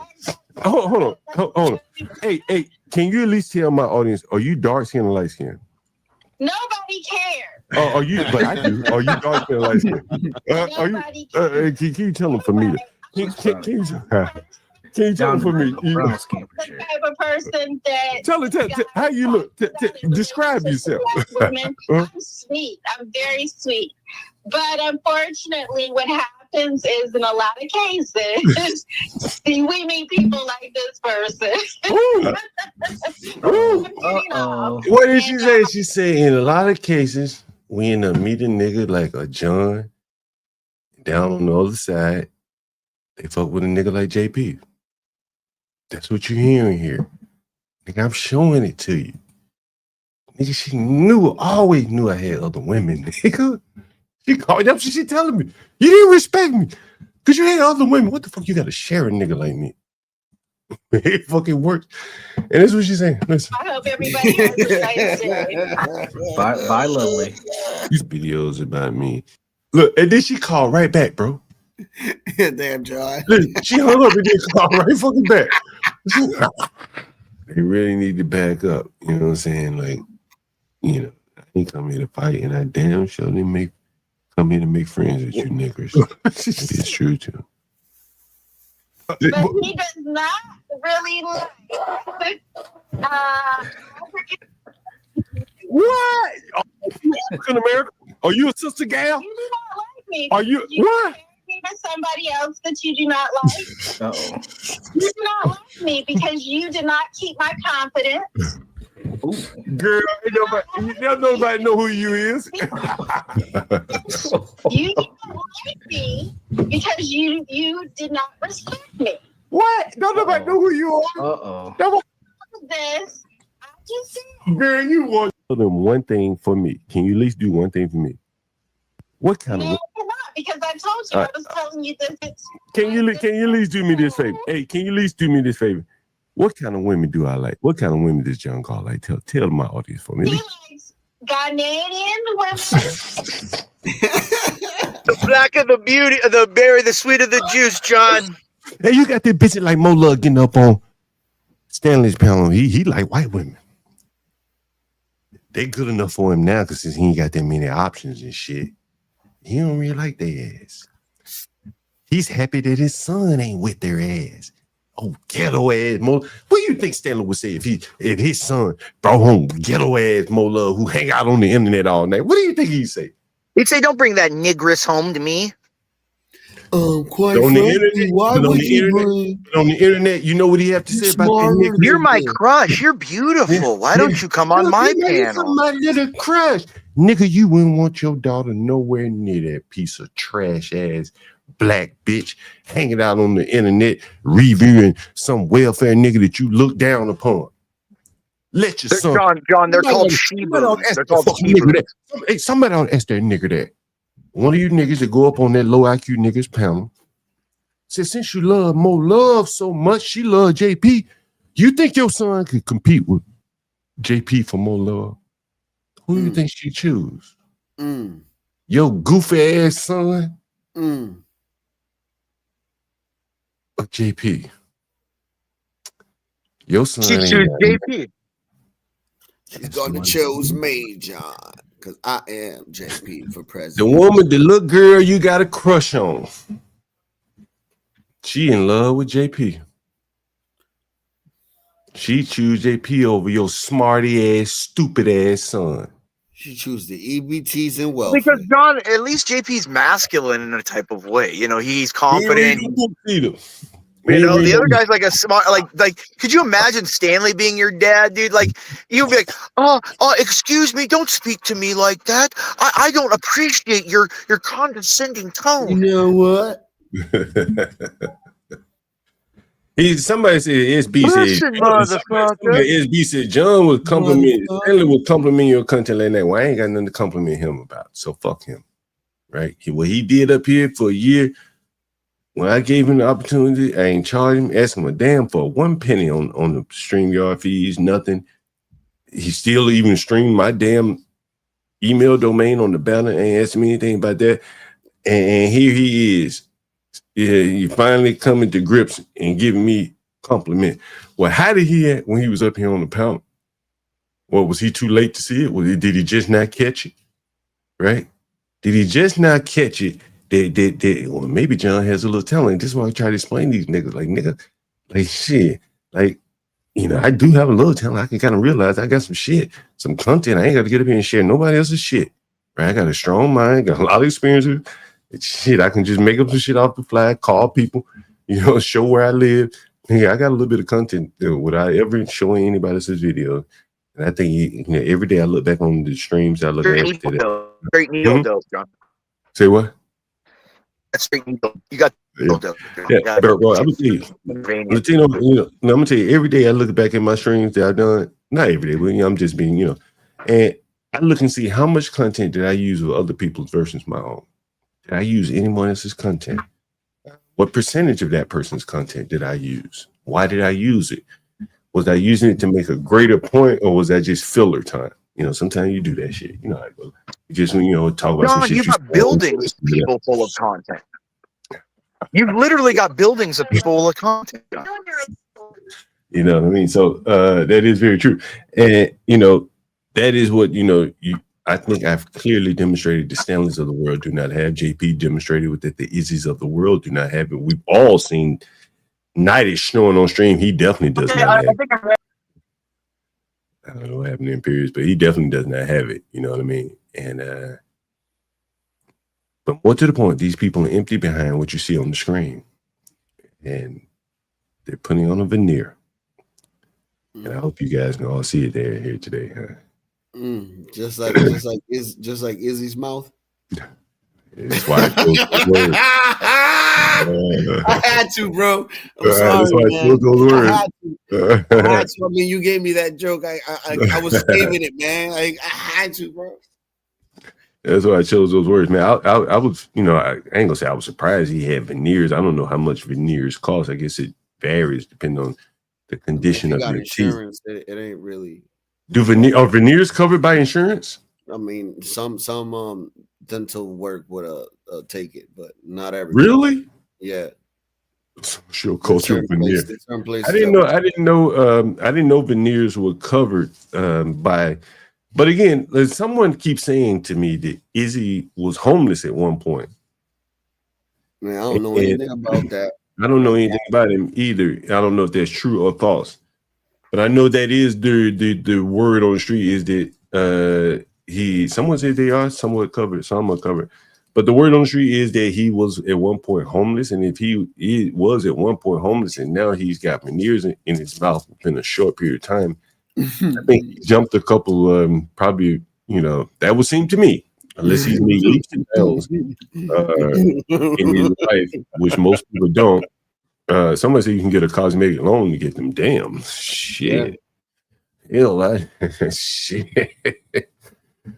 As JP said, man, I think you got to be happy with what you're born with. Most people don't have veneers, so they can kind of understand that your teeth aren't going to be perfect. They shouldn't be all jumbled on top of each other for health reasons. But I think you have to be happy with where you are. And I think for the people like JP, that is why he is so engaging, because he is what he is, man. People kept telling him to clean up the back of his background. He never got up and cleaned that shit up. I probably would have cleaned it up. If it was my house, I'd be, let me tidy it a little bit. I've never had it that dirty, but he never even budged off of the criticism. And man, it takes a strong inner will, because you could easily just go clean it up. But he didn't bow to them, so it's very interesting. University said pull up care credit. You ever heard this, Latino? Yeah, there's such a thing. I had to use it one time for root canal. Oh yeah. Oh, they cover all kind of things. Yeah, after what was it? They charged me $3,800. Yeah, root canal. Yeah, okay. Care credit can be used to finance dental veneers, which allows. Wow. So motherfuckers are getting this shit on credit. Yeah, I had to get that shit in credit. It took me. Man, I can understand a root canal on credit, bro, because I was in pain, bro. I couldn't take it. Yeah. Hey, do you know, bro? I know here in DC, there was a kid that died of let's say a abscess or something like that. Yeah, bro. Sam Giroux, if I didn't think you were joking, put your hands out the country, but out of the chat. But I think you're joking there, because I don't glaze. I don't even know what the fuck that means. I don't even use that term. I don't even know what glazing. I don't even know who the fuck he thinks I'm glazing. He just like shaming, and is content where he is. Ain't no strong will John glazing it. I'm sure. Well, clarify that statement for you, so I understand which way we going with you.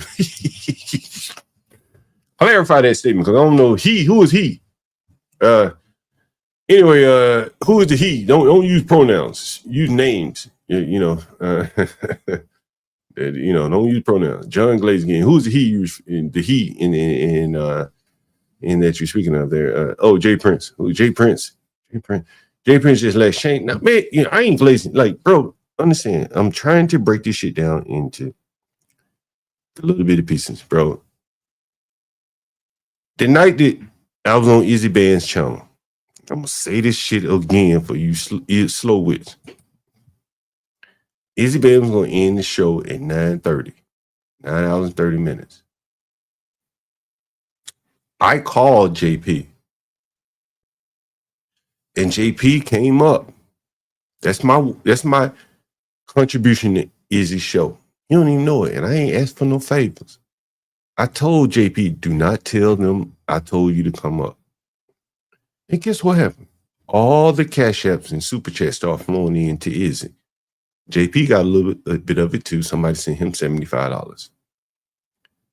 But that just shows you who glazing JP more than Izzy. He better glazing, because he needed it, because Izzy was ready to go. The super chats is slow to a crawl.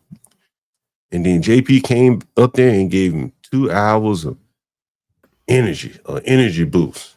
JP is like Jesus to these ninjas. JP ghetto fuel to them niggas. You get the cash up going, you get the chat engaged. I ain't got it glazing, bro. Nigga, I call that nigga right now and get him on the stream.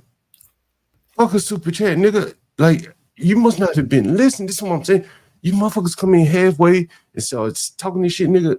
As JP said and as I said, I've been up here 4.5 hours. I got other shit to do, nigga. I ain't asked you for no super chat. I damn sure ain't asked for no cash up. I ain't even mention it. It's because they're slaves to their audience, and their audience are retards. Right. That's what I'm saying. Like, I would ban them. Other people's channels up here. If these motherfuckers don't contribute anyway, I don't fucking need you over here. I don't need you. I'm a different person, right? I got a story to tell. I'll be able to play this shit to my children. Like, this is not some financial. Like, I'm not doing this shit out of my car or for, financial benefit. The way that these other people are, so very different. Yo, thanks for having me, John. I gotta get ready. Oh, yeah, I'm about to get out of here shortly too. Thank you. You streaming tonight, Latino? Yeah, I might do something if the family comes.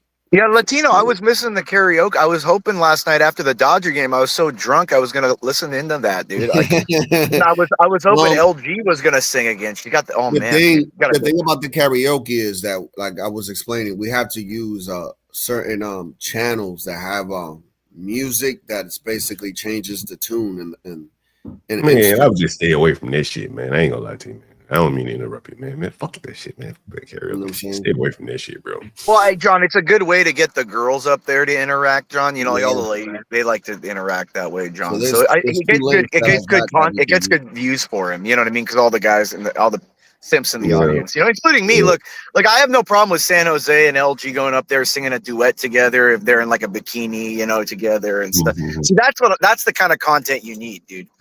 I know John thinks I'm being stupid, but if you want content, if you want mass subs, that's the way you do it. Hot chicks, dude. Sex sells faster than crack, dude. Yeah, I ain't gonna disagree with that. Like John was saying, because these niggas, all they can do is think of my dick. It's the place to go on a Saturday when people are drinking at home, bro. It's something to do. Yeah. Yeah, you can have a lot of, I just might. Speaking of ladies, where's Ponder been? Where's my AI bot been?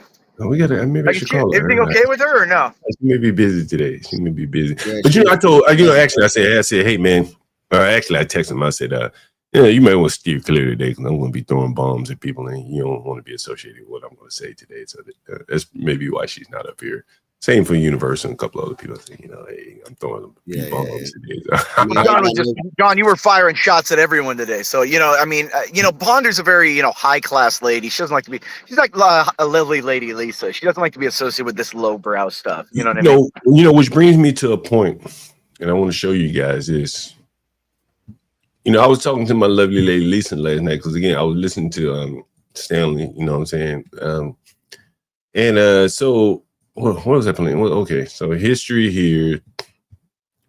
The history here. Let me show you something. Where is it? Where is here for the T? I know I got a clip up here somewhere. Oh, it's child listen. I just go to her stream. And this is not about T in particular. Although I'm speaking on her in particular. You can see my screen, right? Yeah, I see it. So MoLove came on to Stanley's last night. And MoLove was like, T got a lot of views last night. And you should be able to see it right here. T says, what did she say? T got a lot of views somewhere last night. It must have been on live. The only reason I know this is because MoLove mentioned it. Okay, so here it is, 100,000 views. You see this? You see this? Yeah, I see it. Yeah, 100,000. Yeah. Okay, now what was it about? Trending topics. No, look. Oh, No Limit. Sorry, the screen is like No Limit. Stanley versus No Limit. What? Cash Money versus No Limit. See? Okay, yeah. Right. This is the stream. This is her biggest stream ever. And it was basically a versus battle. A No Limit rap battle, right? A rap battle. 8 Mile.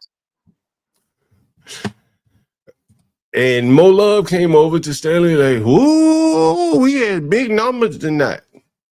Now, MoLove is a very religious woman. She does her Bible devotionals and all that kind of thing. Correct? Right?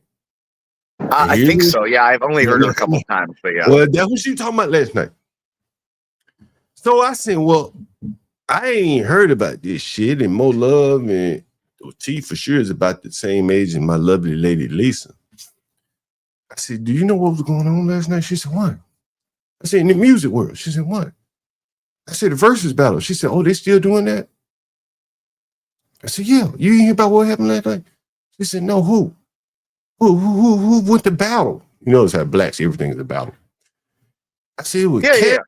I said, cash money versus no limit. She said, I'm not that interested in that. And then she's from New Jersey, but you know, that just wouldn't interest her. A nigga like this, a JP looking nigga like this, is not interested in her. You understand? Do you understand what the fuck I'm saying here? Yeah, he's low class. She's not in that class of world she wants to even be around. MoLove wanted to see murder versus Lil Wayne. That's what the fuck they wanted to see. And those are highest views. It's hypocrisy, John. And this hypocrisy. And this black religious bitch comes over to this other nigga to say he practiced laissez-faire Catholicism, and they talked about how great of a fucking show it was. Have mercy. These fucking niggas are not made up a goddamn religion. John, it's the same with these black churches, like I told CT. These black churches where these pastors are flying private jets and shit, John. Oh, nigga, y'all about to make me show this shit right here. What my mama said the other day. Y'all niggas hear what my mama said the other day? Did y'all niggas hear what my motherfucking mama said the other day? Huh? Did you hear what my motherfucking... Nigga, I'm gonna play you the best parts. Oh, nigga. Mama Gulp Wisdom Hour. Mama Gulp Wisdom Hour. Y'all ain't ready for this. Y'all ain't ready for this when my mama said, oh, y'all niggas, I'm tearing the fucking veneer off your black ass right now. Let's see if I can find it. Goddamn, you black motherfucker. John, lovely lady Lisa reminds me, you know who I envision her kind of like? You remember Aunt Viv? Remember the original Aunt Viv? I kind of feel like she's like the original Aunt Viv. You know what I mean? Like that kind of way she carries herself. You know what I mean, John? She don't come up here, man. She said, I'm bringing a little too rough. Well, that's what I'm saying. She's like, I'm never going up on this shit. I'm not going to do. What are you talking about? Excuse me. Damn. God damn, that water. Maybe they trying to tell me to go back to drinking beer. Just give me 1 second. John, your body's rejecting pure water. You got to get back on that alcohol stat. But you know what's so interesting, Imperial?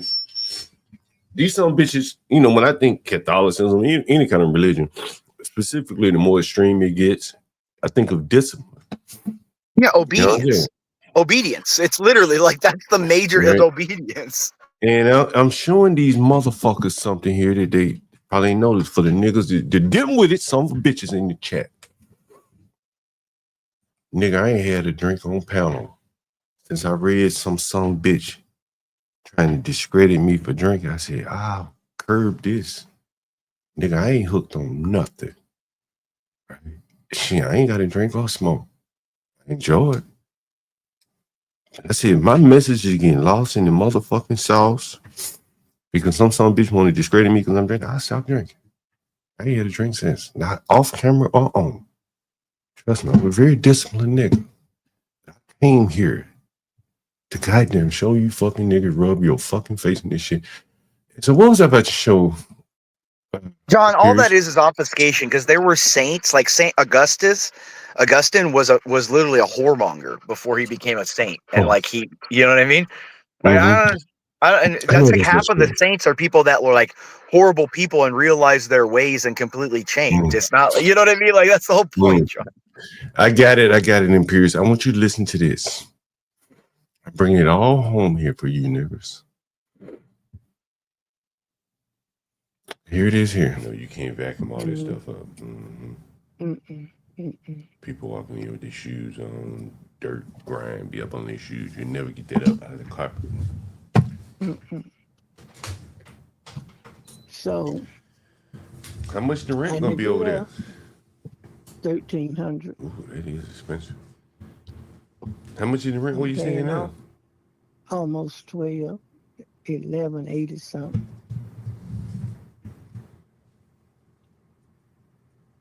Yeah.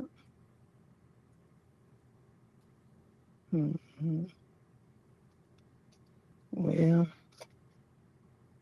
that's the way it is.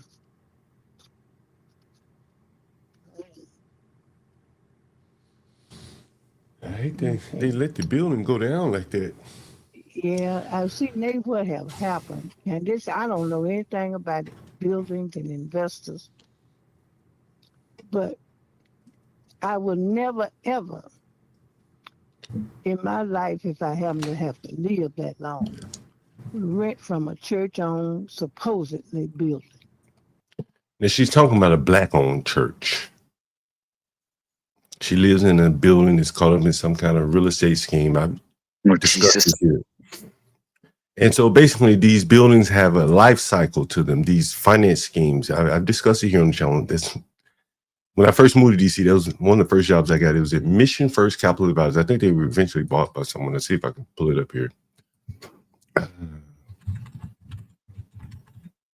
Mission First Capital Providers. Mission First Capital. Yep. This is it right here. I'm pretty sure this is it. The guy's name was Sebastian Corradado. Maybe he's changed his mission now. Let me see if I can find him.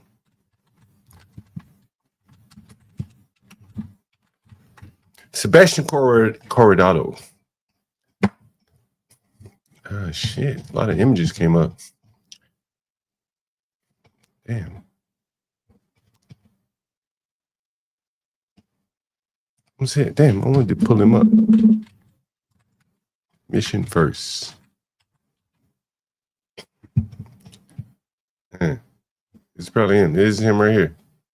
Let's see if there's any articles about him. Anyway, fuck it. Anyway, so my mother's caught up in this low-income housing, senior citizen low-income housing scheme. And she's saying, I'll never live in a black church again, live in a building associated with a black church again. Somebody in that church, in that organization, have messed up. Now they need to refinance. I've never refinanced nothing in my life. You just pay on it till it's paid off. But I don't know. I do know I've been in here 15 years and the building is about 20 years old. That's right. It's the life cycle. But they can't get in it. Some white men dressed up all nice and everything. They came here looking around all with the clipboards all on the property. Something happened. They said, no, we're not. And we backed out. Is that they told you that, or they told the building? They didn't. They ain't talking to people. Oh, okay, I got you. Okay, yeah. Yeah. They apparently told that to the building, the church. Mm-hmm. That we, so they were so sure that they had them as investors. They promised they was going to renovate. They was going to put in new appliances here and there and this and that. But I'm thinking now, I may be thinking wrong. When them white people walked on this property and saw the shape that it was in, and in 20 years, you ain't done nothing, but you want our money to redo this place. And we're not going to get any returns probably for years to come. What do you think that is? I don't know. But I can tell you, I can't remember, I'm not from here, but there's a church building, owned building, around there where I went to church called 10th Street Baptist Church. He was some congressman or something representative that had a church-owned building. And they had him in the paper. Rodents, rats, fleas, bed bugs, window panes out, heating is out. Same issues that are here. That was the old church you went to. You talking about in DC area? Not 10th Street, but it's a church. The man that run the church, owned the pastor of the church, it was in that area. The man that pastored the church, the building wasn't. So wait, John, is this, hold on real quick. Can I ask a question? Is that a senior living place or just a straight apartment? Now, so what it is, bro, is that the long and short of it is a lot of these black churches own property, valuable property in the cities, in valuable areas of the cities. They can't afford to maintain them. For a while, they just would hold them and keep them empty to keep the white people from gentrifying the area. It's all down the convention center area here in DC. That's what my mother is talking about. These black-owned churches own commercial buildings.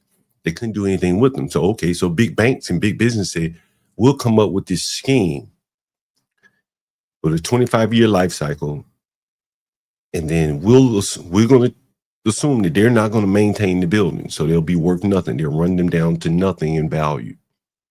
Jesus, and the people living there are the victims of it all. And then we take over the properties. That's how this shit is working. Ironically, I used to do this when I first moved to DC, so I understand it from the finance perspective.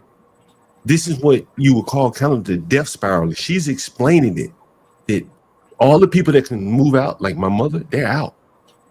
But the building, the black church, is so mismanaged that they can't fix up the units for any new people to move in. That's the death spiral. Well, and they're taking money out on the properties, I'm sure. And so she says the investors came to look at the building and said this building hasn't been maintained for 20 years because the life cycle again is 25 years. That's how the financing is. That's how the tax credits roll. And if you don't do the right thing, they're gonna tear these motherfuckers down and build condos there. That's how gentrification works. What's up, CT? What's going on? What's going on, man? Yeah. Are you amazed about what you're hearing here about these black churches? This my mother is talking about how the black churches are fleecing these blacks. This is very amazing, isn't it? Yeah, I was listening to her yesterday when she called in yesterday, right? That's a recording from yesterday. Yeah. It doesn't surprise me, man. We have a bad habit of not being able to manage institutions, man. And even with a church, man, they're fucking over their own people. They don't give a shit. Huh. You see, Joe said that's what they've been doing in New York City too. Truly amazing. It's truly amazing. And got these old black people, the most vulnerable of them all, living in bed bugs and shit. Yeah. What did you get a chance to hear the 777 interview with Stanley? I'm curious to hear your thoughts on that. I've been listening in all day with you, believe it or not. Yeah. What did you think about it? John, I don't have a problem with Stanley, but now CT, I want you to abstract it out from Stanley. So I don't want to focus on Stanley as much. But go ahead. Robert, ask me a question. Go ahead. Sorry, I'm eating, man. When I heard the interview, and that's why in the title, my reaction to it was an empty man. It was a man that said he loved languages, but he never learned one. Mm-hmm. Earlier today, I was up and showing Java. Yeah, I probably ran Java 2% of my career, but I was able to explain that Java as if it was C# or Visual Basic or C++. Yeah. I learned it on my own. He said he's always had a love for languages, but never learned one on his own. That's very interesting to me. John, you ever heard me talking about jumping? Say what? Have you ever heard me talking about or discussing jumping? Like jumping up and down? Well, I went skydiving I think in 2015. I went with Blue Cousin, who's in the chat. And I went with, you ever seen a girl named Formula EOSBM who's called in before to the channel? No. Okay, well, that's one of my friends from a very long time ago. And we still are friends. So we went with a group of people to skydive. Skydiving really isn't an activity that blacks do. Nah, it is expensive activity, I would imagine. Go ahead. Yeah. So we take a Cessna plane about, I think it's 20,000 feet high. I don't remember how high we were, to be honest with you. But when that door opens, buddy, that's a wrap. That's it. When you're the guy that you're doing tandem with, tandem, correct? Yeah. Two of y'all at a time. Yeah, you got to do tandem. You got to do tandem about 15 times before you go allowed to solo skydive. Oh, really? Oh, I didn't know that. It's I've never done it. What was it? Appears about 15 times. So you can take classes, but yeah, you got to prove like you got to have like to pass to go on your own. You have to like have a guy go with you and do it with you. And if he passes you like a licensed guy, then you can start doing it. Wow. Oh, okay. So when that door opens, you can't say, "Oh, I don't want to do it anymore." Yada yada yada. Because when he's ready to jump, he's jumping. So John, after that jump, me and my friends, we all started calling people. We were driving, so we went to a very rural area in Ohio, and when we got back into the city, we were fucking around, but we were calling like random people. Those guys don't jump. And what I'm saying is, John, is jumping expanded my brain, right? Skydiving expanded my brain that day, and I don't know what it did to my friends, but it definitely opened up a new way of thinking. Like, man, it's sky's the limit, man. You can do anything you want to do. When I hear a Stanley, I don't have anything against Stanley. I look at a guy who's never been a jumper. And what I mean is he's never done something. And I like Stanley, man. I don't have any problem with him. If he's listening, this is, no shade. But he comes off as a guy who he's a vision board guy. And I had a lot of friends, like, like a lot of this stupid shit back in like the early 2000s. You remember this in periods like that secret bullshit. You ever heard of the secret, John? Yeah.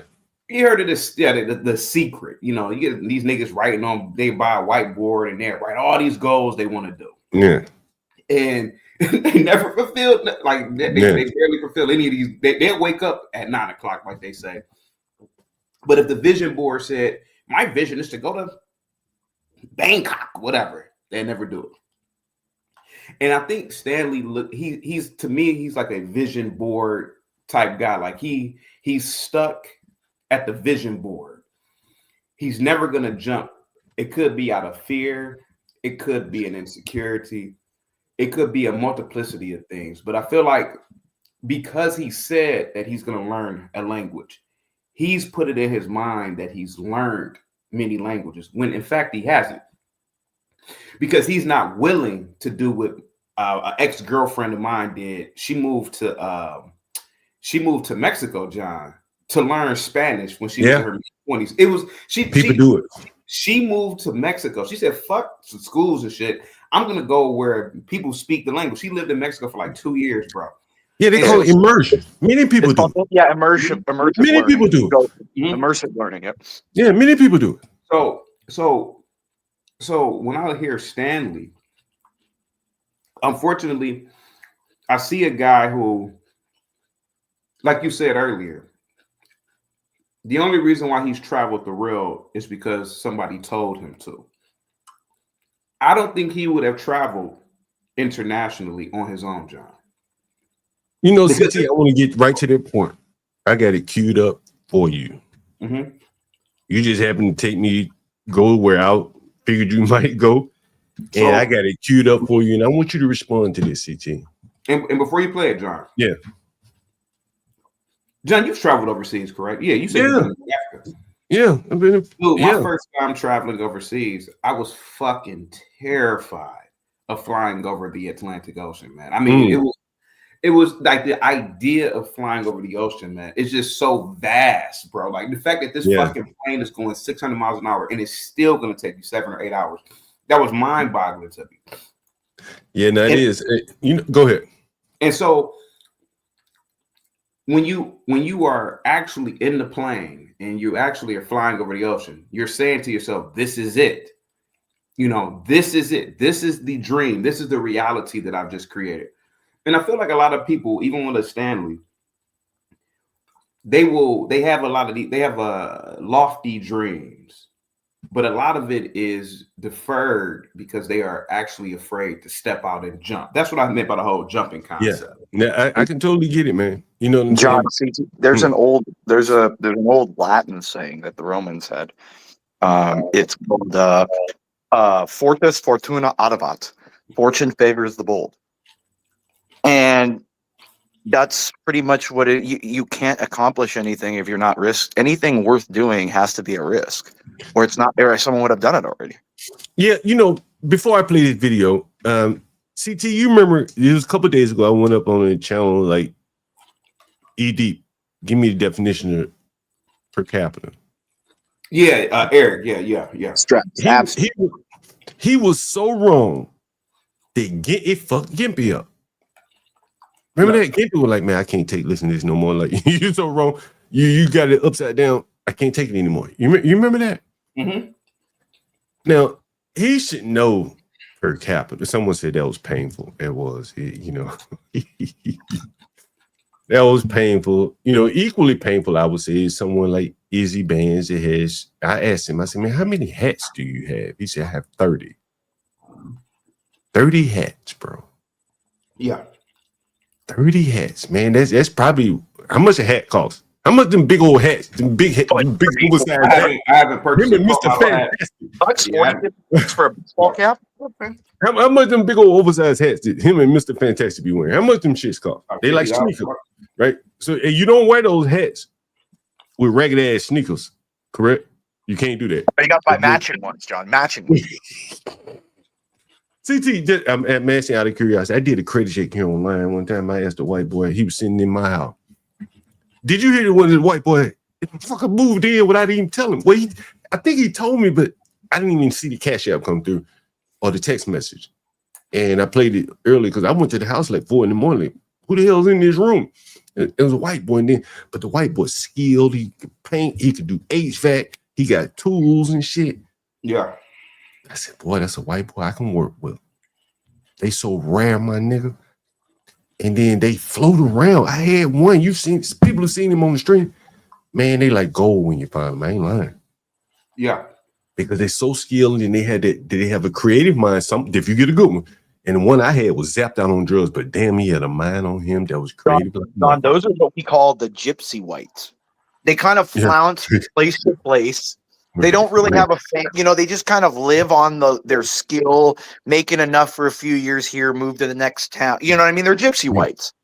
I think Ryan from Baltimore talked to him because he's from Baltimore. Poor white trash motherfucker. CT. Poor white trash motherfucker. Yeah. But had skill, like top tier skill in terms of like just working with his hands. But his primary skill was putting in doors and windows. And so that lowly skill had taken him all the way up to putting in the doors and windows for Steve Bisciotti. That's the owner of the Ravens. He's a very wealthy man. Yeah. Indian guy, right? He's a white man. I think he's white. Bisciotti's, it sounds like Italian or something. But anyway, so he was saying how like, he was like, man, he used to talk. He had a very strong confidence. He's like, man, I get a job anywhere, man. I just shit. I live outside, show up in the town, and I'll get me a job. And I don't think the blacks know like that level of the world. You know what I'm saying? Just how the world works. CT, did you see them Spanish men come over here and cut that tree down in my house? No. I had 2 Spanish men just called them up, just random on Facebook. Them some bitches climbed the tree, fuck a bucket. But to do it, they had to work in tandem with each other. They couldn't just go out and start cutting individually. They had to work in tandem to get that man up safely and down safely. And cutting the tree, man, it was, I had reached out to as many people on Facebook as I could. Didn't care about the race. Just, hey, if you got to add up. And the Spanish came and did it the same damn day. Yeah. Anyway. So, half the price, twice as quick. I cleaned the shit up too, man. $900, man. And they're all, sí, señor. Anyway, meanwhile, so CT, I want to show this to you since we mentioned skydiving and jumping. Listen to this. Cartoon. Okay. I think movie. Right. Hey, John, can you pause it real once quick? you Give get- me like Yeah. 30 seconds. Give me like 30 seconds, okay? Okay. So this is what's his name? 777. He's actually about to ask Stanley about if you could travel anywhere in the world, guys. If you could travel anywhere in the world, you retired, or you just had the time and the money, where would you go? I want to go to Bali. Like down there by Bali seems like I've seen some picture friends on down there. That's man, it's beautiful. And I'd love to visit there. Haven't had a chance yet. All right, I'm back, John. It's Indonesia. CT, if you could travel anywhere in the world, where would you go? I want to go to Shenzhen, China. The next place we go. I want to go to Shenzhen. What would it be based on? Well, why do you want to go there? I'm very fascinated in the emerging Chinese hegemony that we're taking place. So I'm very obviously I want to go there to see, you know, the city, right? To see the large scale cityscape, you know, the transportation, the skyscrapers, you name it, man. That's where I want to go. Yo, have you heard they built a bridge, man? Like, yep, with a restaurant at the top. I saw that video. Yeah. Has anyone seen that bridge? That bridge was amazing, bro. Yep. Yo, that's amazing. John, when I saw that bridge, man, I really believe the black man, we're not gonna be able to catch up, man. Like we're not gonna be able to catch up, man. Like what these Chinese people are doing, man. But yeah, I saw it. Yeah, it's amazing, bro. Like I can't remember how big, how wide. It was very high. You know, yeah, I think it was very high, right? Yeah, it is long, if I'm not mistaken. Long bridge. Anyway, so here's Stanley, and he's asked by 777, where would you like to travel? Once you get good at it, the process is pretty quick. Okay. What where would you like to travel if you can just pick up right now and you can just go anywhere in the world? Where would you like to go? It would either be, and it's assuming there's no danger involved. I went to Haifa. I was in the Navy. Fucking loved it. Get it? He went back 30 years. Yeah. 30? Yeah. 40 years. Damn near 35 years. He said, I went to Haifa when I was in the Navy.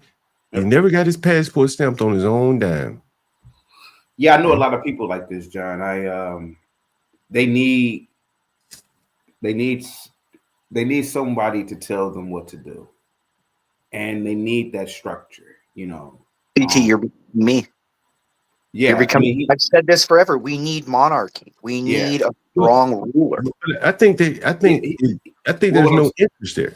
Go ahead. Yeah, well, that's what I'm saying, John. I know a lot of people like Stanley, like that are my age. You know, they joined the military just to get a car. You know, like I did. They're very, very like workaday, like not workaday. They're very pedestrian, very simple-minded people.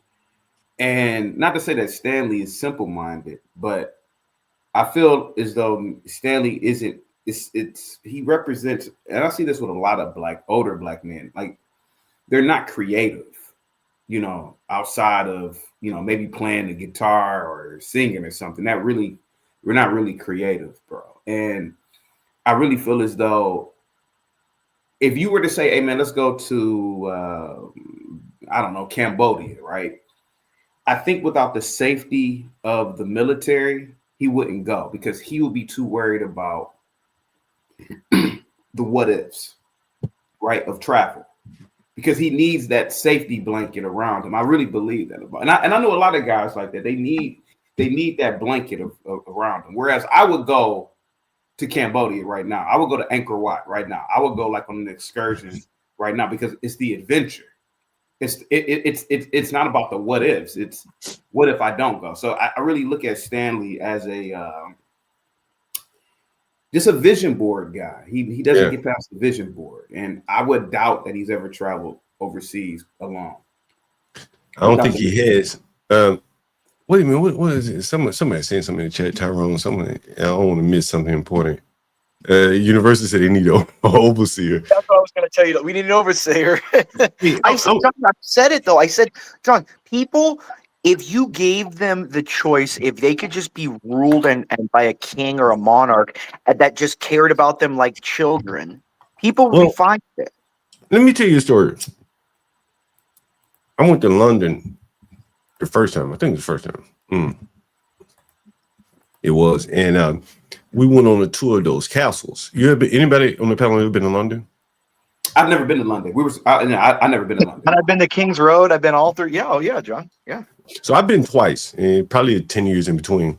And so the first time I went, I'll never forget. There was a little boy at the castles, and so it was a tour guide tour where he's taking you around. He's Kensington, right, John? In Kensington, in London, or no? Kensington. It was in London. It was in London. Yeah, Kensington Palace, probably. So this young boy, I never forget, a young white boy.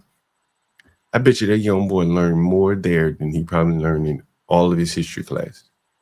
You could just see how the zeal he was interested in, why they built moats, why they built the stairs out of wood. It was, and I just could see the light in that little boy's eyes, how engaged he was with the tour guide, listening to every word the man said. And I said, that's the kind of learning that really sinks in. And years later, I went back to London because I went to Speaker's Corner. If you ever heard of Speaker's Corner, Yeah. Then you go back 10 years later, you be like, damn, you can't go there and speak your mind. Place, John. It ain't the same place. And so you start to get some layers to how things can change, right, in a very short order of time. And I don't think, someone like Stanley can really put the layers of life together to complete. People don't understand how fragile civilization is. Number one. Number two, I'll give you an example of what you're talking about. When I was 9 years old, my grandparents took me back for like a 14-day tour of the East Coast.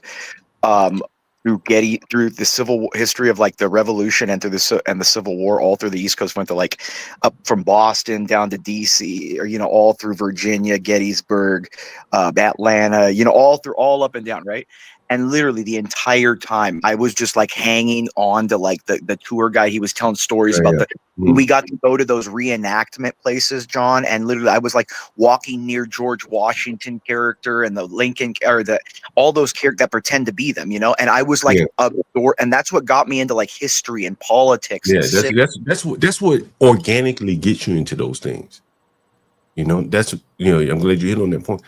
That will organically get you into wanting to go deep into history with a passion. And that young boy that I saw who had been developed very young. You got 17-year-old people out of the ghetto talking about they want to be history, political science major. They never left the ghetto. There's no depth to why do you want to even do this shit? Yeah. Right? We had a black girl talking about she want to be a civil rights lawyer. Imperius kept trying to say she really meant constitutional, John. No, the fuck she didn't. She meant civil rights. She sees a job market there for black women with a law degree in civil rights. She's looking at it from a totally different angle than Imperius. Imperius talking about constitution. Just like when Imperius mentions Catholicism, he mentions Peter and all these people, and Stanley mentions laissez-faire flippancy. John, remember I was telling you about the muffin top. Bitch. Yeah, I remember that. John, I haven't gone to the hood in so many years, man. But when I used to frequent the inner city, I always wondered, why don't blacks, when we open up a restaurant, why don't we serve anything more than just goddamn chicken and some sort of chicken, some sort of pretty much this soul food experience? Why is it that we don't really have places where we can infuse high-level cuisine? You're talking about. Well, I'm talking about we can infuse it. Gastronomy.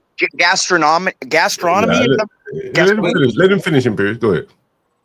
I've always wondered, so for example, like street food, right, in different parts of the planet. I watch a lot of street food videos because I think it's really unique. I can't think of the street food Afghanistan, like the Afghanis. They have this street food. It's really cheap. I can't think of the fucking name of it right now.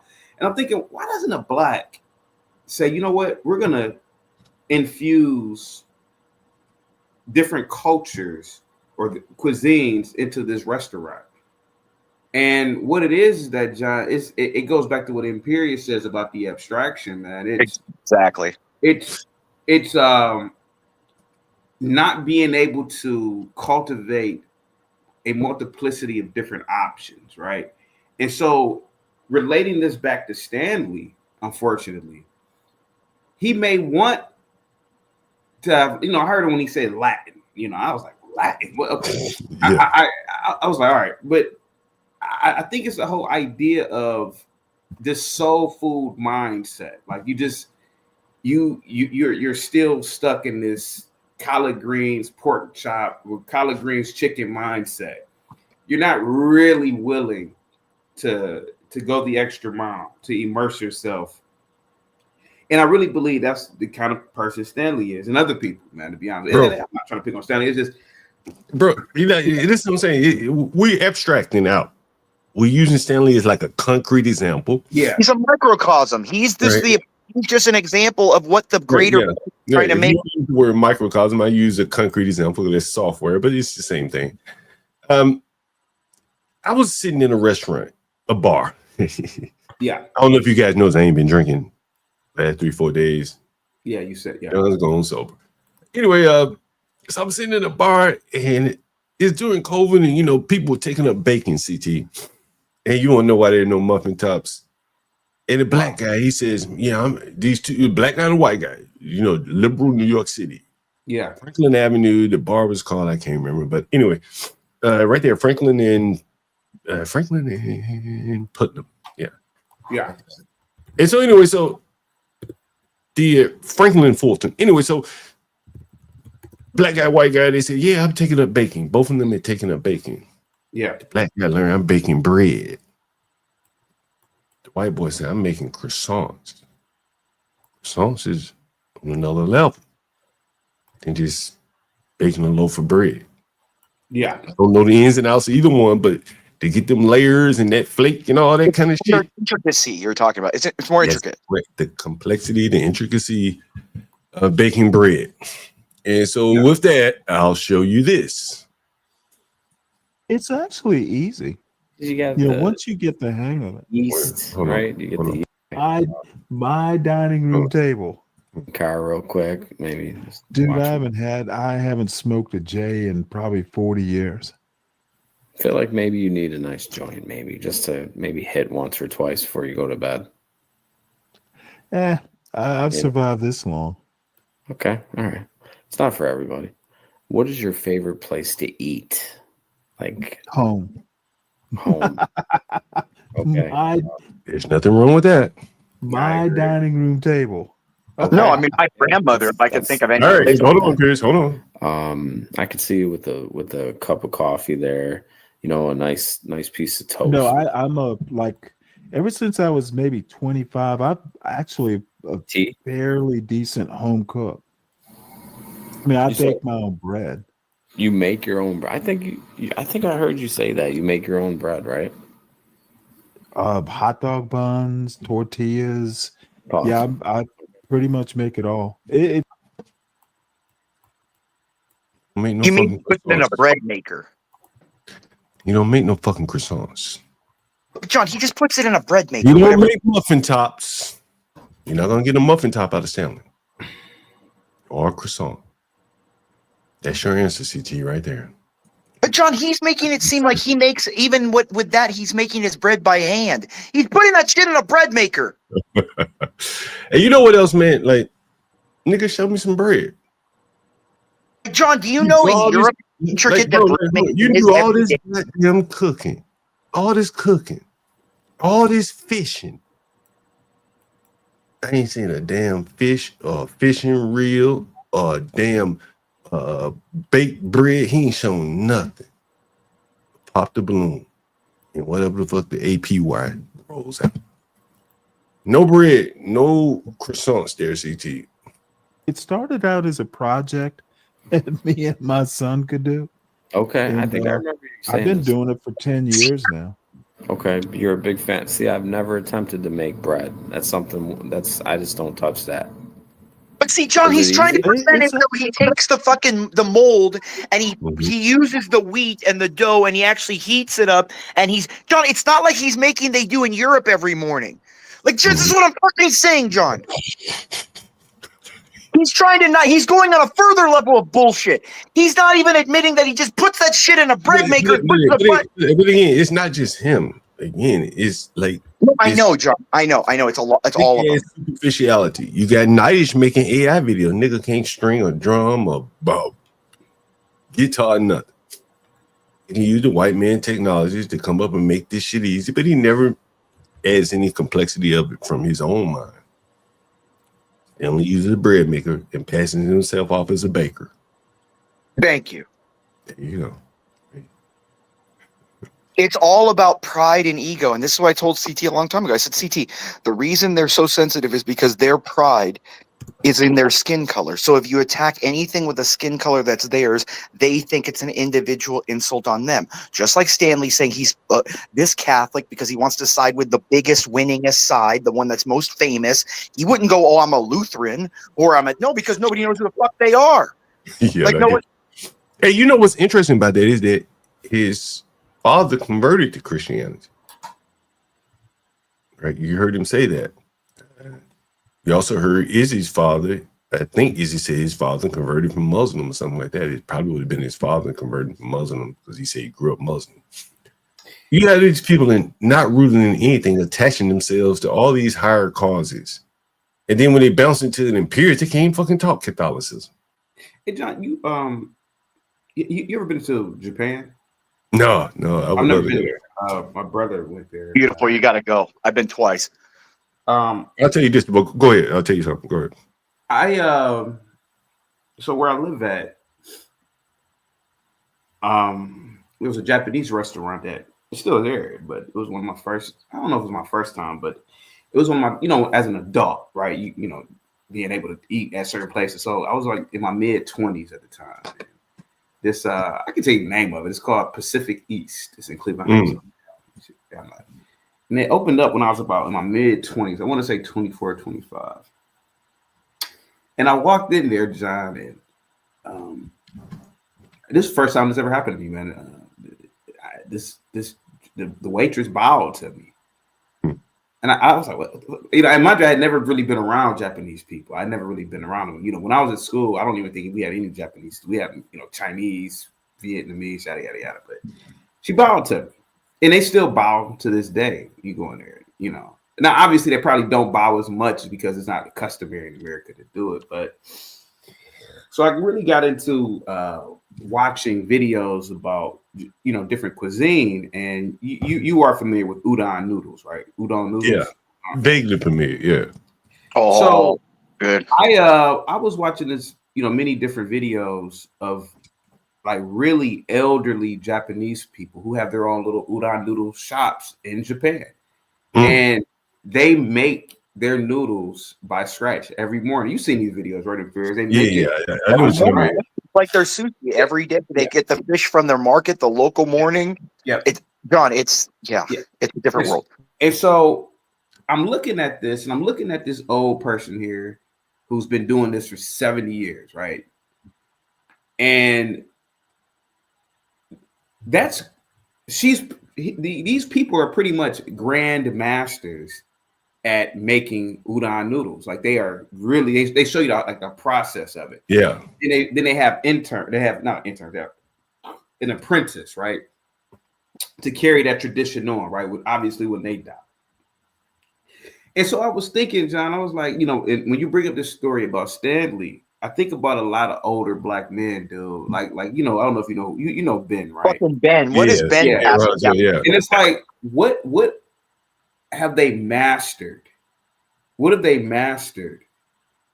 And I go back to that whole udon noodle thing. Like these people have mastered making udon noodles, and it's become a staple of their culture and society.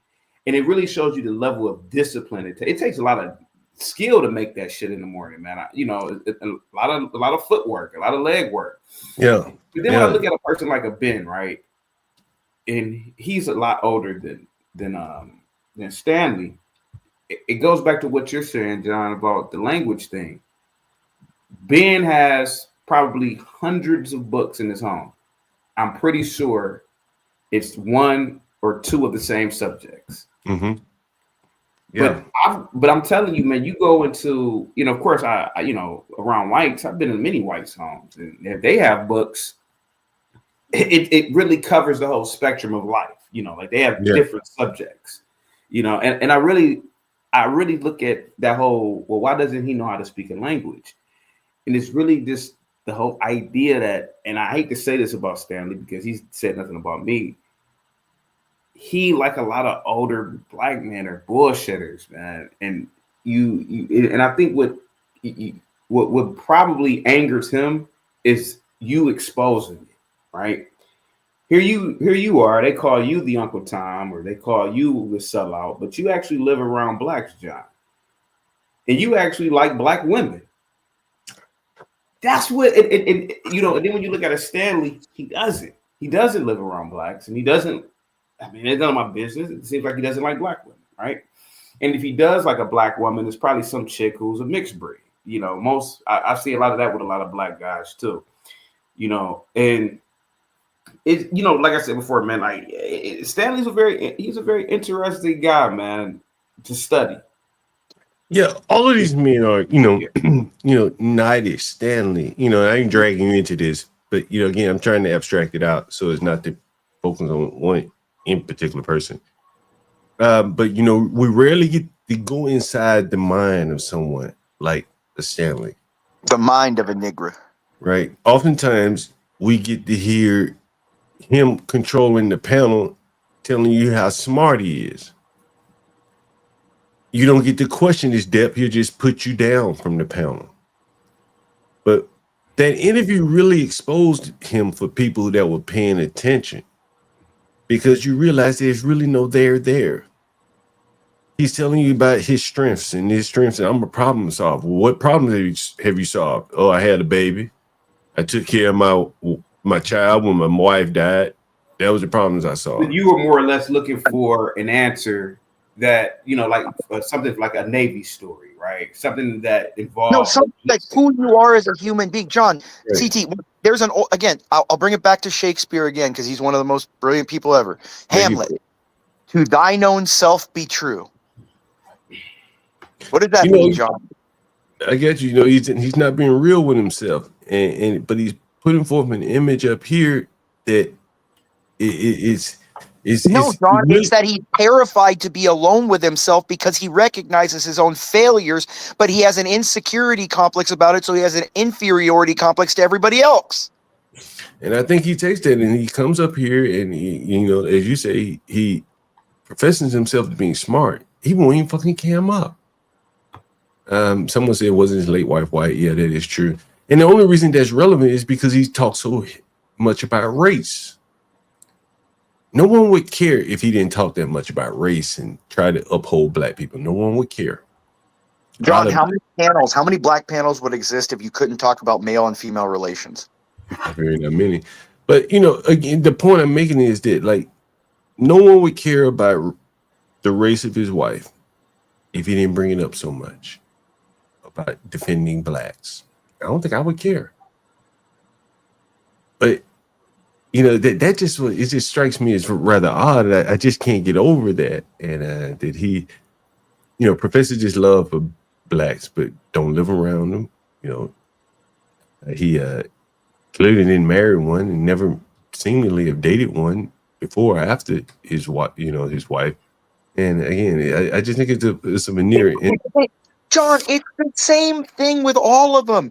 Sharon calls everyone gay, but is doing gay shit in spandex on his stream. No, I never seen it. Let me ask you this. Hey, CT, I don't know if you heard me talking about JP coming up on Izzy. Now what happened with him and Izzy? What happened? All right, so I'm gonna give it to you real quick. Izzy was going to end this stream in 9.5 hours. They've been talking about JP all day, bro. Empty niggas. So I said, you know what? I'm going to give this nigga some welfare. Because the super chats is slowed down and shit, and I know Izzy does it for a living, so I gave him some welfare. I left the stream and I called up JP. I said, man, they giving it to you hard up there. I said, you ought to go up there and make that nigga some money. Isn't with another 2.5 hours super chats coming in, throwing them up. But Izzy exposed, JP exposed him on the other end. How's he that? said, man, you got veneers, Izzy. You go up here and you do it for money, wearing these shades and stuff like that. He said, you up here 2.5 hours long. You say you've been talking about me all day, but yet you're criticizing me. He says, why don't you talk about yourself as passionately as you talk about me? JP has a way of getting at these blacks. I'm telling you. And Izzy had nothing to say.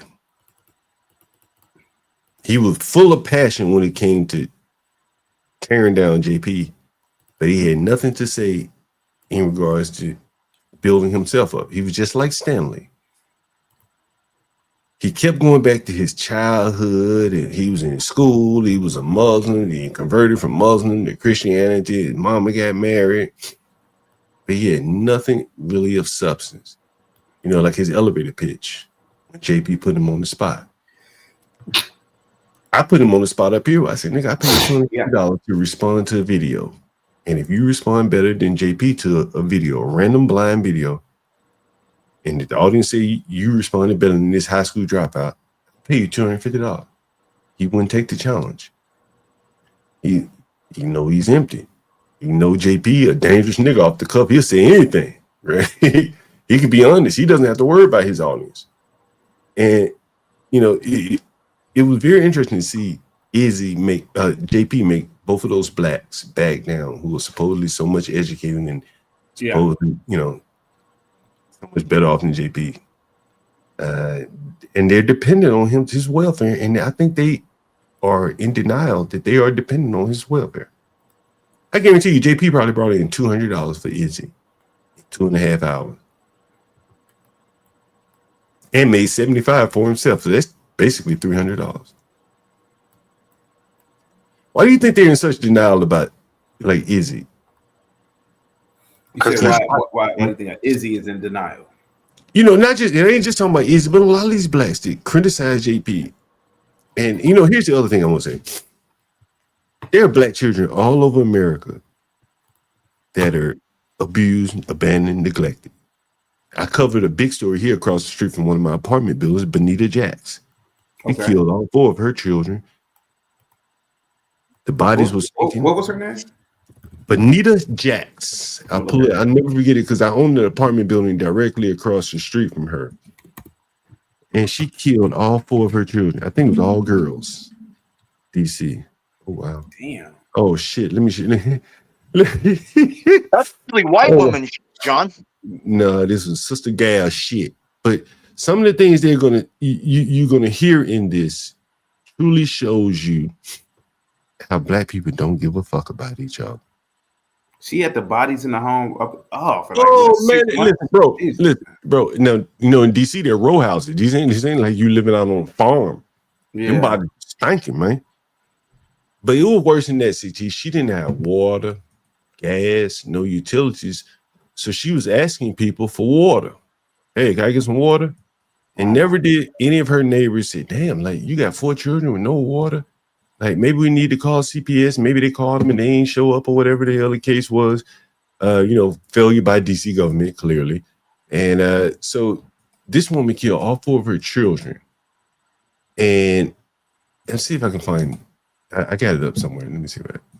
And she was clearly like, bro, real slow. Real slow. And real slow. Oh shit. I got it, CT.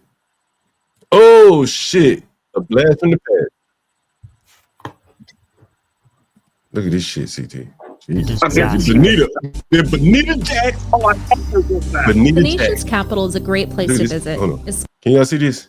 Yeah, I can see it there. Let's see. Bonita Jax. Look, they might show my old apartment building. Let's see. Is this it? Cause shit, damn. Mother believes her daughters are demons. Yeah, this neglect, is it. And then soon after, all of them disappeared. And your neighbors. Look, this is where she lived right here. My apartment building is right across the street on this side of the street where the police car was. Look at this.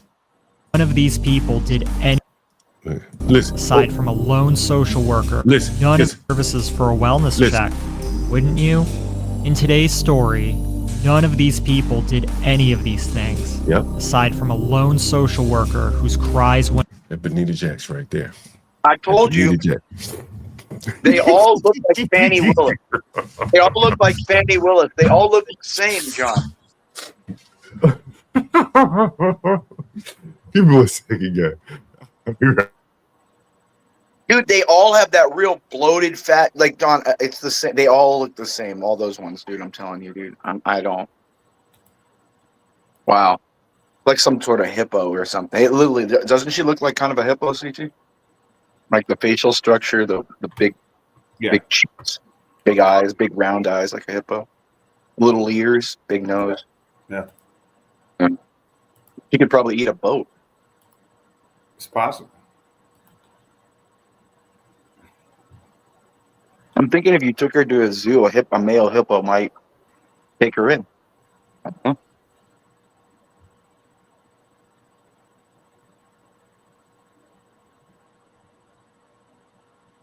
She doesn't even look like a monkey. She looks literally like a hippo.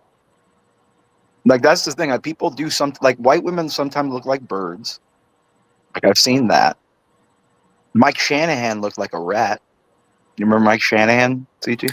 Mike Shanahan sounds like a football coach. He was the coach of the Denver Broncos. Yeah, in the 90s. Yeah, I yeah, I remember. Yeah. He looked like a rat. You think he looks like a rat? Oh, well, look him up, CT. Give him a Yeah, Google. no, I remember how he looks. Yeah, I remember.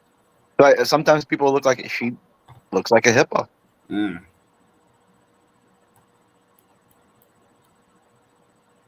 You're muted, John.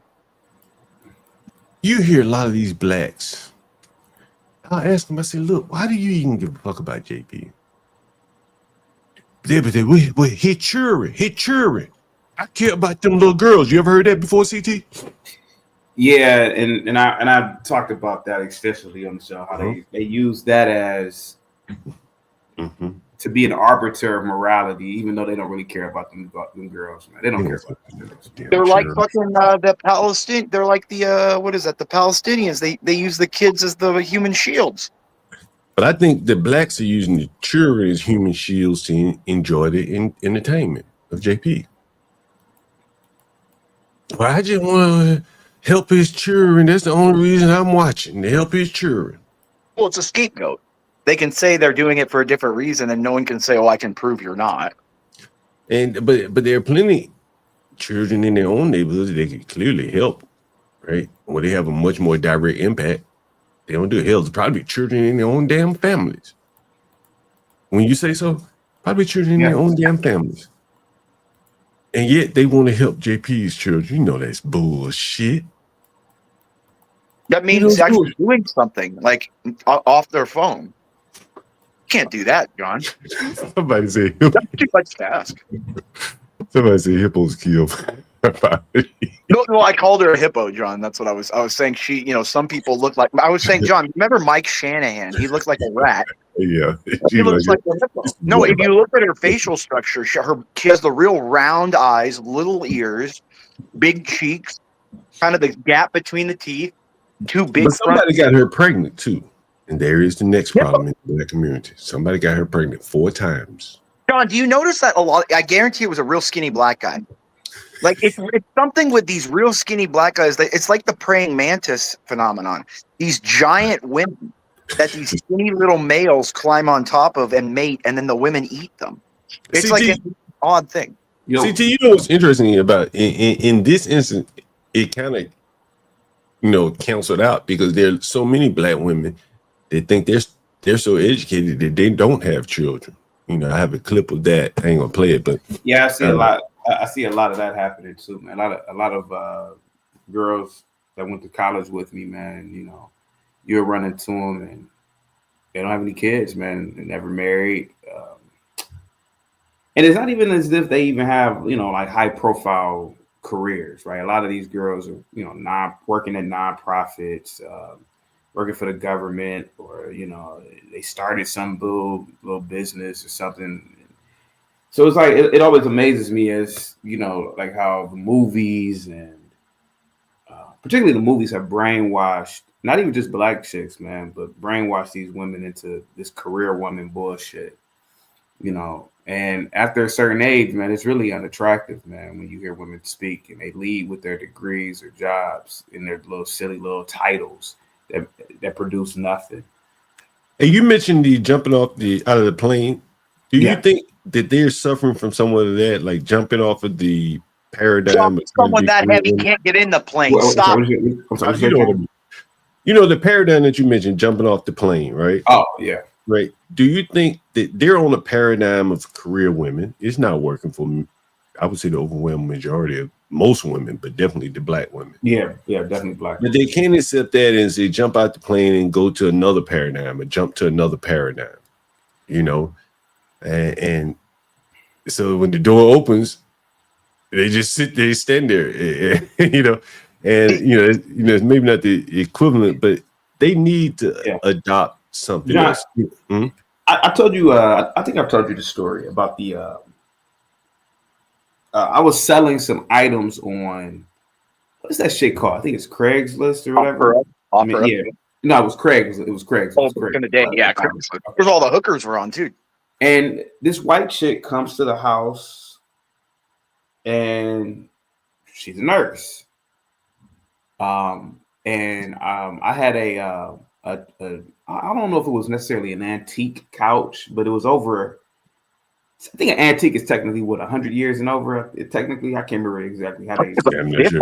Yeah. Okay. So this couch was maybe 80 years old, but I had it in the house, and white girl comes over because she saw the Craigslist ad, and she said, "Oh my God, this couch is beautiful." And I said, "Oh, really?" You know, and she said that she's a nurse, but she reupholsters furniture. Like she redoes furniture.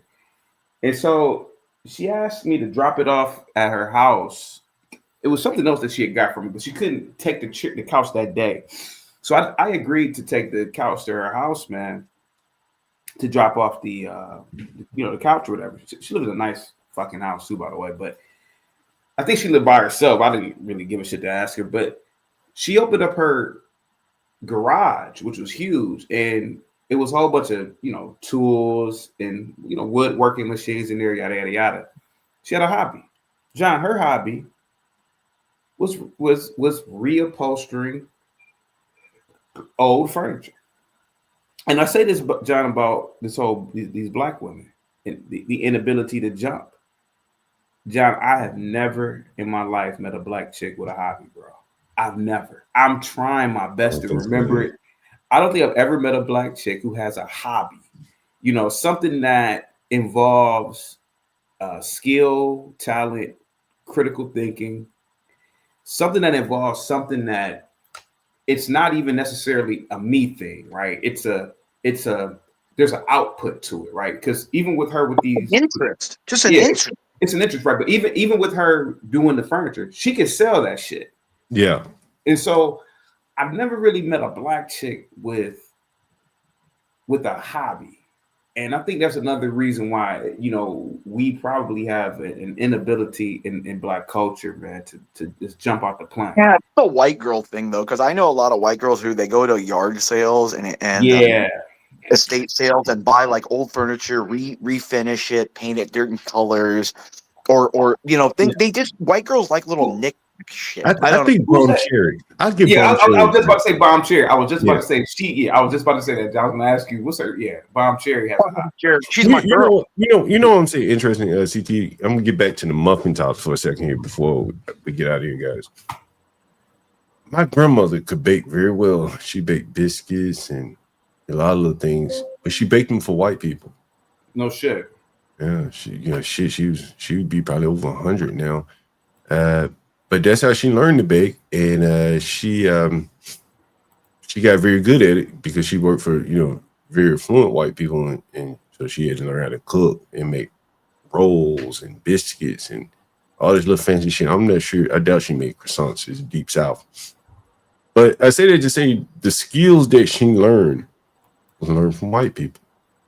Yeah, I learned how to iron, bro. Like. Nigga, I ain't even know. Like, if my grandmother hadn't worked for white people, I would have never known that you iron curtains. We had to iron their curtains, their clothes and shit. Oh yeah, I got their dress shirts I did them already for the week, John. Their sheets and shit. You understand? Like, who the fuck irons sheets? Do you iron your sheets? Depending on what silk count they are. Do you iron your sheets, CT? No. Mm-hmm. How many of you out here iron sheets? Very few. Well, my grandmother worked for rich white people, and those What about steam skills. cleaning, John? What about steam cleaning? What about steam cleaning? Like steam cleaning furniture and stuff, everything. Yeah, I mean, people do that too. We didn't do that for them, but we just No, I'm ironed their saying like sheets. my mom, she steam cleans everything. Like Yeah. I need a steam, like all my especially because I have the dog, dude. I have to I deep clean furniture and shit, dude. But the point I'm making is that some of these fundamental skills probably going to have to be learned from white people. Like my grandmother learned how to bake. Well, John, there used to be classes in school called life skills. Ain't nobody No. But John, back in the day, 25, 30 years ago, you were taught simple things like how to balance a checkbook, how to pay bills, how to keep things. Like, John, there was literally a class. When you're on when you working for somebody and you get them biscuits a little over crispy or whatever, like you got to get this shit right. Oh, yeah, the ability to get it. So working for someone versus learning something in school is very different. The expectations are much higher. Yeah. Well, I think that's the whole thing missing too. When I was 14, I was already working, John. But my parents, even though they had money, they weren't going to give me it. They're like, "You want to go do this? Well, you better get a job. You're 14. You can go get somewhere." So what I'm saying, CT, is, man, I think with the agitation that the blacks have toward the whites, I pointed this out. Look at the book that Stanley reads in his off time. Now contrast that with. It was a conversation between B. Brady and Ryan. Blew my fucking mind. I was listening to these two fucking white men going back and forth between what's better, screws or nails. And I mean, they were arguing, CT. What's better, screws or nails? Screws. B. Brady believed screws were better. Ryan believed nails were better. This down in the weeds of construction. Yeah. Well, it's like the tomato panel you were on. The autism level was a 10 in that, John. Right. And so, like, if blacks are going to get to that level, they're going to have to learn it from someone, and they're probably going to. Their best bet is to try to sidle up to white people and learn these fundamental skills, the ones that have it. That's the way I see it. I don't know what you think, CT. John, to be honest with you, man, you are correct. You are definitely correct, because again, your grandmother, there was a need for her to bake a certain way, right? Because typically a lot of whites, from what I've seen, I could be wrong, but whites they cultivate a lot of options, right? So to me, they can't. You've been in New York, and you go into a bakery, man, it's 50 different types of fucking baked goods Yeah. Oh, that's such and such from France, and that's the such and such style from such and such. Whereas with black people, bro, and I'm not, and again, your grandmother could have been talented either way, but what I've noticed dealing with blacks is that you don't really have to go above and beyond in terms of, let's use cuisine, right? A black man have a store, and it'd be the same thing on the menu, man. It'd be prepared the same, and it's that it is what it is mentality, man. Man, John, I went to a restaurant one time with my little sister. I never forget it, man. It was like a little hood, little black spot, and I ordered, I forgot what kind of sandwich it was, and I said, "Hey, can I get such and such and such and such on this?" And looking back at it, John, I can tell he probably did have a low IQ. He just said, "Man, it just come with cheese and onions, my nigga." And I'm like, well, why can't you just put these additional things on it? Man, it just come with cheese and onions. Like, he didn't have a concept. The lights are on, but there's no one. It's like, and looking back at it, now, I can tell he was so your grandmother or other blacks, the reason why I gotta say this, will do certain things at a high level is because the whites demanded. The whites demanded, and I feel like that's how it is even in the workplace, man. I have a lot of friends who, I won't say a lot, but I have friends who work for Fortune 500 companies, and I noticed they do everything to appease the whites. Speaking, posture. It's almost like they've become a white man. You know, whereas if that same person were to do a business with you or I, he'd get real lackadaisical, man. He'd get real lax, and it won't. He won't have that same, I guess, output that he would have for a white. Yeah, I think I was talking software up here today, talking about like an interface. And I think people gonna say, "Man, hey, you're a coon or something." I'm just being straight.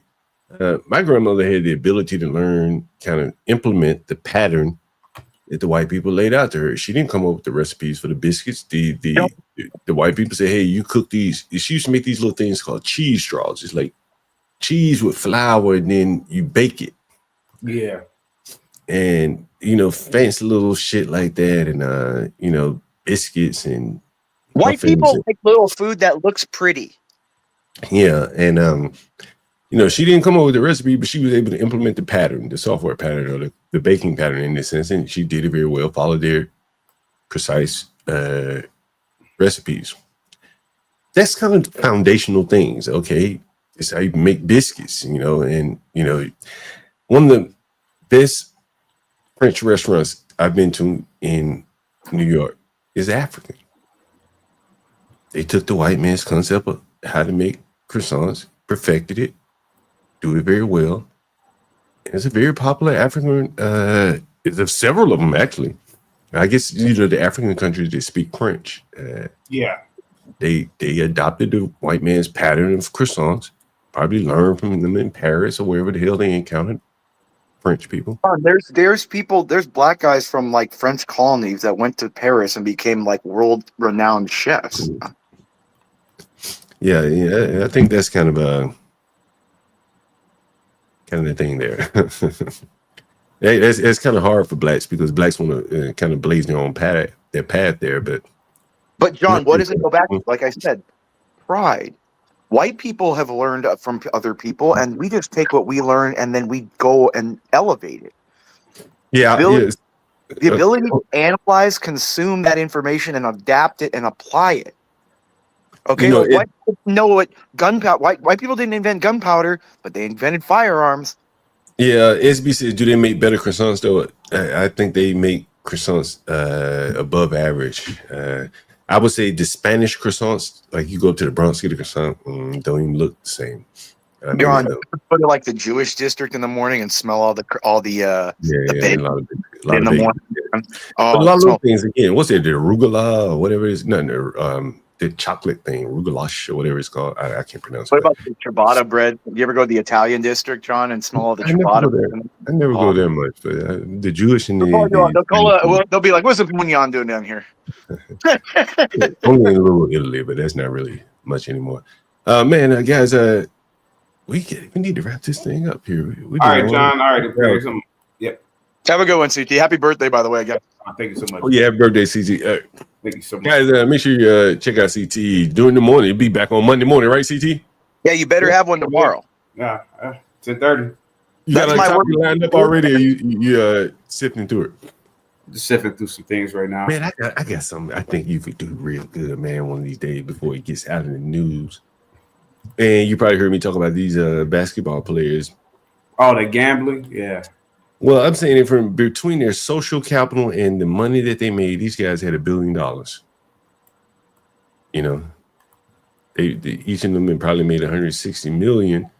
At least two of them made at least $160 million. They knew people where their connections would have put them over $1 billion. And yeah, it doesn't make any sense what they're doing, man. John, it's just habitual criminality. They don't even think. It's just part of who they are as a person. Well, I think it's the lack of creativity as to what could be done. Right, the same guy that doesn't travel, the same guy that reads books about the same thing, the same guy that uses AI instead of using his own mind. That's what I'm saying. No abstract thinking. It's just all I know. This is all I can. Those guys are not looking to solve any problems. They say they're problem solvers, but they're not looking to solve any problems. Food doesn't, things like that. They have $1 billion. They can't figure out how to solve any problems. And I think if they could, they'd be richer than they ever could gambling. They'd be heroes as well. Well, yeah, Imagine, you'd have a community supporting you, Johnny. And I got to go too. But CT, before you go, you got to do that would real piss people off for tomorrow's show. Do a whole thing about make it like, why do blacks have so many mass shooters? Because over the weekend there were two HBCUs. Yeah, that you would do a lot of hate watching tomorrow if you did that, dude. Because Howard and Lincoln over the weekend had two mass shootings. So and you got to tie that shit in. Hey, you got to tie that shit in with the financial aid scandal, like how? Yeah, I didn't hear about that one. Really? Yeah, talk about HBCU scandal, John. Oh yeah, dude. Like, oh my God, you're not seeing where the money's going. And oh my God, yeah. Okay. Anyways, I'm gonna go, John. But yeah. Hey, yo, CT, don't drop off your days. So Yeah. CT. So what happened is Howard, just like my mother was saying with the black churches, Howard owns a lot of land around the school. Some of it's commercial, some of it they can say they may lease it out, McDonald's, stuff like that. But much of the land is owned. The land underneath Howard is owned by Howard. Almost all of it around there, unless they sold it. Typically, they'll lease it out, and the people come and build condos that the students can't afford, so they'll have housing crisis. So anyway, now they got a big student loan crisis that the kids are getting like $50,000 bills. These are broke-ass, poor black kids. Ain't no way they'll be able to pay it. I was saying they owe it. Apparently, they tried to switch up their software system, and found out that these people owed money. Anyway, so Howard gets a big shooting on campus. I think 5 people shot. Yeah. And it happened on Georgia Avenue. Georgia Avenue runs right up the middle of Howard. Howard owns most of the property on both sides of the street. And so the news said it didn't happen on Howard's campus. What? So it's like a PR stunt to try to. I noticed that. Yeah. They're in trouble, bro. I'm gonna have to look into it. If Howard, I think Howard gets a guarantee, like they're on a line item in the budget. You should look into this.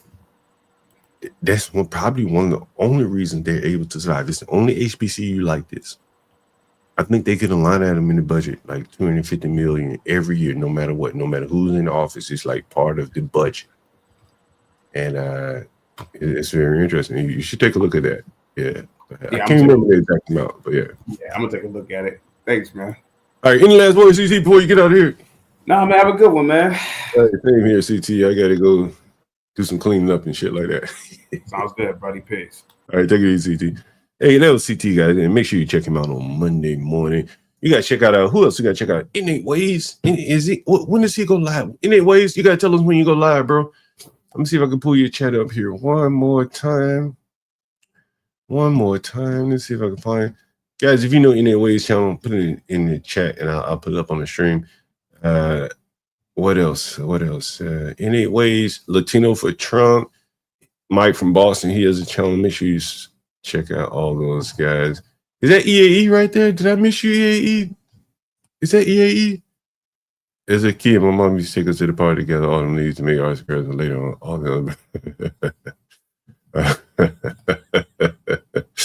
There's always heavy earth. There is 7 Steel. Oh man, damn, 7 Steel, man. I got to share some more real estate stories. So I got a couple for you. Let's see. Kwame is a tweaker. Heavy, but let's see. Yeah, definitely. I would say that about the Mexican pastries there. That's what he's talking about, the Mexican pastries. All right, guys, make sure you hit the like button on the way out. Make sure you support the channel anyway you see fit. Cash App, Super Chat. We accept all those to keep the channel growing here. Thanks again for joining. Who is John Galt? This question is the first sentence of Ayn Rand's famous novel Atlas Shrugged. This book, published on October 10th, 1957, violence was when, again, our young black most boys crime committed by white people. Our young black boys are not the violent ones in America, no matter how much they try to perpetrate it as that. Our young black men are moving forward. The majority of violent crimes that happen in America is 69% committed by white men. And see, so this whole idea that white people are safer than us is a lie and is a fallacy that we got to stop. And this is a part of, for me, the black fatigue. Like literally, the FBI put out the stat. It's not me saying it. The FBI put out the stat. 69% of all violent crimes are done by white men. Yep. So And not only that, we got to stop allowing people to put the jacket on our young black men that all these YNs, black violence, when. I mean, we need training. Black people need to be trained and taught about economics. And we talk about investing, but doesn't investing, where does it start? What's the catalyst of 2053 being a thing, man? Can we change it or is it over? This is fantastic. I read up on it briefly. John Galt is right. It's over. It's over, man. I think he's right. I think it's over, man. Yeah. There's no pulling back from this because for every